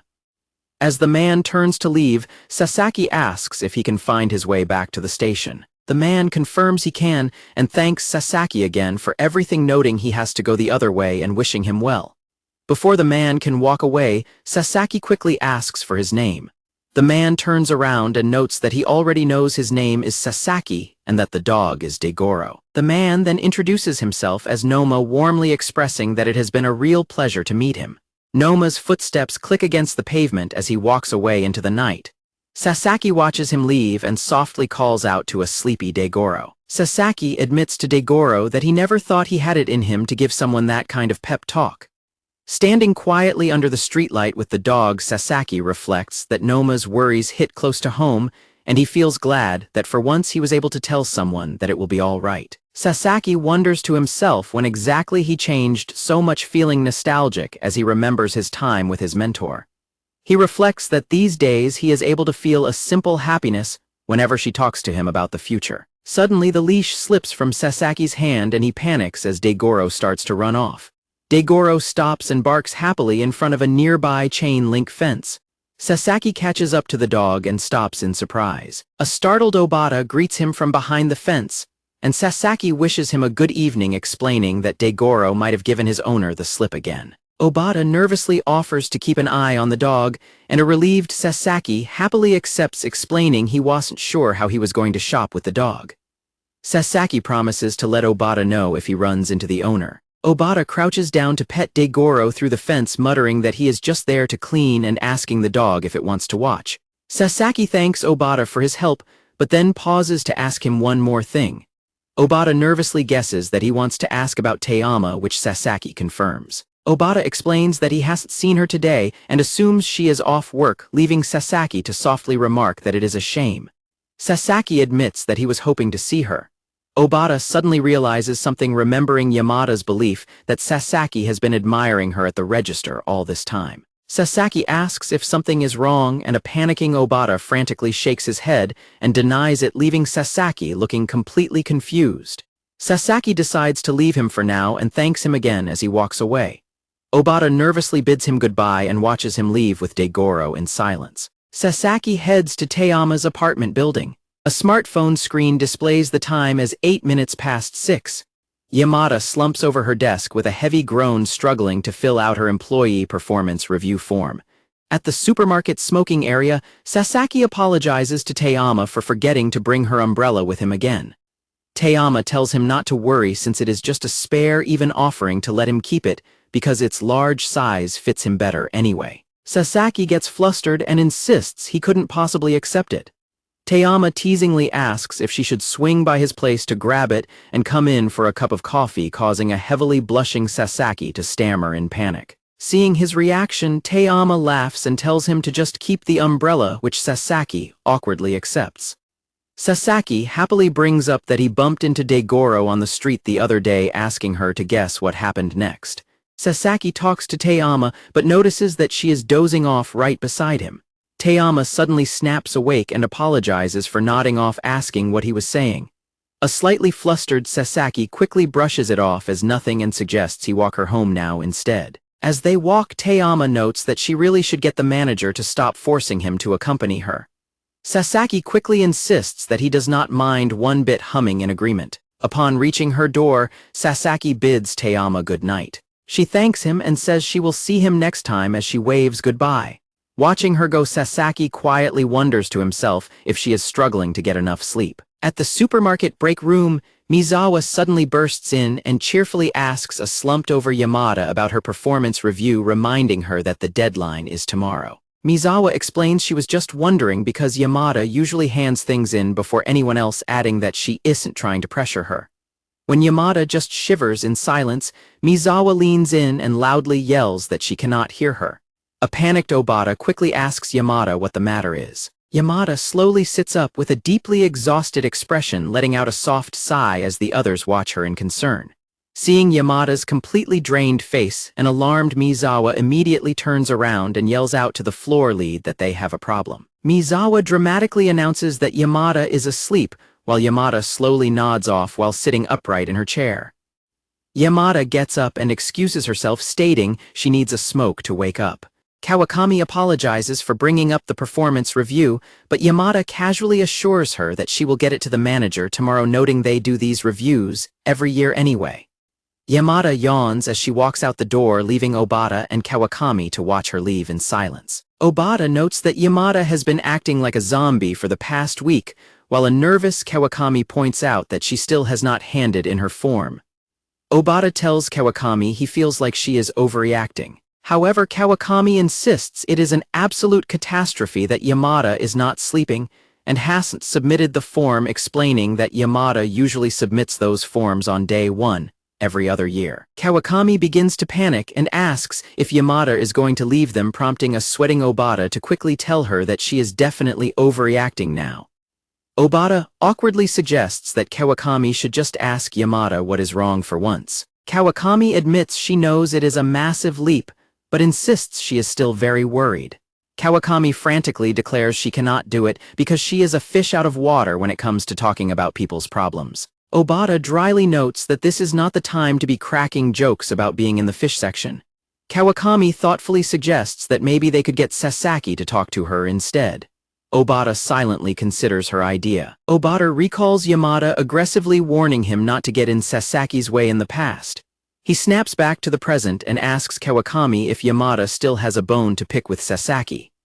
When Kawakami just pouts silently, Obata points out that he isn't hearing a yes. Outside in the smoking area, Yamada takes a drag of her cigarette and stares at her heavily erased performance review form, noting to herself that if she erases any more, she will scrub a hole right through the paper. Godu asks Yamada if she is done with her form. Yamada replies she is not finished yet. Godu finds this odd and asks if she doesn't normally just put down the same thing every year. Godu remarks that the deadline is only tomorrow and tells them they are making a mountain out of a molehill. Yamada agrees, but Godu suddenly yells not and snatches the paper right out of her hand. Yamada desperately flails her arms and demands her paper back. Godu holds it out of reach and teases that her arms are too short, prompting an angry Yamada to yell that she is not old and ugly. Godu flips the paper open to read it, while Yamada watches her in absolute horror. Yamada pleads with her, claiming she already put down everything she usually does and asking to just keep it. Godu stares at the mostly empty form and tells her to hold on. Yamada stands quietly holding her cigarette with a solemn expression. Godu calls out to get her attention, and Yamada hesitates before finally speaking up. Yamada asks if Godu remembers what she told her when she first started smoking. Godu recalls it was about buying a car, taking everyone somewhere, and eventually going for a promotion, which Yamada confirms. Yamada explains that she is happy where she is now, but if she ever decides to be more than a cashier, it will be thanks to all of them. Smiling softly, she adds that taking everyone somewhere nice would be a great way to show her gratitude. Goto smiles and admits that back then she thought Yamada was nothing more than a massive slacker. Yamada looks down and quietly admits that she eventually gave up on one of those things. Goto agrees that she did. Goto notes that it has been a while since then, and Yamada agrees, noting it has been about 5 years now. Goto looks thoughtful and trails off. Yamada states that she thinks now might finally be the time. Goto questions her, but Yamada suddenly snatches her form back from Goto's hand with a triumphant declaration. Yamada puts out her cigarette and promises to get the form to her tomorrow. She then threatens that if Goto ever pulls a stunt like that again, she will slash all 4 of her car tires and rip her wipers out. As Yamada walks away, Goto calmly points out that her threat is literally vandalism.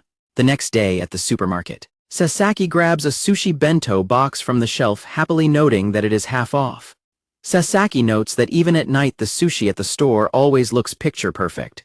He happily adds that getting the same quality at half the price is honestly a steal. As Kawakami watches him from the register, Sasaki mutters to himself that he might grab a couple boxes with extra ginger, or maybe even 3. Kawakami suddenly approaches from behind and nervously calls out Sasaki's name, causing him to violently flinch and let out a startled scream. A heavily blushing Sasaki stammers Kawakami's name and frantically apologizes for hogging all the extra ginger.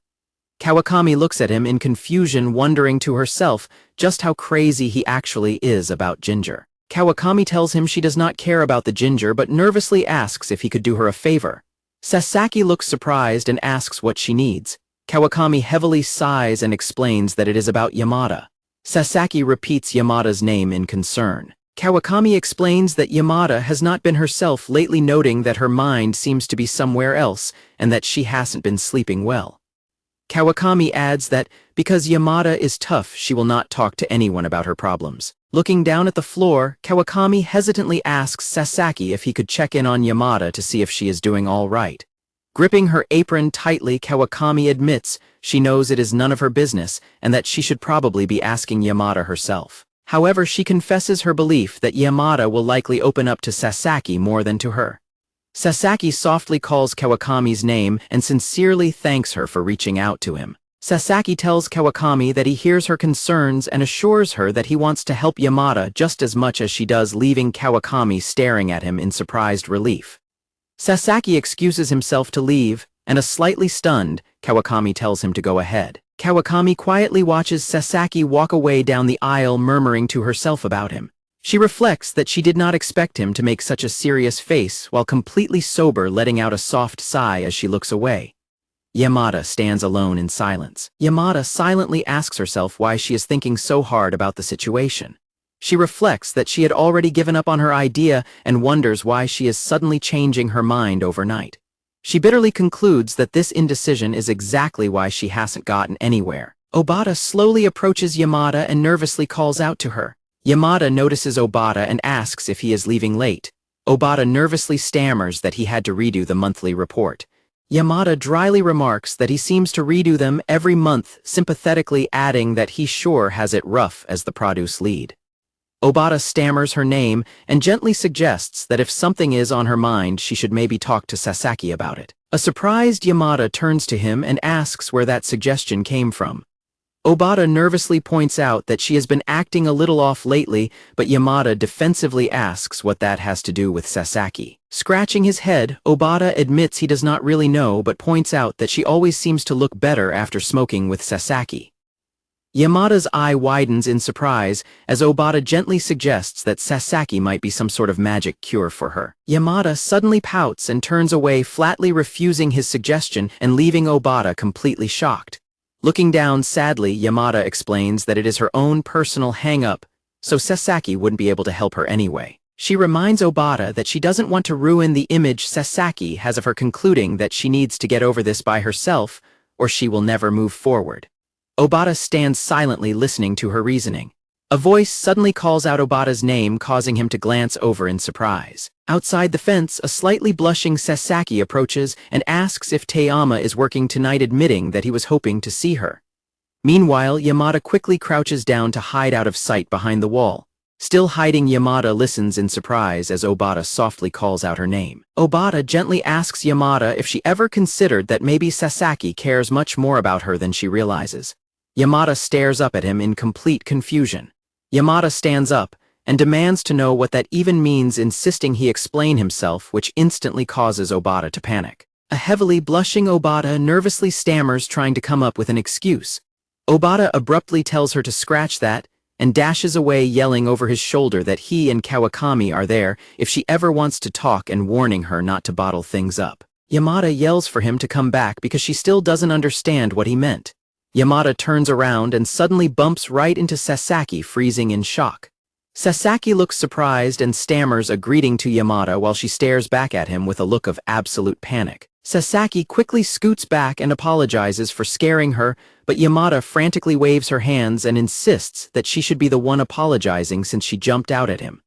Putting on a nervous smile, Yamada asks if he is heading home from work. Sasaki scratches his head and confirms he just finished shopping, prompting Yamada to nervously ask if his groceries got jostled when they bumped into each other. Checking his bag, Sasaki explains that he just bought sushi and reassures her that everything is completely fine. Yamada stands silently with a slightly guilty expression. Obata's earlier suggestion to talk to Sasaki echoes in Yamada's mind. Gripping her skirt tightly, Yamada thinks to herself that she wants that too. She deeply reflects that she cannot do it looking like this, while Sasaki notices her silence and hums in question. Sasaki holds out her dropped employee performance review form, apologizing and explaining that he thinks she dropped it, which thoroughly startles Yamada. Sasaki suddenly looks down at the paper and lets out a surprised sound as he realizes what it actually is. Sasaki frantically apologizes and promises he did not look at the form, joking that his old eyes can barely see anyway. Yamada then nervously speaks up. Sasaki gently calls her Yamada, prompting her to let out a soft sound in response. Putting on a bright smile, Yamada apologizes for spacing out and begins thanking him for picking up the form for her. However, the paper suddenly slips from her fingers and flutters back to the ground as she nervously calls herself clumsy. Looking deeply distressed, she admits she does not know what is wrong with her today. Sasaki softly calls her name again. Looking at her with a gentle expression, Sasaki warmly reassures her that it is all right. He continues to look at her kindly as she stares away in silence. Sasaki gently reaches his open hand out toward her. Yamada quickly reaches out and tightly grips the sleeve of his suit jacket. Sasaki's eyes widen in surprise as she softly calls his name. Still clutching his sleeve while kneeling on the ground, Yamada looks up at him and nervously asks if he has a moment. Sasaki stands calmly with a cigarette in his mouth and a small branch of flowers in his hand. Replaying the earlier moment, Sasaki calmly reassures Yamada that everything is all right. Both of them maintain their serious and composed expressions in silence. However, Sasaki's inner self is actually sweating heavily and panicking frantically, screaming that things are absolutely not all right. Sasaki internally panics, realizing Kawakami asked him to talk to Teiyama, but he ended up finding her as Yamada instead. He frantically concludes that she obviously has no idea what to say in this situation. Yamada looks down with a quiet, contemplative expression. Watching her silence, Sasaki nervously tugs his collar and assumes she is looking for a way out of the conversation. He frantically tries to think of something to say that is better than just telling her it is all right. Still tightly gripping his sleeve, Yamada suddenly calls out his name, causing him to freeze in surprise. Yamada hesitantly asks him if he has a moment. Sasaki stammers in shock and accidentally bites his tongue while quickly agreeing. Yamada leads him over to the smoking area, and Sasaki nervously follows while silently thanking her for breaking the ice. Yamada gestures to a crate and asks him to have a seat, which Sasaki quickly does. Yamada tells him to feel free to light a smoke as well. Sasaki is surprised and points out she is still in her uniform, but Yamada explains she has already clocked off for the day. Sasaki happily accepts the offer and thanks her. Sasaki pulls out a cigarette while Yamada stands quietly beside him with her hands clasped. Sasaki lights his cigarette as Yamada continues to stand there looking nervous. Sasaki exhales a slow puff of smoke as they stand together in the quiet smoking area. Yamada softly calls his name and explains that she just wants to get his opinion on something. Sasaki quietly agrees to listen. Yamada struggles to find the right words, stammering nervously as Sasaki watches her closely and prompts her to continue. Yamada continues to struggle with what to say while a highly anxious Sasaki ends up rattling the crate he is sitting on, nervously humming to encourage her. Yamada lets out a heavy sigh and apologizes, admitting she is awful at this kind of thing. Sasaki quickly tells her not to worry and to take all the time she needs. Sasaki suddenly speaks up with an idea suggesting that she could try talking around her problem by pretending it is about someone else. He explains she could just act as if it is a friend of a friend's situation. Yamada looks surprised by the suggestion. Sasaki smiles and notes that framing it that way might make it feel less personal and easier to talk about. Yamada realizes this makes sense and agrees to try. Holding her chin in thought, Yamada begins to set up her hypothetical scenario. Yamada tells him to suppose that he is a trainee at a ramen restaurant, causing Sasaki to violently fall backward off his crate in absolute shock. Yamada glares at Sasaki in confusion, asking what he means. A sweating Sasaki frantically apologizes and begs her to carry on, admitting that he was the one who suggested the idea in the first place. Yamada tells him to imagine being a hardworking person in a perfect work environment who is learning a lot about ramen and eventually develops some ambition. Sasaki frantically nods along in quick agreement as she speaks. Yamada says the person would start dreaming of opening their own ramen shop one day and set a goal of inviting all their wonderful coworkers once they are open for business. She explains that in this way the person's dream and goal would become one and the same. She continues that the person would feel incredibly grateful to the people around them, turning that goal into a powerful motivator to keep working hard. She adds that making that dream a reality would feel like the ultimate way to say thank you to everyone. However, she notes that eventually the person's feelings would start to change. She explains that one day the person would suddenly notice they do not care much about the dream anymore, even though they still work just as hard as ever at their job. Yamada says that because the person can get by without a dream and still enjoys working with ramen, they would not mind the lack of change. She notes that as time goes by, the goal becomes a blur and they start thinking it will happen when it happens, until they can no longer tell if the dream is still there. She says that is when the person and one of their regular customers, whom they have been talking to a lot, end up visiting a totally different ramen spot together. She explains that even though it was just a random restaurant, the regulars company makes it one of the best ramens the person has ever had. She states that the person realizes this is exactly the sort of experience they wanted to create for others. Consequently, the person ends up telling the regular about their old dream, and the regular replies that they think it is a nice dream. Yamada says hearing that warms the person's heart, making them wish they could have the regular over at their own restaurant, and surprising them that the old ambition is still alive and achievable. She notes that the person then starts to imagine what lies ahead. Sasaki listens quietly with his cigarette, waiting for her to continue. Yamada hesitates and struggles to find her next words as she tries to explain further. Looking down, she asks Sasaki if he does not think that such behavior is incredibly selfish. She sadly concludes that it cannot be a good thing, calling herself a hypocrite for giving up on her dream without a second thought, and then changing her mind at the drop of a hat, just because of something someone else said. Yamada wonders what her past self would think if she could see the half-hearted attitude she currently has toward her own goals. She says that her past self would definitely give her a stare filled with resentment. Sasaki listens silently, looking thoughtful from behind. When Sasaki calls her name, Yamada quickly apologizes and admits she is not very good at explaining things after all.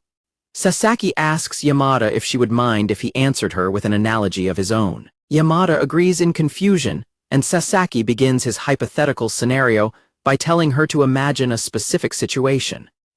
Sasaki explains that in his 40-plus years of life, he has given up on the idea of having his own restaurant more times than he can count on one hand. He details that the reasons can be many, such as a childhood injury making him unable to hold a strainer or his parents passing away when they were his entire motivation.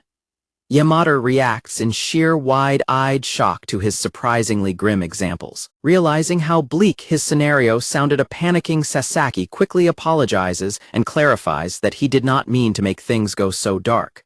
Sasaki continues explaining that each time he gave up on a dream, he would eventually find a new one. He adds that even when a dream comes true, there is no telling how long it will last, which has led him to believe that this constant cycle of ups and downs is just a natural part of life.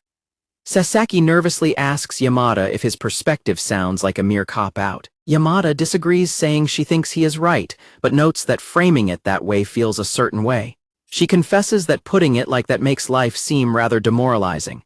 Sasaki apologetically admits that she might be right. Yamada speaks up stating that if life truly is nothing more than one big demoralizing cycle, then she has to say something else. She declares that she is all the more impressed by the sheer courage it must take for someone to give a dream they had previously abandoned another shot. She continues saying that even if it looks like they are simply changing their mind on a whim, it is still a brave choice. She adds that their worries prove they are not taking the situation lightly. Staring straight ahead, Yamada asserts that she thinks the effort is highly commendable and definitely not half-hearted. Yamada silently keeps her thoughts to herself, admitting that she is also feeding him a half-hearted lie, but notes that this is not all she is thinking. Yamada tells Sasaki that even he would not be so reassuring if he had to deal with someone who is constantly unable to make up their mind. She believes that he would eventually get completely fed up with them. Sasaki smokes thoughtfully and admits that stability is certainly a nice thing to have. He pauses, preparing to say something else. Sasaki explains to Yamada that being indecisive is not the end of the world either. Yamada looks up at Sasaki in surprise as he continues to speak.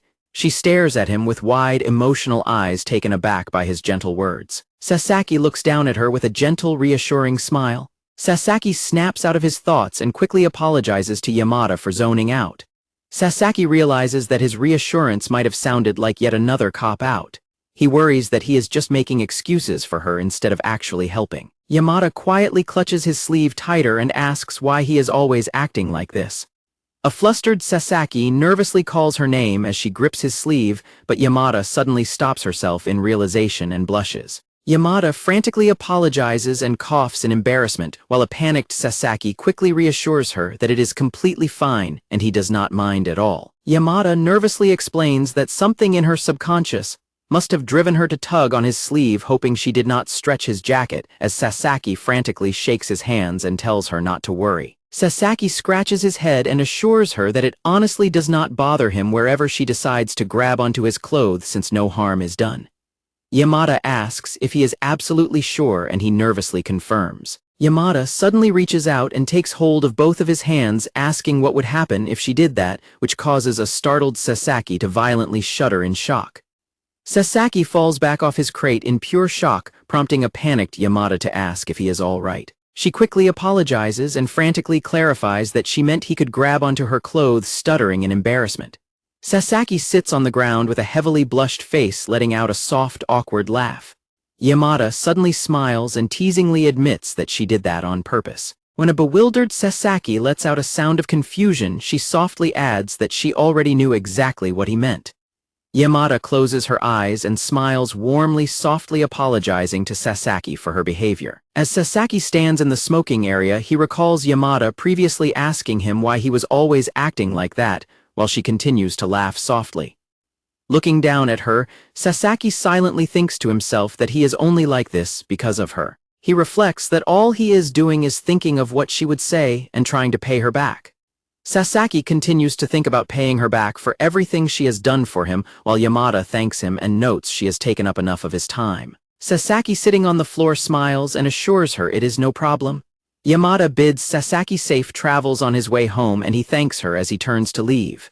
Yamada waves goodbye to him. Yamada stands alone in the quiet alley and watches Sasaki walk away into the distance, his footsteps clicking against the pavement.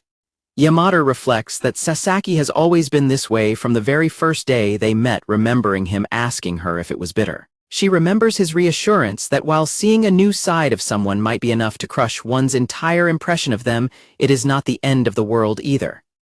Yamada grips her employee performance review form tightly, letting out a soft rustle. Looking down silently, Yamada stands with a somber expression as she clutches her paper. A boy runs down a leaf-strewn street, calling out for someone to wait up. Back in his apartment, Sasaki sits at a low table working on his laptop while smoking as his phone suddenly begins to ring. Sasaki answers the phone and greets Suzuki, explaining that he is currently tweaking their presentation for their business trip tomorrow. In a crowded street, Sasaki and Teama walk together while holding hands. Sasaki reassures Suzuki not to worry because he is only revising the main parts of the presentation, adding that the boss already approved it, but he wanted to make it better, promising he will not change any of Suzuki's sections. Sasaki explains that he simply thought he could put in a little more effort, prompting a surprised response from Suzuki, before the call suddenly disconnects. Sasaki takes a quiet drag of his cigarette with a serious contemplative expression. Sasaki realizes that the analogy Yamada brought up to him was most likely a representation of her actual struggles with her career dreams and goals.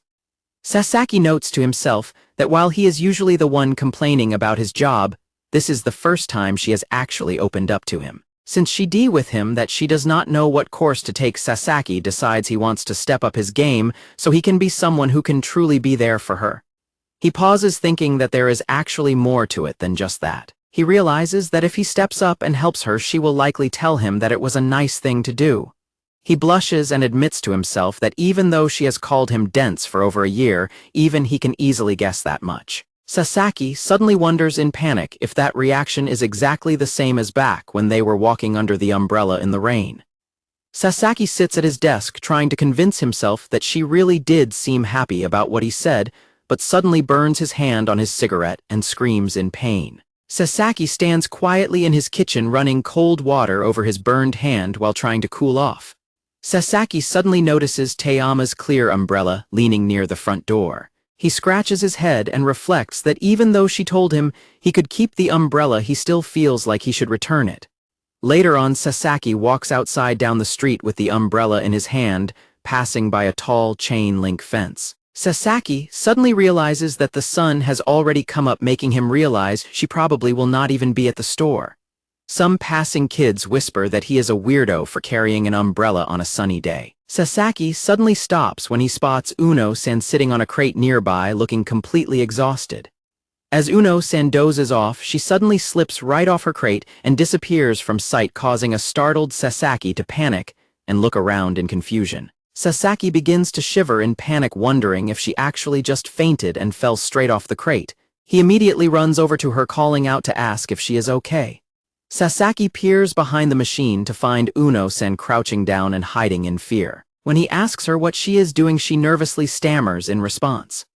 Uno-san holds her cigarette case and awkwardly apologizes, explaining that when she saw him walking toward her, she simply panicked and hid because she felt a bit awkward. Sasaki stands completely frozen in absolute shock in the background. Sasaki slumps his shoulders in deep gloom and asks if he did something to upset her, prompting a panicked Uno-san to frantically wave her hands and assure him that was not the case at all. Uno-san hesitantly asks if he remembers their last conversation when she called him lazy, which instantly makes Sasaki flinch as he remembers the comment. Uno-san insists that Sasaki has absolutely nothing to worry about, though he continues to apologize. She explains that she felt terrible because she felt like she had accidentally opened up old wounds and hit a sore spot during their last conversation, which leaves him looking extremely panicked. Sasaki awkwardly asks Uno-san if she can read minds, which she laughs off by calling herself a regular old lady.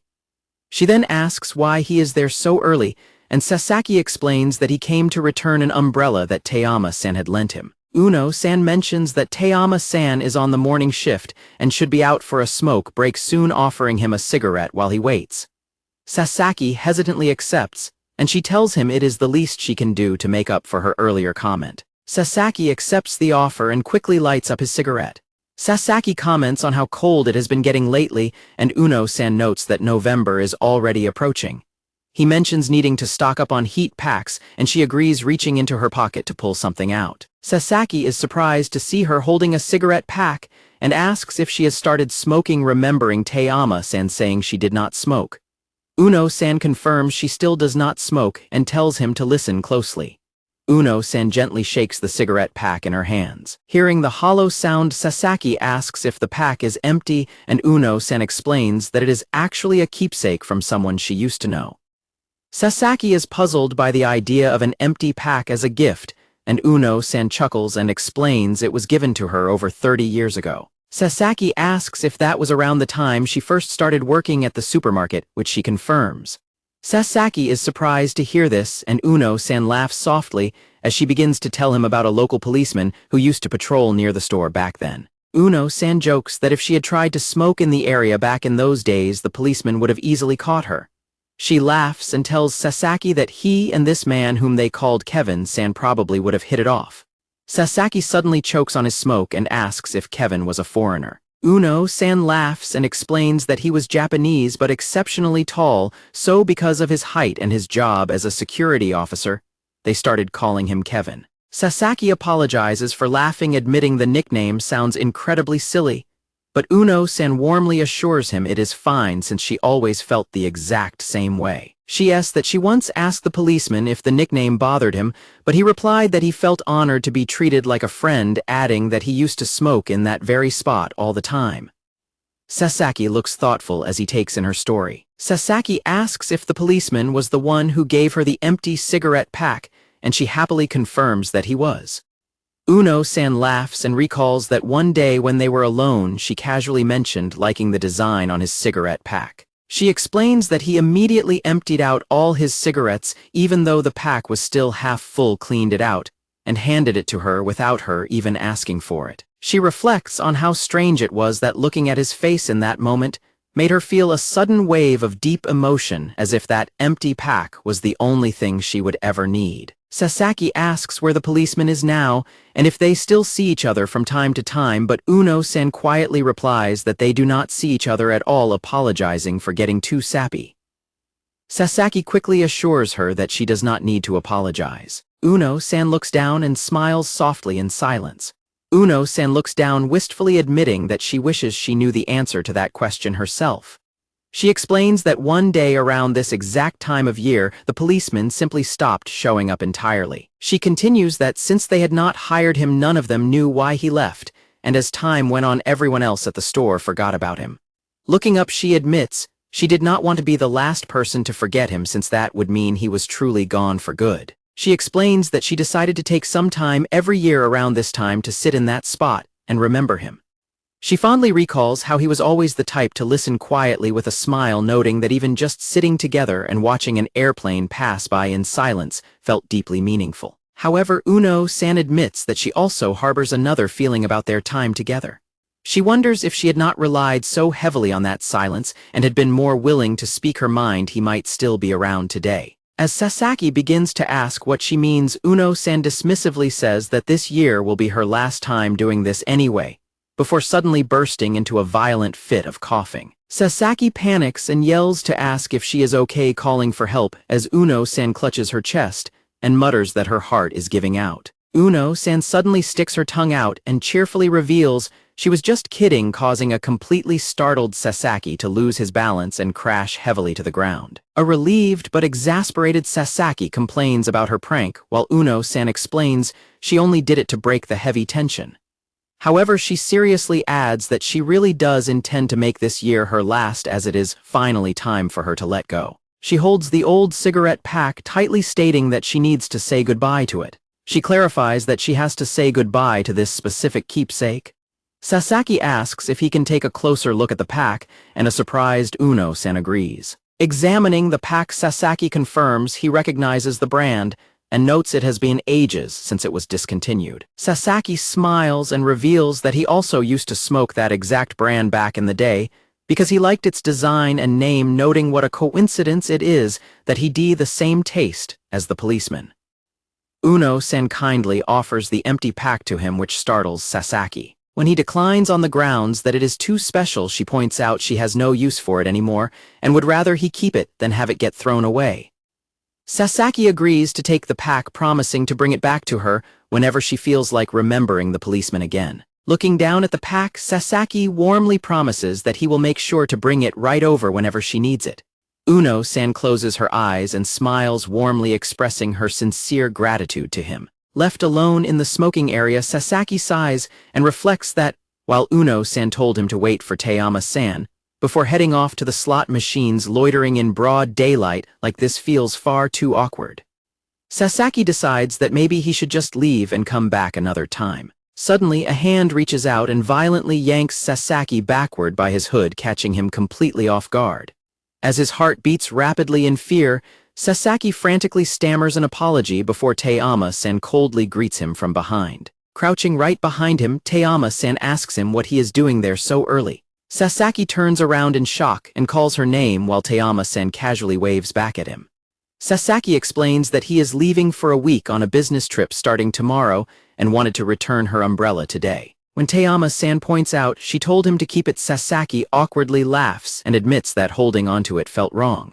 Tayama-san admits she is glad she caught him and asks if he is truly leaving for a week. Sasaki confirms he is and apologizes that he will not be able to walk her home. He hands over the umbrella and bids her a good day as he prepares to leave.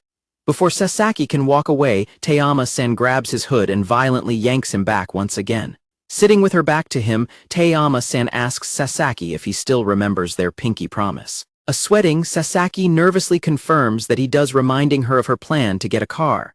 Placing her hands on his shoulders, Tayama-san softly tells him that he might not have to wait until he is an old man with a cane after all. Sasaki turns his head slightly and asks her what she means by that. In response, Tayama-san simply squishes his cheek with her finger. Tayama-san casually wishes him good luck on his business trip and explains that was all she wanted to say. A heavily blushing Sasaki softly thanks her. As Tayama-san walks away with her umbrella, Sasaki watches her go, while silently recalling Uno-san's earlier words about being more willing. He remembers her warning about the regret of not speaking her mind back then. A look of quiet determination suddenly washes over Sasaki's face. Sasaki suddenly calls out Tayama-san's name at the top of his lungs. Leaning forward over the barrier, Sasaki sincerely shouts that he wanted to say thank you and that he is really happy about their promise. Sasaki freezes in absolute shock as he realizes she has already gone back inside, leaving him yelling at the swinging back door. Sasaki slumps over the railing in absolute exhaustion after yelling his thanks. On the other side of the swinging doors, Tayama-san stands quietly and reflects that she is always too late to hear what he really wants to say.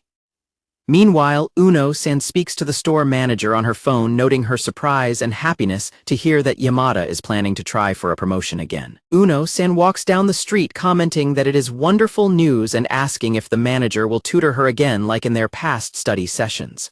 A leaf drifts down behind Uno-san as she walks home. Uno-san hesitantly asks the manager if they could keep her retirement a secret from everyone else besides the floor lead until things have settled down for Yamada.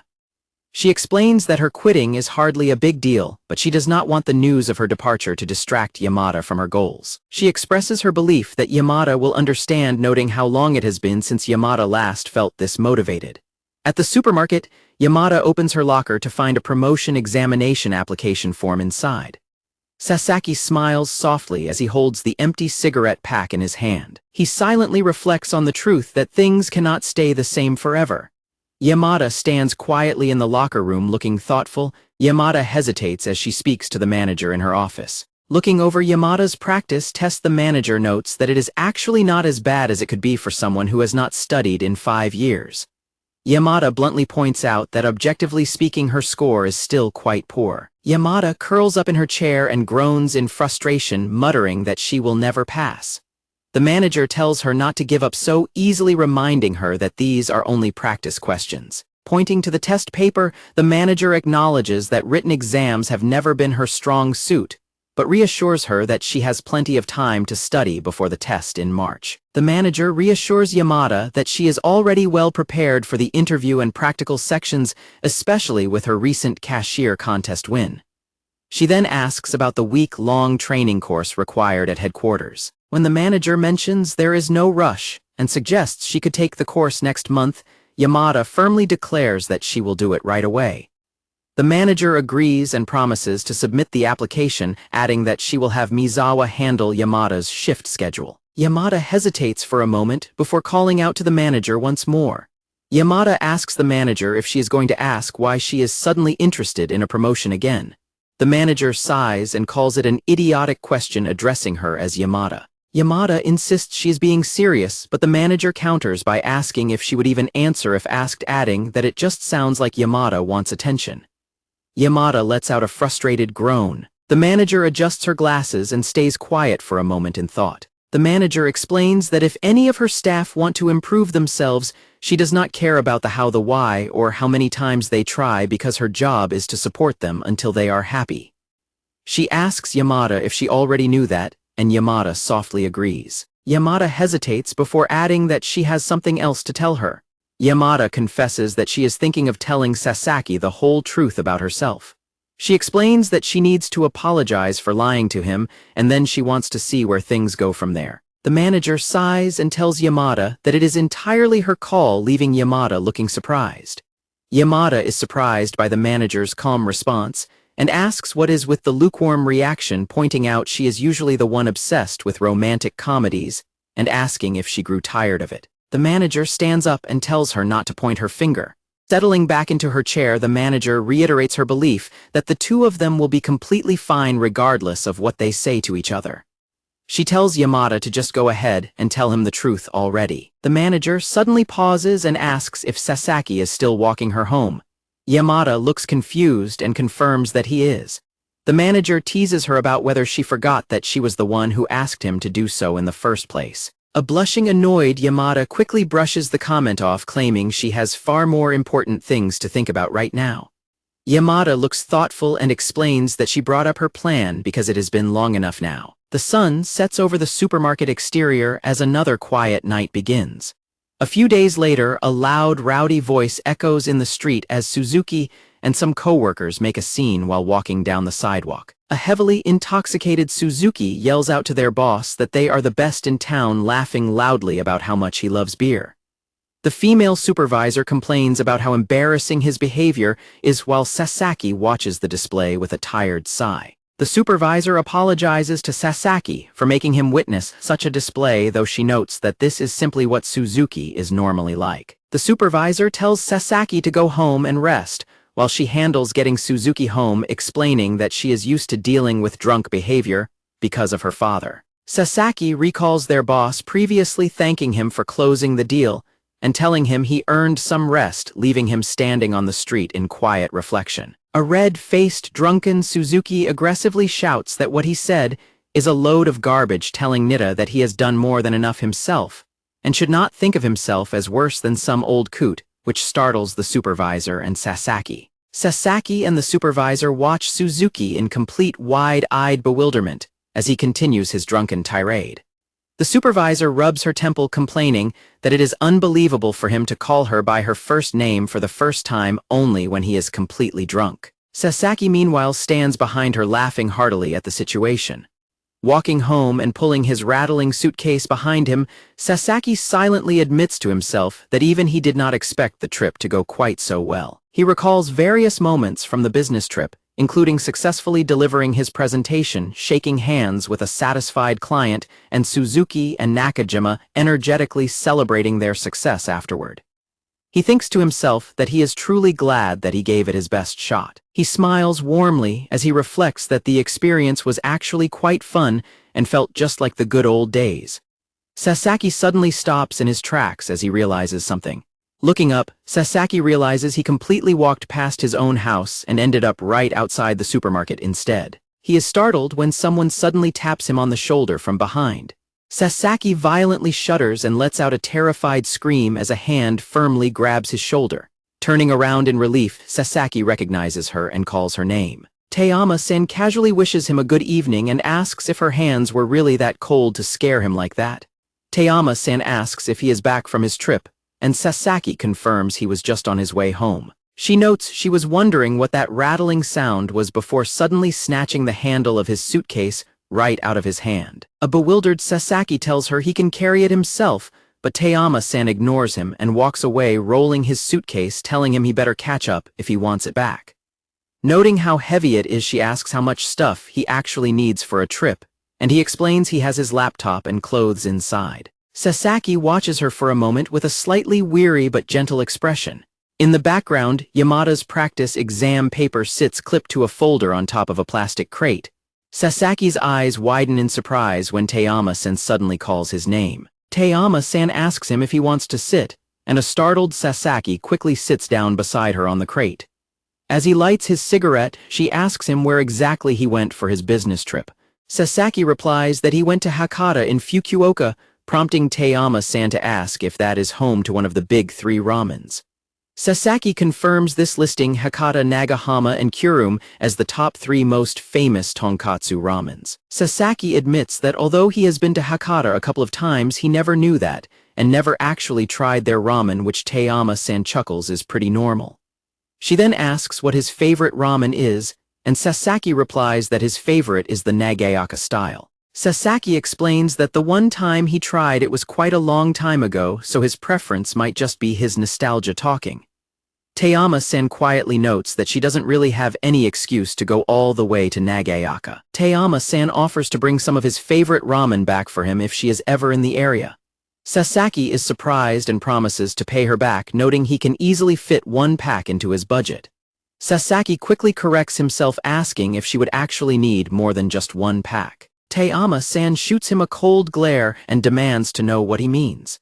A panicking Sasaki, waving his hands in the air, clarifies that he only meant she could not truly savor the ramen with just a single pack. Relieved, he lets out a sigh when she casually brushes it off, stating one pack is more than enough since she doesn't want to carry a heavy load of ramen home. Sasaki kindly offers to carry the heavy load of ramen for her when he walks her home, which catches her completely off guard and leaves her staring at him in surprise.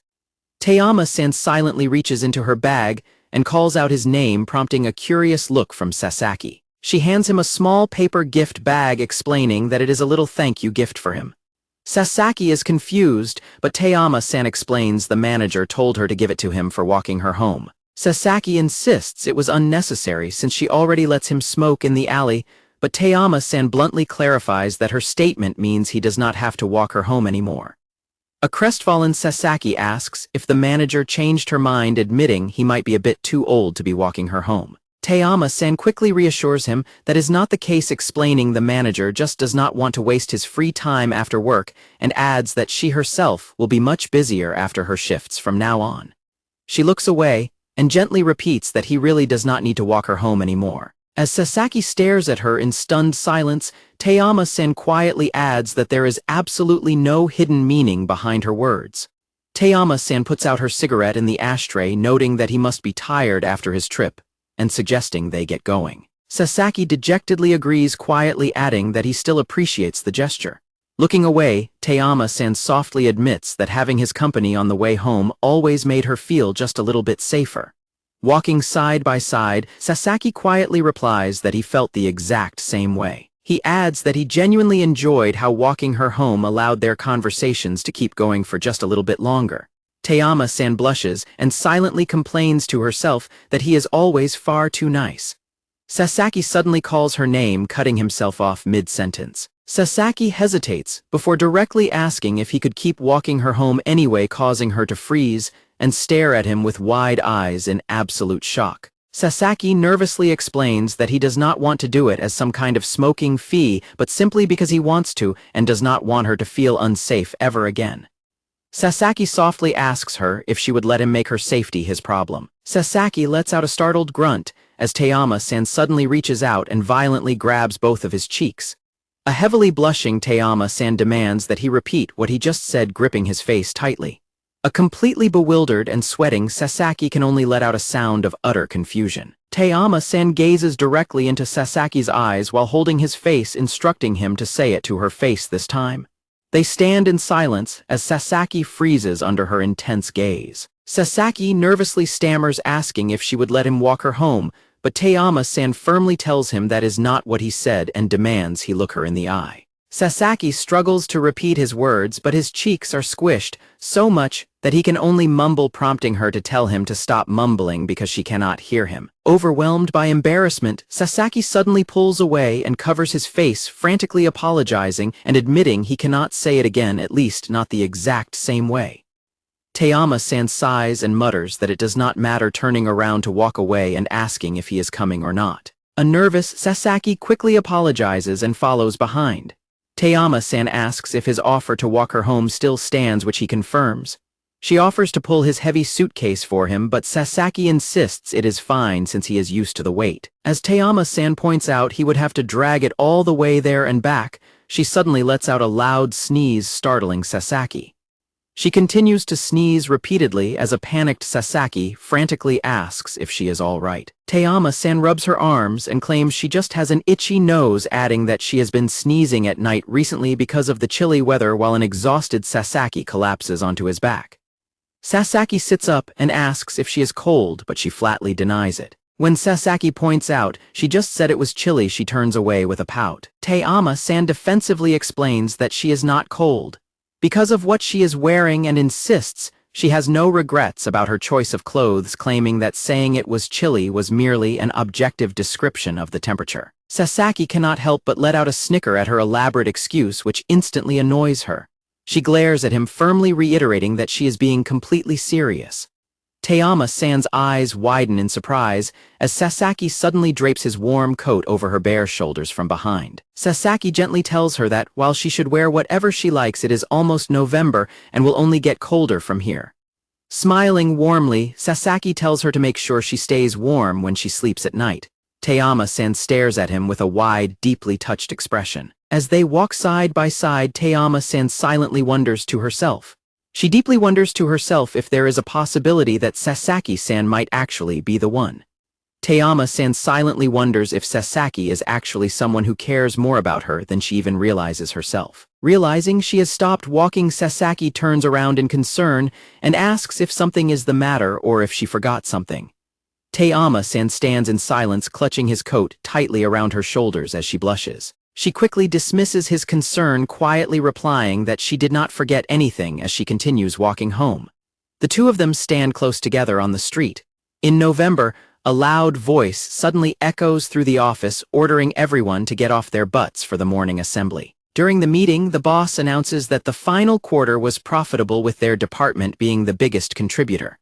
The boss suddenly yells Sasaki's name, thoroughly startling him. The boss trembles with rage as he starts speaking, causing Sasaki and his coworkers to flinch in terror as they wait for him to continue. Fighting back his anger, the boss begrudgingly announces that Sasaki and his team actually did an acceptable job on their assigned task, for once resulting in headquarters taking note of their department. The boss adds that Sasaki also successfully trained his teammate. He mutters that, while the higher-ups have no idea how much they all love to shirk their duties, they still manage to get recognized. The boss announces that headquarters has officially decided to give Sasaki an award. The boss states that the award ceremony is scheduled for October 14th at 3 o'clock, warning Sasaki not to dare be late. Nakajima asks Suzuki if Sasaki has to go to headquarters, and Suzuki confirms he does. Sasaki stands in completely stunned silence, barely even registering the boss loudly asking if he heard him. Meanwhile, in the break room, Kami helps Yamada study, pointing at her notes and asking her to recall the components of profit. Yamada quickly answers, earning praise from Kami for being a quick learner. Yamada thanks Kami and calls her a good teacher, but a laughing Kami brushes it off, claiming she just likes counting money. Kami pumps her fist and promises to help Yamada study for as long as it takes to get her promoted. Yamada gently apologizes to Kami for previously telling her that she was not interested in getting promoted.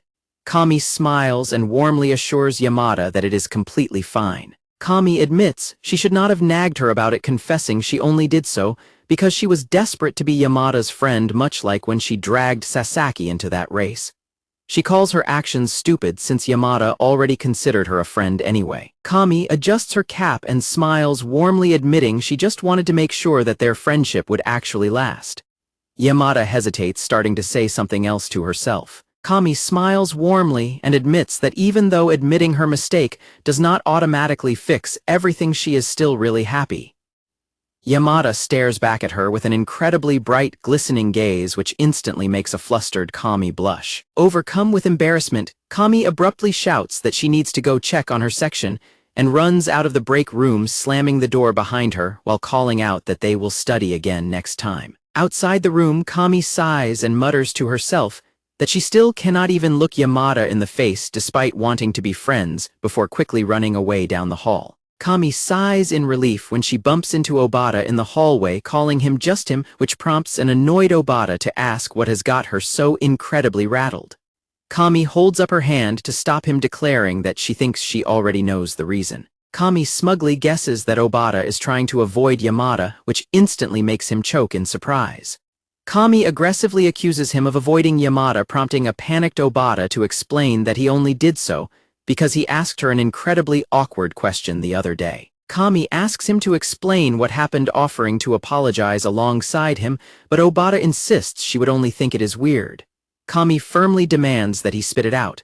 Obata nervously begins to explain what he asked Yamada. Obata confesses that he asked her if she ever thought that maybe Sasaki cares about her much more than she actually realizes. Obata grabs his head and screams in embarrassment, shouting that he has no idea why he said it, but arguing that he only did so because of the look on Sasaki's face whenever he talks about her. Obata mutters that he knew she would think it was weird, explaining that is why he has been hiding and pretending to be a ninja around the store. Kami stands in completely speechless silence. Spotting her expression, a startled Obata asks her if she thinks his assumption might actually be correct. Kami bursts into hysterical laughter, calling it a perfect joke, just as Yamada walks out of the break room and dryly asks Kami if she was not supposed to be checking on her section. Yamada asks what they are up to, and a panicking Kami quickly lies that they are just practicing a comedy routine for the New Year's party, seeking confirmation from a terrified Obata who nervously agrees. Yamada smiles and says she cannot wait to see their performance, while Kami boasts that she will love it, leaving a sweating Obata to silently panic in the background. Yamada suddenly turns to Obata and calls his name, causing his heart to race in absolute terror as he nervously stammers in response. Yamada looks thoughtful and asks if she is actually dense, leaving Obata and Kami staring at her in complete wide-eyed shock. Yamada quickly dismisses her own question and tells them to forget it, leaving a sweating Obata to choke in surprise and nervously ask why she even brought it up. Yamada says she does not know why she asked either and bids them goodbye as she walks off. Once she is gone, Kami accommodation berates Obata for not denying it, yelling that Yamada clearly is not dense, unlike that old man. Kami notices his silent, troubled look and asks what is wrong. Obata quietly confesses that he actually thinks she might be dense, prompting Kami to declare it a 0 out of 10 joke. Sitting in the smoking area with her notebook open, Teyama-san prepares her answers for her upcoming interview, starting with what her biggest strength is. She tells herself that her strength lies in finding a unique approach for every customer. Turning to her weaknesses, she considers that she might not be as perceptive as she would like to think. Deciding it is time for a break, Teyama-san sighs and takes a slow drag from her cigarette while looking down at her portable ashtray. She silently thinks about Sasaki-san. She reflects that he has always been very nice because he is simply a good person, noting she previously assumed his kindness was just his default setting toward everyone. She recalls how he always looked at her as if she were a piece of jewelry, assuming it was merely because he admired her, but realizes there might be more to it.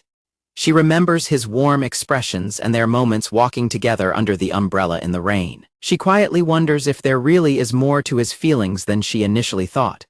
Teyama-san thinks to herself that if that is true, then she feels like she can do absolutely anything right now, but she is suddenly startled when Sasaki's voice calls out to her. Teyama-san cheerfully greets him, and Sasaki wishes her a good evening, asking if he is interrupting her. Teyama-san points out there is no one else around, but Sasaki explains he is worried about interrupting her studies. She reassures him that she is just doing some prep work for next year's exams, which Sasaki notes sounds challenging. Sasaki jokingly remarks that she even brings her notes to the smoking area. Teyama-san laughs and claims it is nothing, explaining she only studies there because nobody can see her slacking off. Smiling warmly, Sasaki holds up his cigarette pack and remarks that in her words this arrangement must be a bargain deal. Teyama-san freezes and blushes, completely stunned by his comment. She looks down in silence, her face turning bright red. She nervously touches her choker and looks away, softly stammering in agreement. Sasaki notices she looks flustered and asks if something is wrong. Teyama-san quickly tells him to ignore it, suggesting instead that he help her study, which leaves him looking completely bewildered. Sasaki hesitates, pointing out his work is not in retail, so he is probably unqualified, but Teyama-san asks him to specifically help her practice the interview section. When Sasaki agrees to try, she declares she will act as the interviewer while he answers her questions, which thoroughly confuses him. Sasaki argues that he should be the interviewer instead, but Teyama-san flatly refuses, claiming she would only embarrass herself and telling him to stop complaining when he tries to object. She explains that she plans to learn by watching him, noting that his years of sales experience should at least be useful for showing her how a professional answers questions. Sasaki can only look at her with a resigned expression. Teyama-san begins the mock interview by asking for his name, and Sasaki politely introduces himself as Sasaki from Joyous Corp. Teyama-san asks about his biggest strength and weakness. Sasaki answers that his strength is not getting overworked as easily as others his age and admits his biggest weakness is that he can be dense without realizing it, which immediately makes her snort with laughter. Sasaki asks why she is laughing, but Taeyama-san covers her face with her notebook and quickly brushes it off, teasingly praising him for having a very accurate grasp of himself. Taeyama-san puts on a serious face and asks what made him want to work at his current company. Sasaki honestly confesses that he did not have a specific reason, explaining that he simply needed money to live as a fresh graduate. However, he explains that over time he realized how much he loved working with other people, which eventually gave him a sense of pride and respect for his job. He reflects that although a lot has happened since he started, and things were occasionally a bit shaky, he has enjoyed his career. He adds that lately he has felt like he is returning to the days when he used to have the most fun in his life. Taeyama-san watches him in silence, deeply moved by his words. Sasaki blinks and looks slightly sheepish as he realizes how much he has d. Sasaki apologizes for rambling, but Taeyama-san assures him she does not mind. To conclude the mock interview, she asks if there is anything he would like to say to the interviewer. Sasaki looks at her and quietly agrees that he does have something to say. He clarifies that his next statement is actually outside of the interview, explaining that he came to the store today because he had something important to tell her. He informs her that he has to go to headquarters. Seeing her confused expression, Sasaki quickly apologizes and prepares to explain. He explains that he is attending another award ceremony, but this time it is actually for him because he successfully closed an important deal while he was away, leaving Taeyama-san looking deeply impressed. Taeyama-san leans forward in excitement and warmly congratulates him, causing a blushing Sasaki to smile sheepishly and thank her. Taeyama-san asks when the ceremony is, and Sasaki answers that it is on next Friday the 14th. She teasingly asks if he is going to wear his fancy suit again, making him blush. Sasaki nervously admits that he completely forgot about the suit and hopes it is not too late to send it to the dry cleaners, while Taeyama-san takes a quiet puff of her cigarette. Sasaki's eye widens in surprise when Taeyama-san calls out his name. Taeyama-san calmly declares that she thinks she will go with him to the ceremony, which causes a completely stunned Sasaki to slip and crash backward onto the floor. A highly panicking Sasaki asks what she means, but Taeyama-san insists she cannot let him go alone, teasingly asking what would happen if he got a stomachache or ran a red light. A flustered Sasaki defensively shouts, asking if she thinks he is a third grader. Sasaki quietly tries to protest, but she cuts him off. Taeyama-san looks at him and asks if he still dreads having to go to headquarters. Sasaki quietly admits that he does. He admits it is true that he might get cold feet and want to run away again, and that it might even give him a nervous stomachache, just like she said. He adds that this time he actually felt much less apprehensive about the prospect than he had originally expected. He softly expresses his gratitude to Taeyama-san. Smiling warmly, Sasaki reassures her that he will be completely fine. Taeyama-san is left staring at him in silence, deeply moved by his reassurance. The two of them sit together in a quiet moment of calm as the smoke drifts through the air. Taeyama-san lets out a soft sound and smiles, gently telling him she is glad to hear that. As they walk, Sasaki thanks her again for walking him home, and she tells him it is no problem. She then crosses her arms and aggressively lectures him to be careful on the day of the ceremony, telling him to sleep with a warm blanket, keep his room humid, drink hot water, and avoid tripping on the stairs, prompting a flustered Sasaki to frantically agree. Sasaki waves goodbye to her, wishing her good luck with her studies. Taeyama-san stands at her door and waves back at him with a gentle smile. Sasaki watches her turn around and walk away into her building, her footsteps clicking against the floor. Standing alone in the quiet street, Sasaki is suddenly startled when a familiar voice calls out his name from behind. Sasaki halts his footsteps, turning back and asking Taeyama-san what she needs. Sasaki is surprised as her footsteps suddenly move much closer to him. Taeyama-san leans forward and rests her forehead directly against his chest, leaving him completely frozen in shock. She keeps her head resting against him in quiet silence. Sasaki's eyes widen as she softly mumbles that she is just checking. Sasaki asks what she is checking, and she pulls the empty cigarette pack from his pocket, explaining she wanted to check that he had not lost it. A startled Sasaki exclaims that he didn't even feel her grab it, but Taeyama-san quietly calls his name. She softly asks him to come by for a smoke after the ceremony is over. Taeyama-san looks at him with a sincere expression and adds that she has something else she needs to tell him. Sasaki stares back at her with a highly serious, focused expression. Taeyama-san maintains her composed, quiet resolve. Sasaki kindly tells her that if her colleagues want to celebrate, or if she has other plans, she should feel free to prioritize them, noting their meeting is not that urgent. However, Taeyama-san firmly interrupts, insisting that she will come. Sasaki gives her a reassuring nod and promises that he will be waiting, prompting a warm, gentle smile from Taeyama-san. Taeyama-san quietly replies that she will be waiting for him as the scene fades out.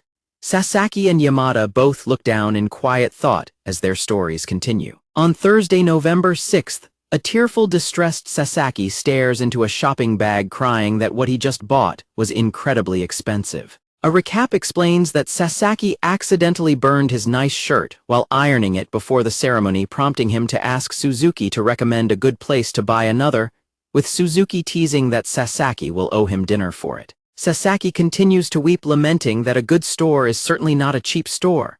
Sasaki trudges through the mall and wonders where Suzuki went, noting he went off to buy something and has not come back yet. He suddenly stops in surprise as he looks at a nearby shop window. Sasaki stops in front of an UGG pop-up store, realizing that the plushies on display are of the exact same weird dog that Taeyama-san likes.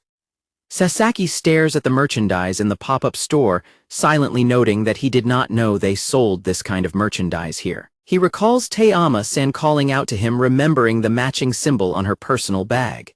He remembers her asking him to come by for a smoke after the ceremony because she had something she needed to tell him. Sasaki gets the distinct feeling that she has finally made up her mind to tell him the complete truth about herself. The realization makes his heart pound in sheer panic, making him far more nervous about her confession than the actual award ceremony itself. He laments that he will be thinking about it all week, noting that his distraction was exactly how he messed up his shirt in the first place. He picks up a small case with the dog design, silently reasoning that she is probably even more nervous about the meeting than he is. Sasaki recalls her once complaining about how normal cigarette packs easily get bent out of shape in her pocket. Looking at the case, he wonders if it would be weird if he bought it for her as a gift. He reflects that every single time he has bought her a gift in the past, it was always because he had a specific reason to thank her. He holds the packaged item in his hand, feeling hesitant about giving her a gift for absolutely no reason at all. Suzuki suddenly approaches from behind while holding a large stuffed animal and asks if he is buying that, causing a startled Sasaki to flinch in shock. Sasaki demands to know where Suzuki went and what the giant toy is. Suzuki proudly explains it is a gift for Keiko-chan called Bunny Dry Eye, though Sasaki has never heard of the character. Sasaki points out its massive size and asks if it is for her birthday or an apology for a missed date, which Suzuki flusteredly denies. Suzuki eagerly gestures as he explains that while he was just walking, he suddenly spotted the toy and realized it was her favorite mascot. Sasaki quietly nods along to his enthusiastic story. Suzuki triumphantly points his finger and concludes that he bought it simply because he knew she would absolutely love it. Suzuki happily marches off while carrying his stuffed animal, singing about eating dinner at Sasaki's expense. Sasaki silently watches him go. Sasaki looks down at the wrapped UGG case still clutched in his hand. Looking over his shoulder, Sasaki silently decides to take a rain check on Suzuki's dinner invite, realizing his cash is going to be tight today after making a purchase. Later on the evening, light falls across Sasaki's apartment balcony. Back in his room, Sasaki sits on the floor and smokes his cigarette, keeping the newly bought UGG case sitting on the table beside his ashtray. Staring quietly at the gift, Sasaki silently hopes that she will like it. He smiles softly to himself and decides that it is completely fine to buy her a gift, realizing he does not need a special reason or anything like that after all. Sasaki imagines her telling him the truth, after which he will give her the present, and she will laughingly ask if he is really doing this right now. He expects she will probably yell at him first once she finds out he has actually known her secret for a while. But then he believes they will talk it out and things will soon be back to normal between them. He remembers her promising that he might not have to wait until he is an old man with a cane, after all, looking at her study materials on the crate. Sitting in his room, Sasaki suddenly realizes what she actually meant by her comment. Smiling to himself, he reflects that she really does not have to rush. Looking out his window, he wonders what kind of job she will end up having after she gets promoted. Sasaki slowly puts out his cigarette in the ashtray on his table. He then lays back down on his futon to relax. Looking at his ceiling, he smiles as he reflects that at that point, he will probably finally be able to call her by her real name. He thinks about how they will no longer be confined to the small space behind the supermarket, but will be able to go wherever she wants to go. He notes she will not have to hide her true self anymore, allowing them to talk about all sorts of things. Although he knows it might take some time and that things could always change, he remains hopeful. He considers that despite everything, there is one constant. He peacefully drifts off to sleep, thinking that their memories will last a lifetime before a voice suddenly calls out his name. Sasaki opens his eyes in surprise, looking over. Yamada stands waiting for him next to a car, looking casual. Yamada flashes a peace sign and smiles warmly at him while an astonished Sasaki walks over to her. They go on a drive with Yamada behind the wheel, eventually parking and walking to a local restaurant to order a fresh, steaming bowl of ramen. Sitting side by side, they clap their hands and prepare to dig into their meal. Yamada happily eats her ramen and Sasaki watches her with a warm, contented smile. They sit close together at the counter, enjoying their meal and each other's company. A car tire rolls quickly along the asphalt as they drive down the road. Inside the car, Yamada coolly drives while holding a cigarette, while a heavily sweating Sasaki grips his seatbelt in absolute terror. After getting out of the car, they stand outside in the cold before heading over to sit down at the smoking area together. Yamada lights her cigarette as Sasaki holds his pack in his hand next to her. Yamada turns to look up at him with a quiet, gentle smile. Sasaki takes a drag from his cigarette, looking back at her warmly. Sasaki softly calls Yamada's name as an airplane flies overhead, leaving a white contrail across the sky. In a flashback, Yamada snaps awake in the break room as Uno-san teasingly asks if she was having a good dream since she had a massive smile on her face. Yamada blushes heavily and lies that she was just dreaming about surfing a sea of ramen, prompting Uno-san to laugh and tease her about it. The manager suddenly walks into the break room and calls out to Yamada. Adjusting her glasses, the manager firmly reminds Yamada that her training course at headquarters begins today. Yamada sighs and replies that she does not need to be told twice, bidding the floor lead goodbye. The manager calls her name again and gently tells her to work hard but not too hard, while Mizawa cheerfully wishes her luck.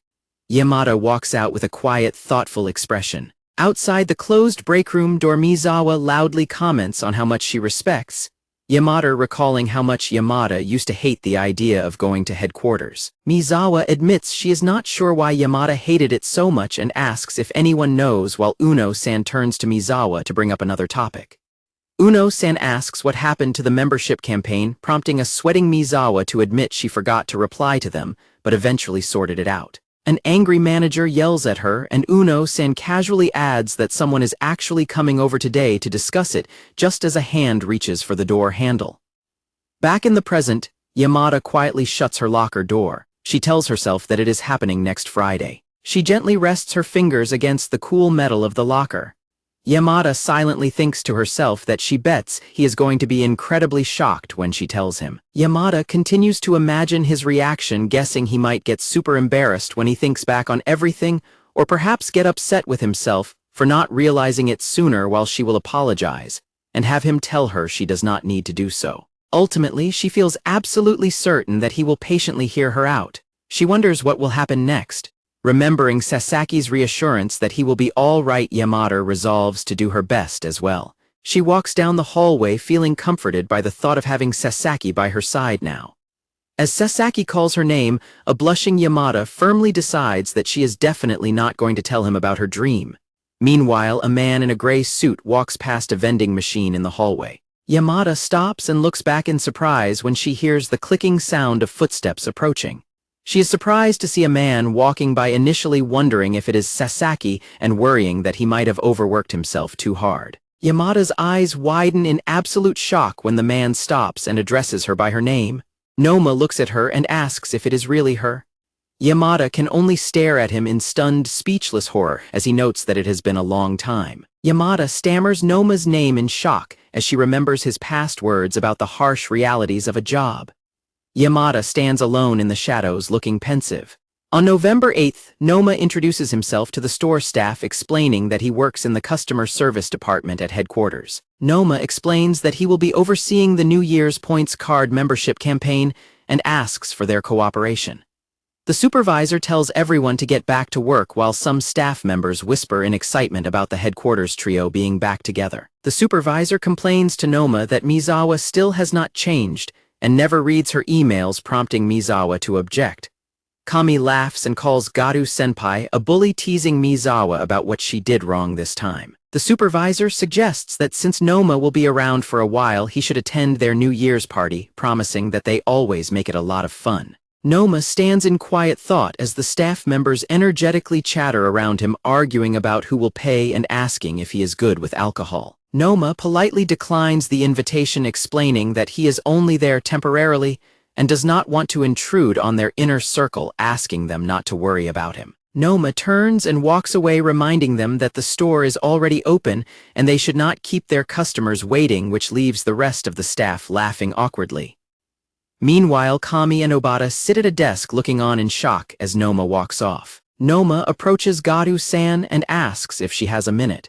He explains that they need to decide where to set up the points card stand, and Garu-san readily agrees to take a look around with him. As Noma and Garu-san walk away discussing setup locations, Kami stretches back in her chair and remarks on how Noma really knows how to keep people at arm's length. She then notices Obata trembling in terror next to her. Obata is utterly terrified, stammering that Noma just called the manager by her last name, Garu-san, and frantically asking who he could possibly be. Kami deadpans that it is not as if Noma used her first name, but a panicking Obata argues that is completely beside the point, because Noma is still acting far too familiar with her. Kami points out that they obviously seem to know each other, adding that, since the manager has been at the store for so long, she naturally has friends at headquarters. An overwhelmed Obata slumps forward onto the desk. Obata tearfully asks Kawakami why she is doing this to him, prompting her to snap back and ask how any of this is her fault.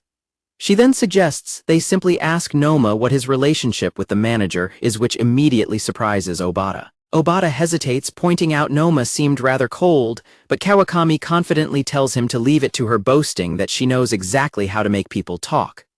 Obata is deeply impressed, and Kawakami suggests they simply corner him during lunch when he is bound to be friendlier. Later on, both of them sit huddled together outside on crates, shivering violently from the freezing cold.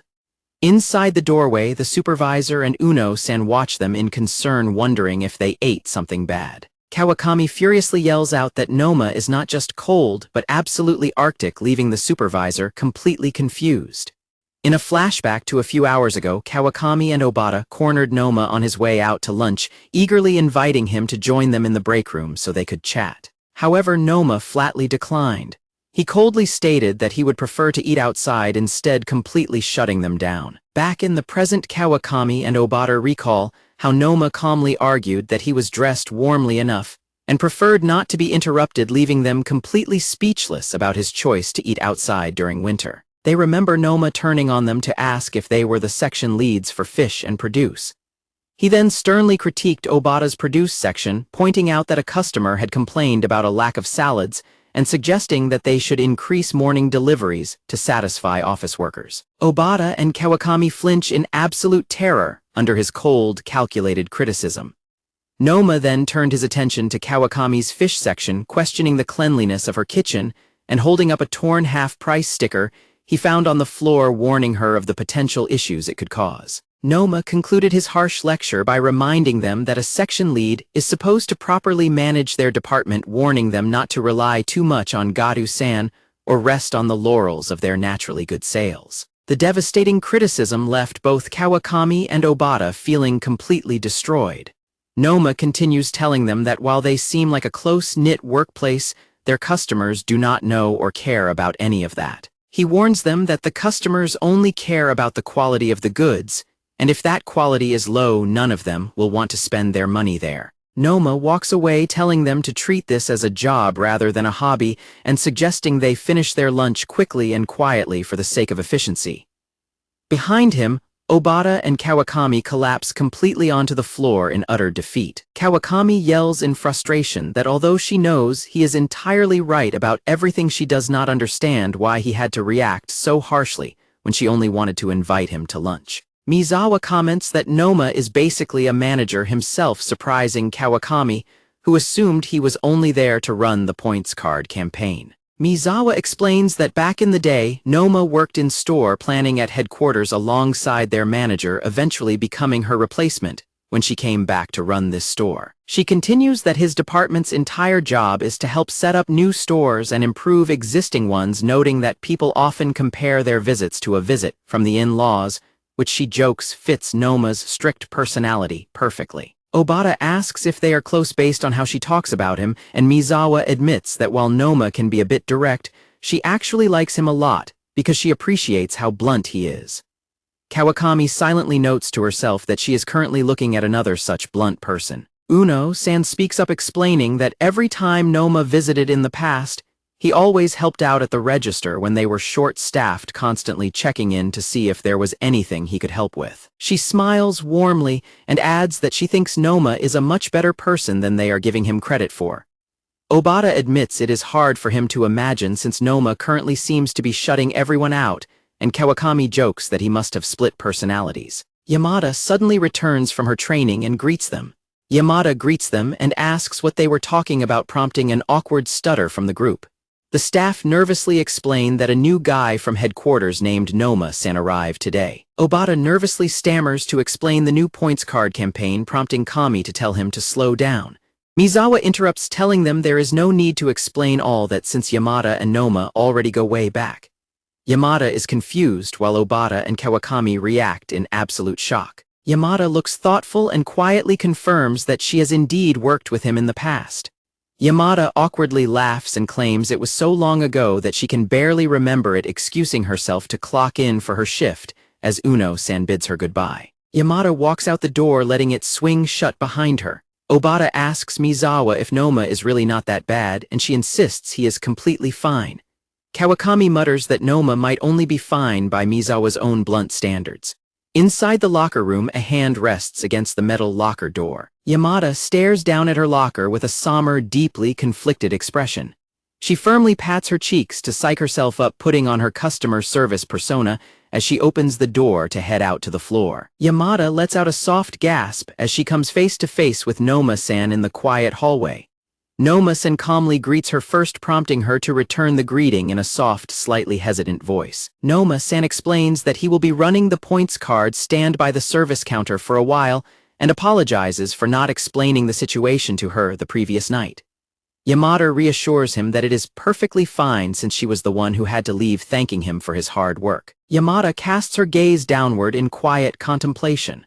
Noma-san maintains a serious, steady gaze as he stands before her.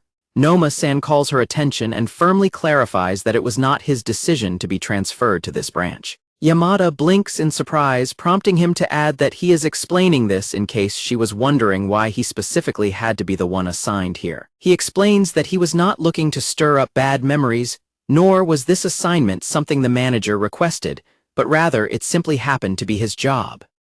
He promises that he does not intend to bother her with any non-work matters and will leave as soon as the points card campaign is over. Yamada continues to listen silently as Noma-san adds that he hopes his presence does not affect her performance, noting that headquarters ultimately would not be happy with that.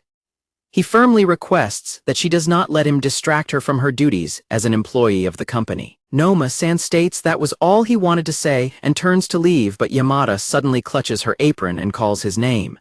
Yamada quietly tells him that he did not actually need to give her that speech. She looks up resolutely and declares that she is no longer bothered by what happened between them in the past. Noma-san stands silently waiting for her to continue. She focuses her gaze and begins to say that right now she is trying once again to make her dreams a reality. Yamada suddenly cuts herself off and freezes in shock, prompting Noma-san to ask if something is wrong. She tightly clutches her skirt in sheer embarrassment and frustration. Yamada takes a quiet breath and asks Noma-san if he actually enjoys the work he does now. Noma-san pauses before quietly admitting that his answer is no, turning around and walking away down the corridor as Yamada watches him in silence. Yamada remembers herself yelling after Noma-san demanding to know if he did not want to run his own store and work in the planning department, and asking how he could give up on that so easily. She remembers his flat reply that his old goals are all in the past now. Yamada recalls him explaining that he has learned what it is like to push his goals and dreams onto other people, having seen firsthand what happens when things do not work out. She remembers him adding that in the end he did nothing but act selfishly. Yamada remembers him concluding that even if a person does not like it and constantly feels like they could do better, doing what is expected is ultimately good enough, because that is simply how a job has to be sometimes. Back in the present, she silently decides that there is absolutely no point in telling him about her own renewed goals. She tightly clenches her fist inside her apron pocket.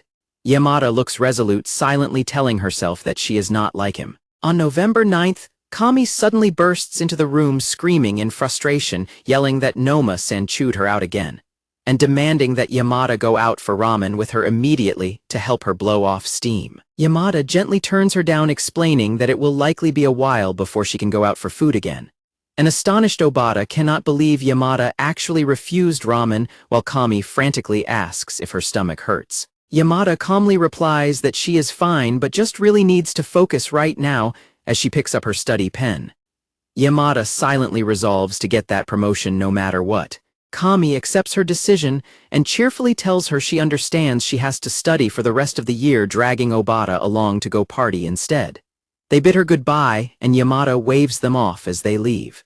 The next night on November 10th, quiet darkness falls over Yamada's apartment balcony. Yamada sits diligently at her low table, focusing intensely as she writes down notes in her study book. On her table next to the empty cigarette pack and ashtray, her smartphone screen reveals that it is already 3 o'clock in the morning. The next day, on November 11th, a distressed Mizawa cries over her clipboard in the supermarket, frantically asking what they are supposed to do. Mizawa explains that all of their part-timers are busy studying for exams, and a virus is currently going around, leaving them short-staffed. Noma-san calmly reassures them that they will manage, offering to fill in himself. The manager thanks him, though he quickly corrects her to address him as Noma instead of Ma-kun. Yamada suddenly walks in and announces she is done with her training for the day, explaining she saw the group chat and asking to be put down for the evening shift. A surprised manager points out she was supposed to go straight home after her training. Yamada insists on helping with any other short-handed shifts this week, except for the days she is away. Mizawa is grateful but hesitates while the manager asks if she does not already have enough on her plate with her training. The manager warns her that she should not push herself too hard, but Yamada calmly assures her that it will not be a problem. She explains that she simply thinks it is best if they can handle the shift shortage using their permanent staff members. Yamada adds that she has no training scheduled for tomorrow anyway, so her schedule is perfectly fine. The supervisor thanks her as she walks away. Noma watches her leave in silence while Uno-san sits on a crate in the background. On November 13th, a framed workplace revolution clipping hangs quietly on the wall. Yamada dozes off while sitting at a table in the break room. Uno-san gently calls her name to wake her, causing a startled Yamada to blink in confusion. Yamada sheepishly asks if she nodded off again. Uno-san asks if she is doing all right before playfully squishing her cheek with a finger. Yamada asks why she is worried, and Uno-san points out that she has been spending a massive amount of time studying in the break room, guessing she is probably not getting much sleep at home either. Uno-san kindly reminds her that the exams are not until March, suggesting that she should try to relax a little. Yamada enthusiastically spins her arms to show off her energy, insisting she is totally fine. She admits she might look a bit stressed because of the extra shifts she took, which Uno-san calmly acknowledges. Yamada adds that her schedule will be completely back to normal by next week. Yamada says she is going to get changed and walks off, but Uno-san calls her name once more. Uno-san asks if she has spoken to Noma-kun lately or if she is avoiding him. Yamada bluntly replies that avoiding him is quite difficult since he is always around the store before walking out and closing the door. Inside the locker room, she quietly looks down at her hands. Yamada taps on her phone screen, which displays a picture of a bowl of ramen and shows the date as November 13th, silently reminding herself that his ceremony is tomorrow. She continues to stare as the screen starts to blur slightly. A look of sudden realization washes over her face. She rubs her forehead in exhaustion as the phone screen updates to show the time is now 1 minute past 1. Yamada smiles softly to himself, reasoning that she has simply been staring at study books for far too long. She decides that tomorrow she will make sure to ask him how his awards ceremony went. On the television, the weather forecast warns of freezing temperatures all across the map tomorrow, with some cities expecting their first snow of the year, urging everyone to stay warm and healthy as winter finally rounds the corner. Sasaki stands quietly in the falling snow, looking serious. On Friday, November 14th, the bright morning sky clears over the headquarters building. Sasaki is presented with an official certificate of commendation accompanied by the polite applause of the staff. Walking out of the building with his luggage, Sasaki adjusts his scarf and silently reflects on how the past week seemed to fly by in no time at all now that the ceremony is over. Sasaki's stomach lets out a loud rumble, prompting him to check his watch and decide that he should grab a bite to eat before leaving, although he expects most places to be busy at this hour. He suddenly looks up, stopping in his tracks. Sitting alone on a park bench, Sasaki is startled when his smartphone suddenly begins to ring. Sasaki answers the phone and greets Nakajima-san, but is cut off when Noma-san yells out in absolute shock and crashes backward over his seat. Noma-san frantically explains that he could not believe his eyes when Sasaki's name popped up on his screen, admitting he assumed it was just a scammer. Sasaki apologizes for never calling him sooner. Noma-san assures him it is fine and asks if Sasaki is just calling him out of boredom, which Sasaki sheepishly denies. Sasaki explains that he actually called because he wanted to let him know that he was invited to headquarters today to receive an award. Sasaki tells him that he has finally stopped feeling so anxious about going to headquarters lately, explaining that he just wanted Noma-san to know that.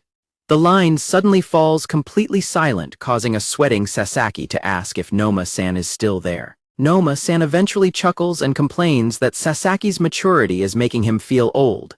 Noma-san casually suggests that Sasaki should visit him sometime to take in the sights, casually mentioning that he now lives in Hokkaido.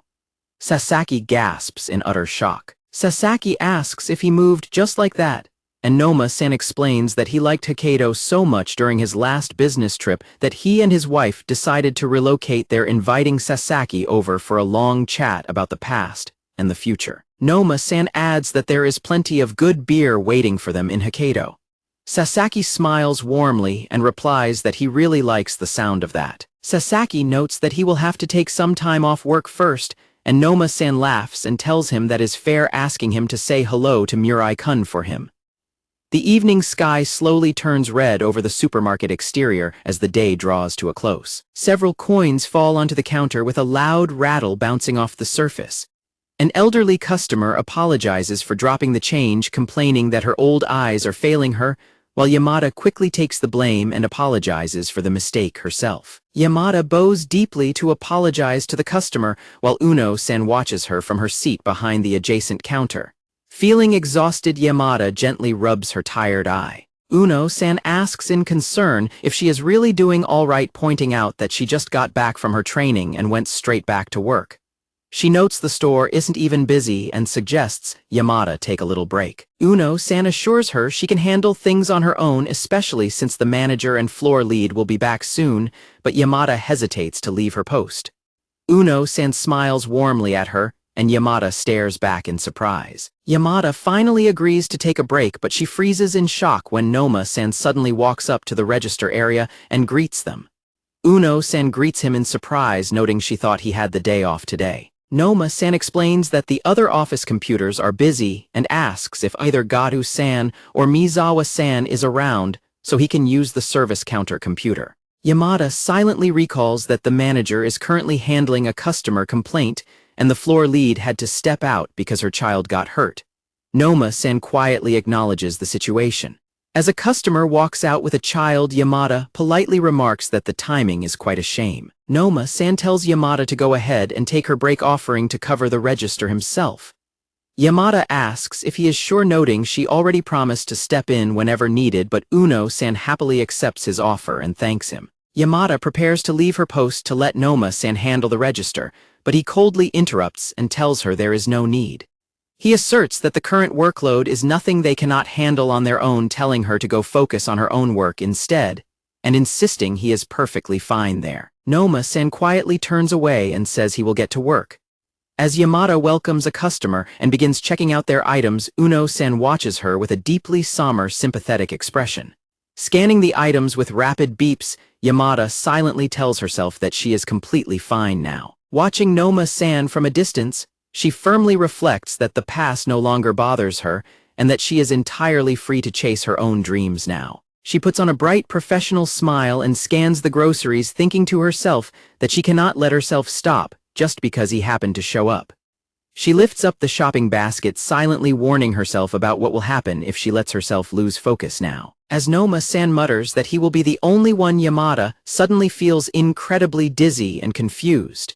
Yamada abruptly slumps heavily against the register counter, prompting a panicked Uno-san to cry out her name in alarm. Noma-san quickly catches Yamada by her arms to prevent her from hitting the floor, apologizing for the sudden grab and explaining that she was about to fall. Noma-san asks if she is feeling lightheaded and strongly suggests that she go home for the rest of the day. Yamada abruptly smacks Noma-san's hand away from her. Yamada insists that she is completely fine and just needs a quick break, leaving Noma-san to stare at her seriously as she turns her back and promises to return soon. Elsewhere, Oba-kun and a coworker chat about working overtime and needing to eat before they starve. Nearby, the manager and Mizawa arrive at work together, but they are all suddenly startled when Noma-san loudly yells out, demanding to know if Yamada does not think she has done enough. The group stares in confusion at the tense scene unfolding at the registers, prompting Mizawa to nervously call out to Uno-san for an explanation. The manager quickly approaches and asks Noma-san what is going on. Noma-san calmly explains that Yamada is not doing very well before turning his attention back to Yamada and telling her to listen to him. Uno-san firmly speaks up, stating that while she does not know what exactly happened between Yamada and Noma-san in the past, she also does not care how Yamada treats him in private.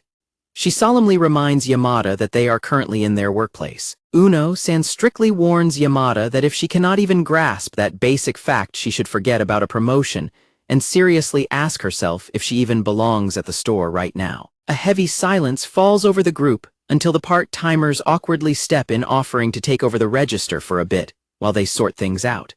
Noma-san apologizes to the manager for raising his voice and requests that they send Yamada home for the time being. The manager immediately agrees to the request, telling the staff she will explain everything later.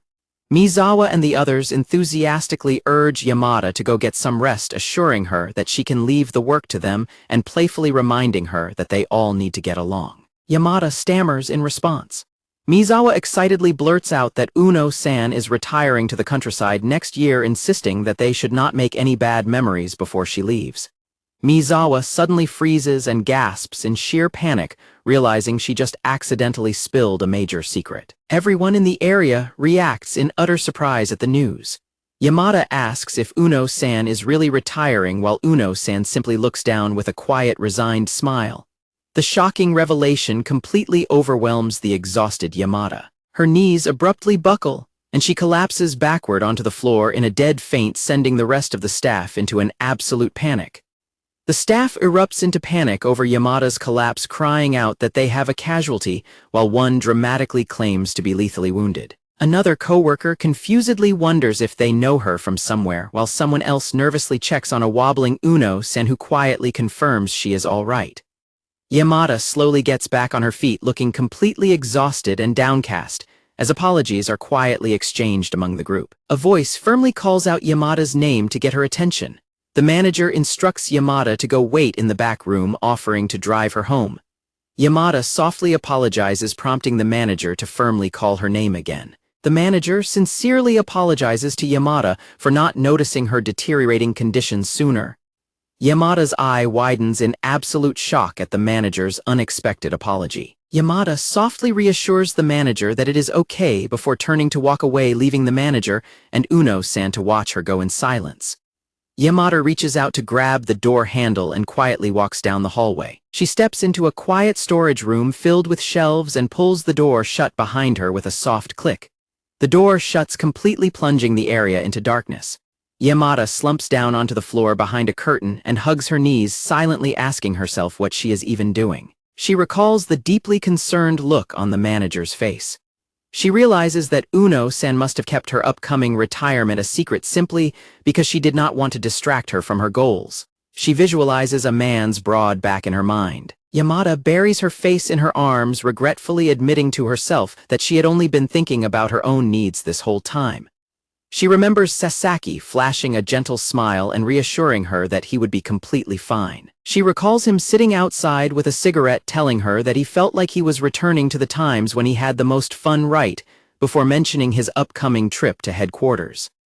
Yamada tightly grips the fabric of her skirt as she continues to think about Sasaki. She wonders if Sasaki managing to get over his worries and finding joy in his work again means that he will eventually leave her behind someday.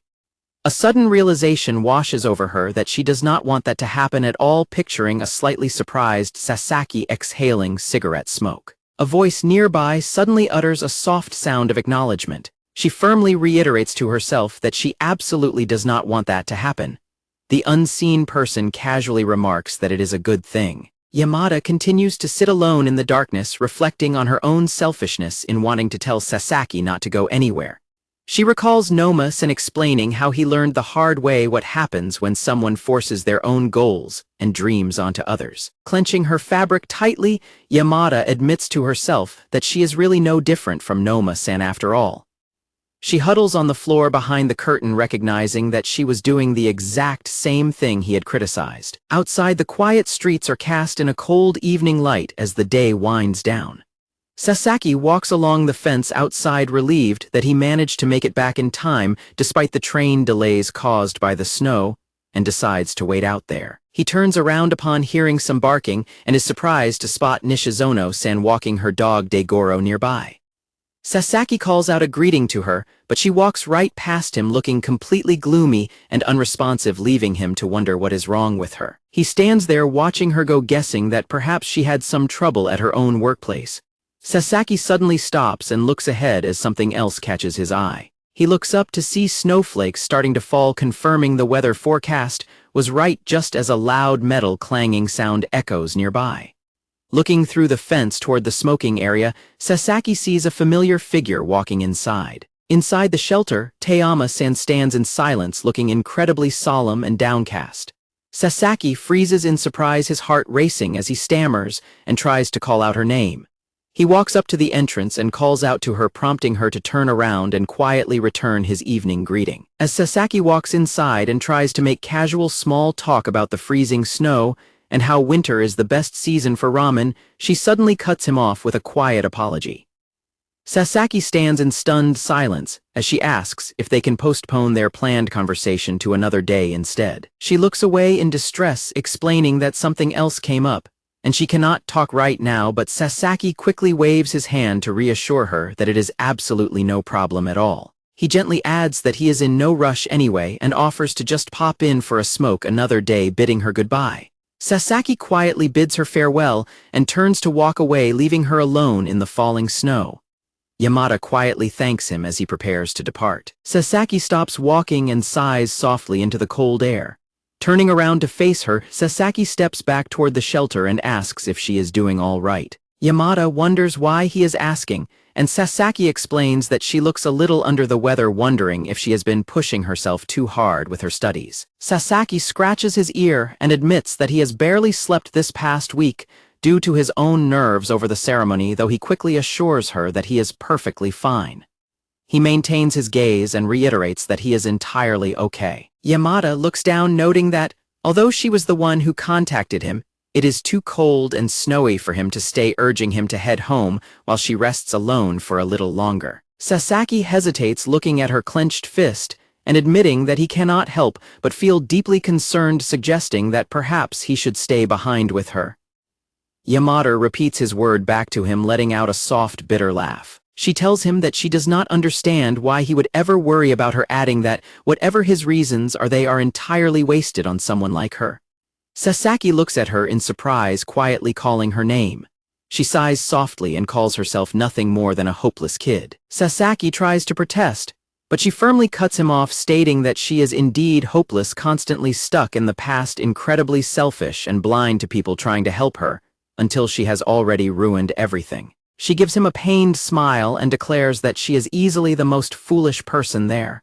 She begins to say that at this rate, she would be better off simply disappearing. As tears begin to stream down her face, Sasaki suddenly reaches out and firmly grabs her arm to stop her, catching her completely off guard. Sasaki looks her straight in the eye with a serious, resolute expression, telling her never to say such things about herself. Stunned by his sudden touch and intensity, Yamada can only stammer in speechless surprise.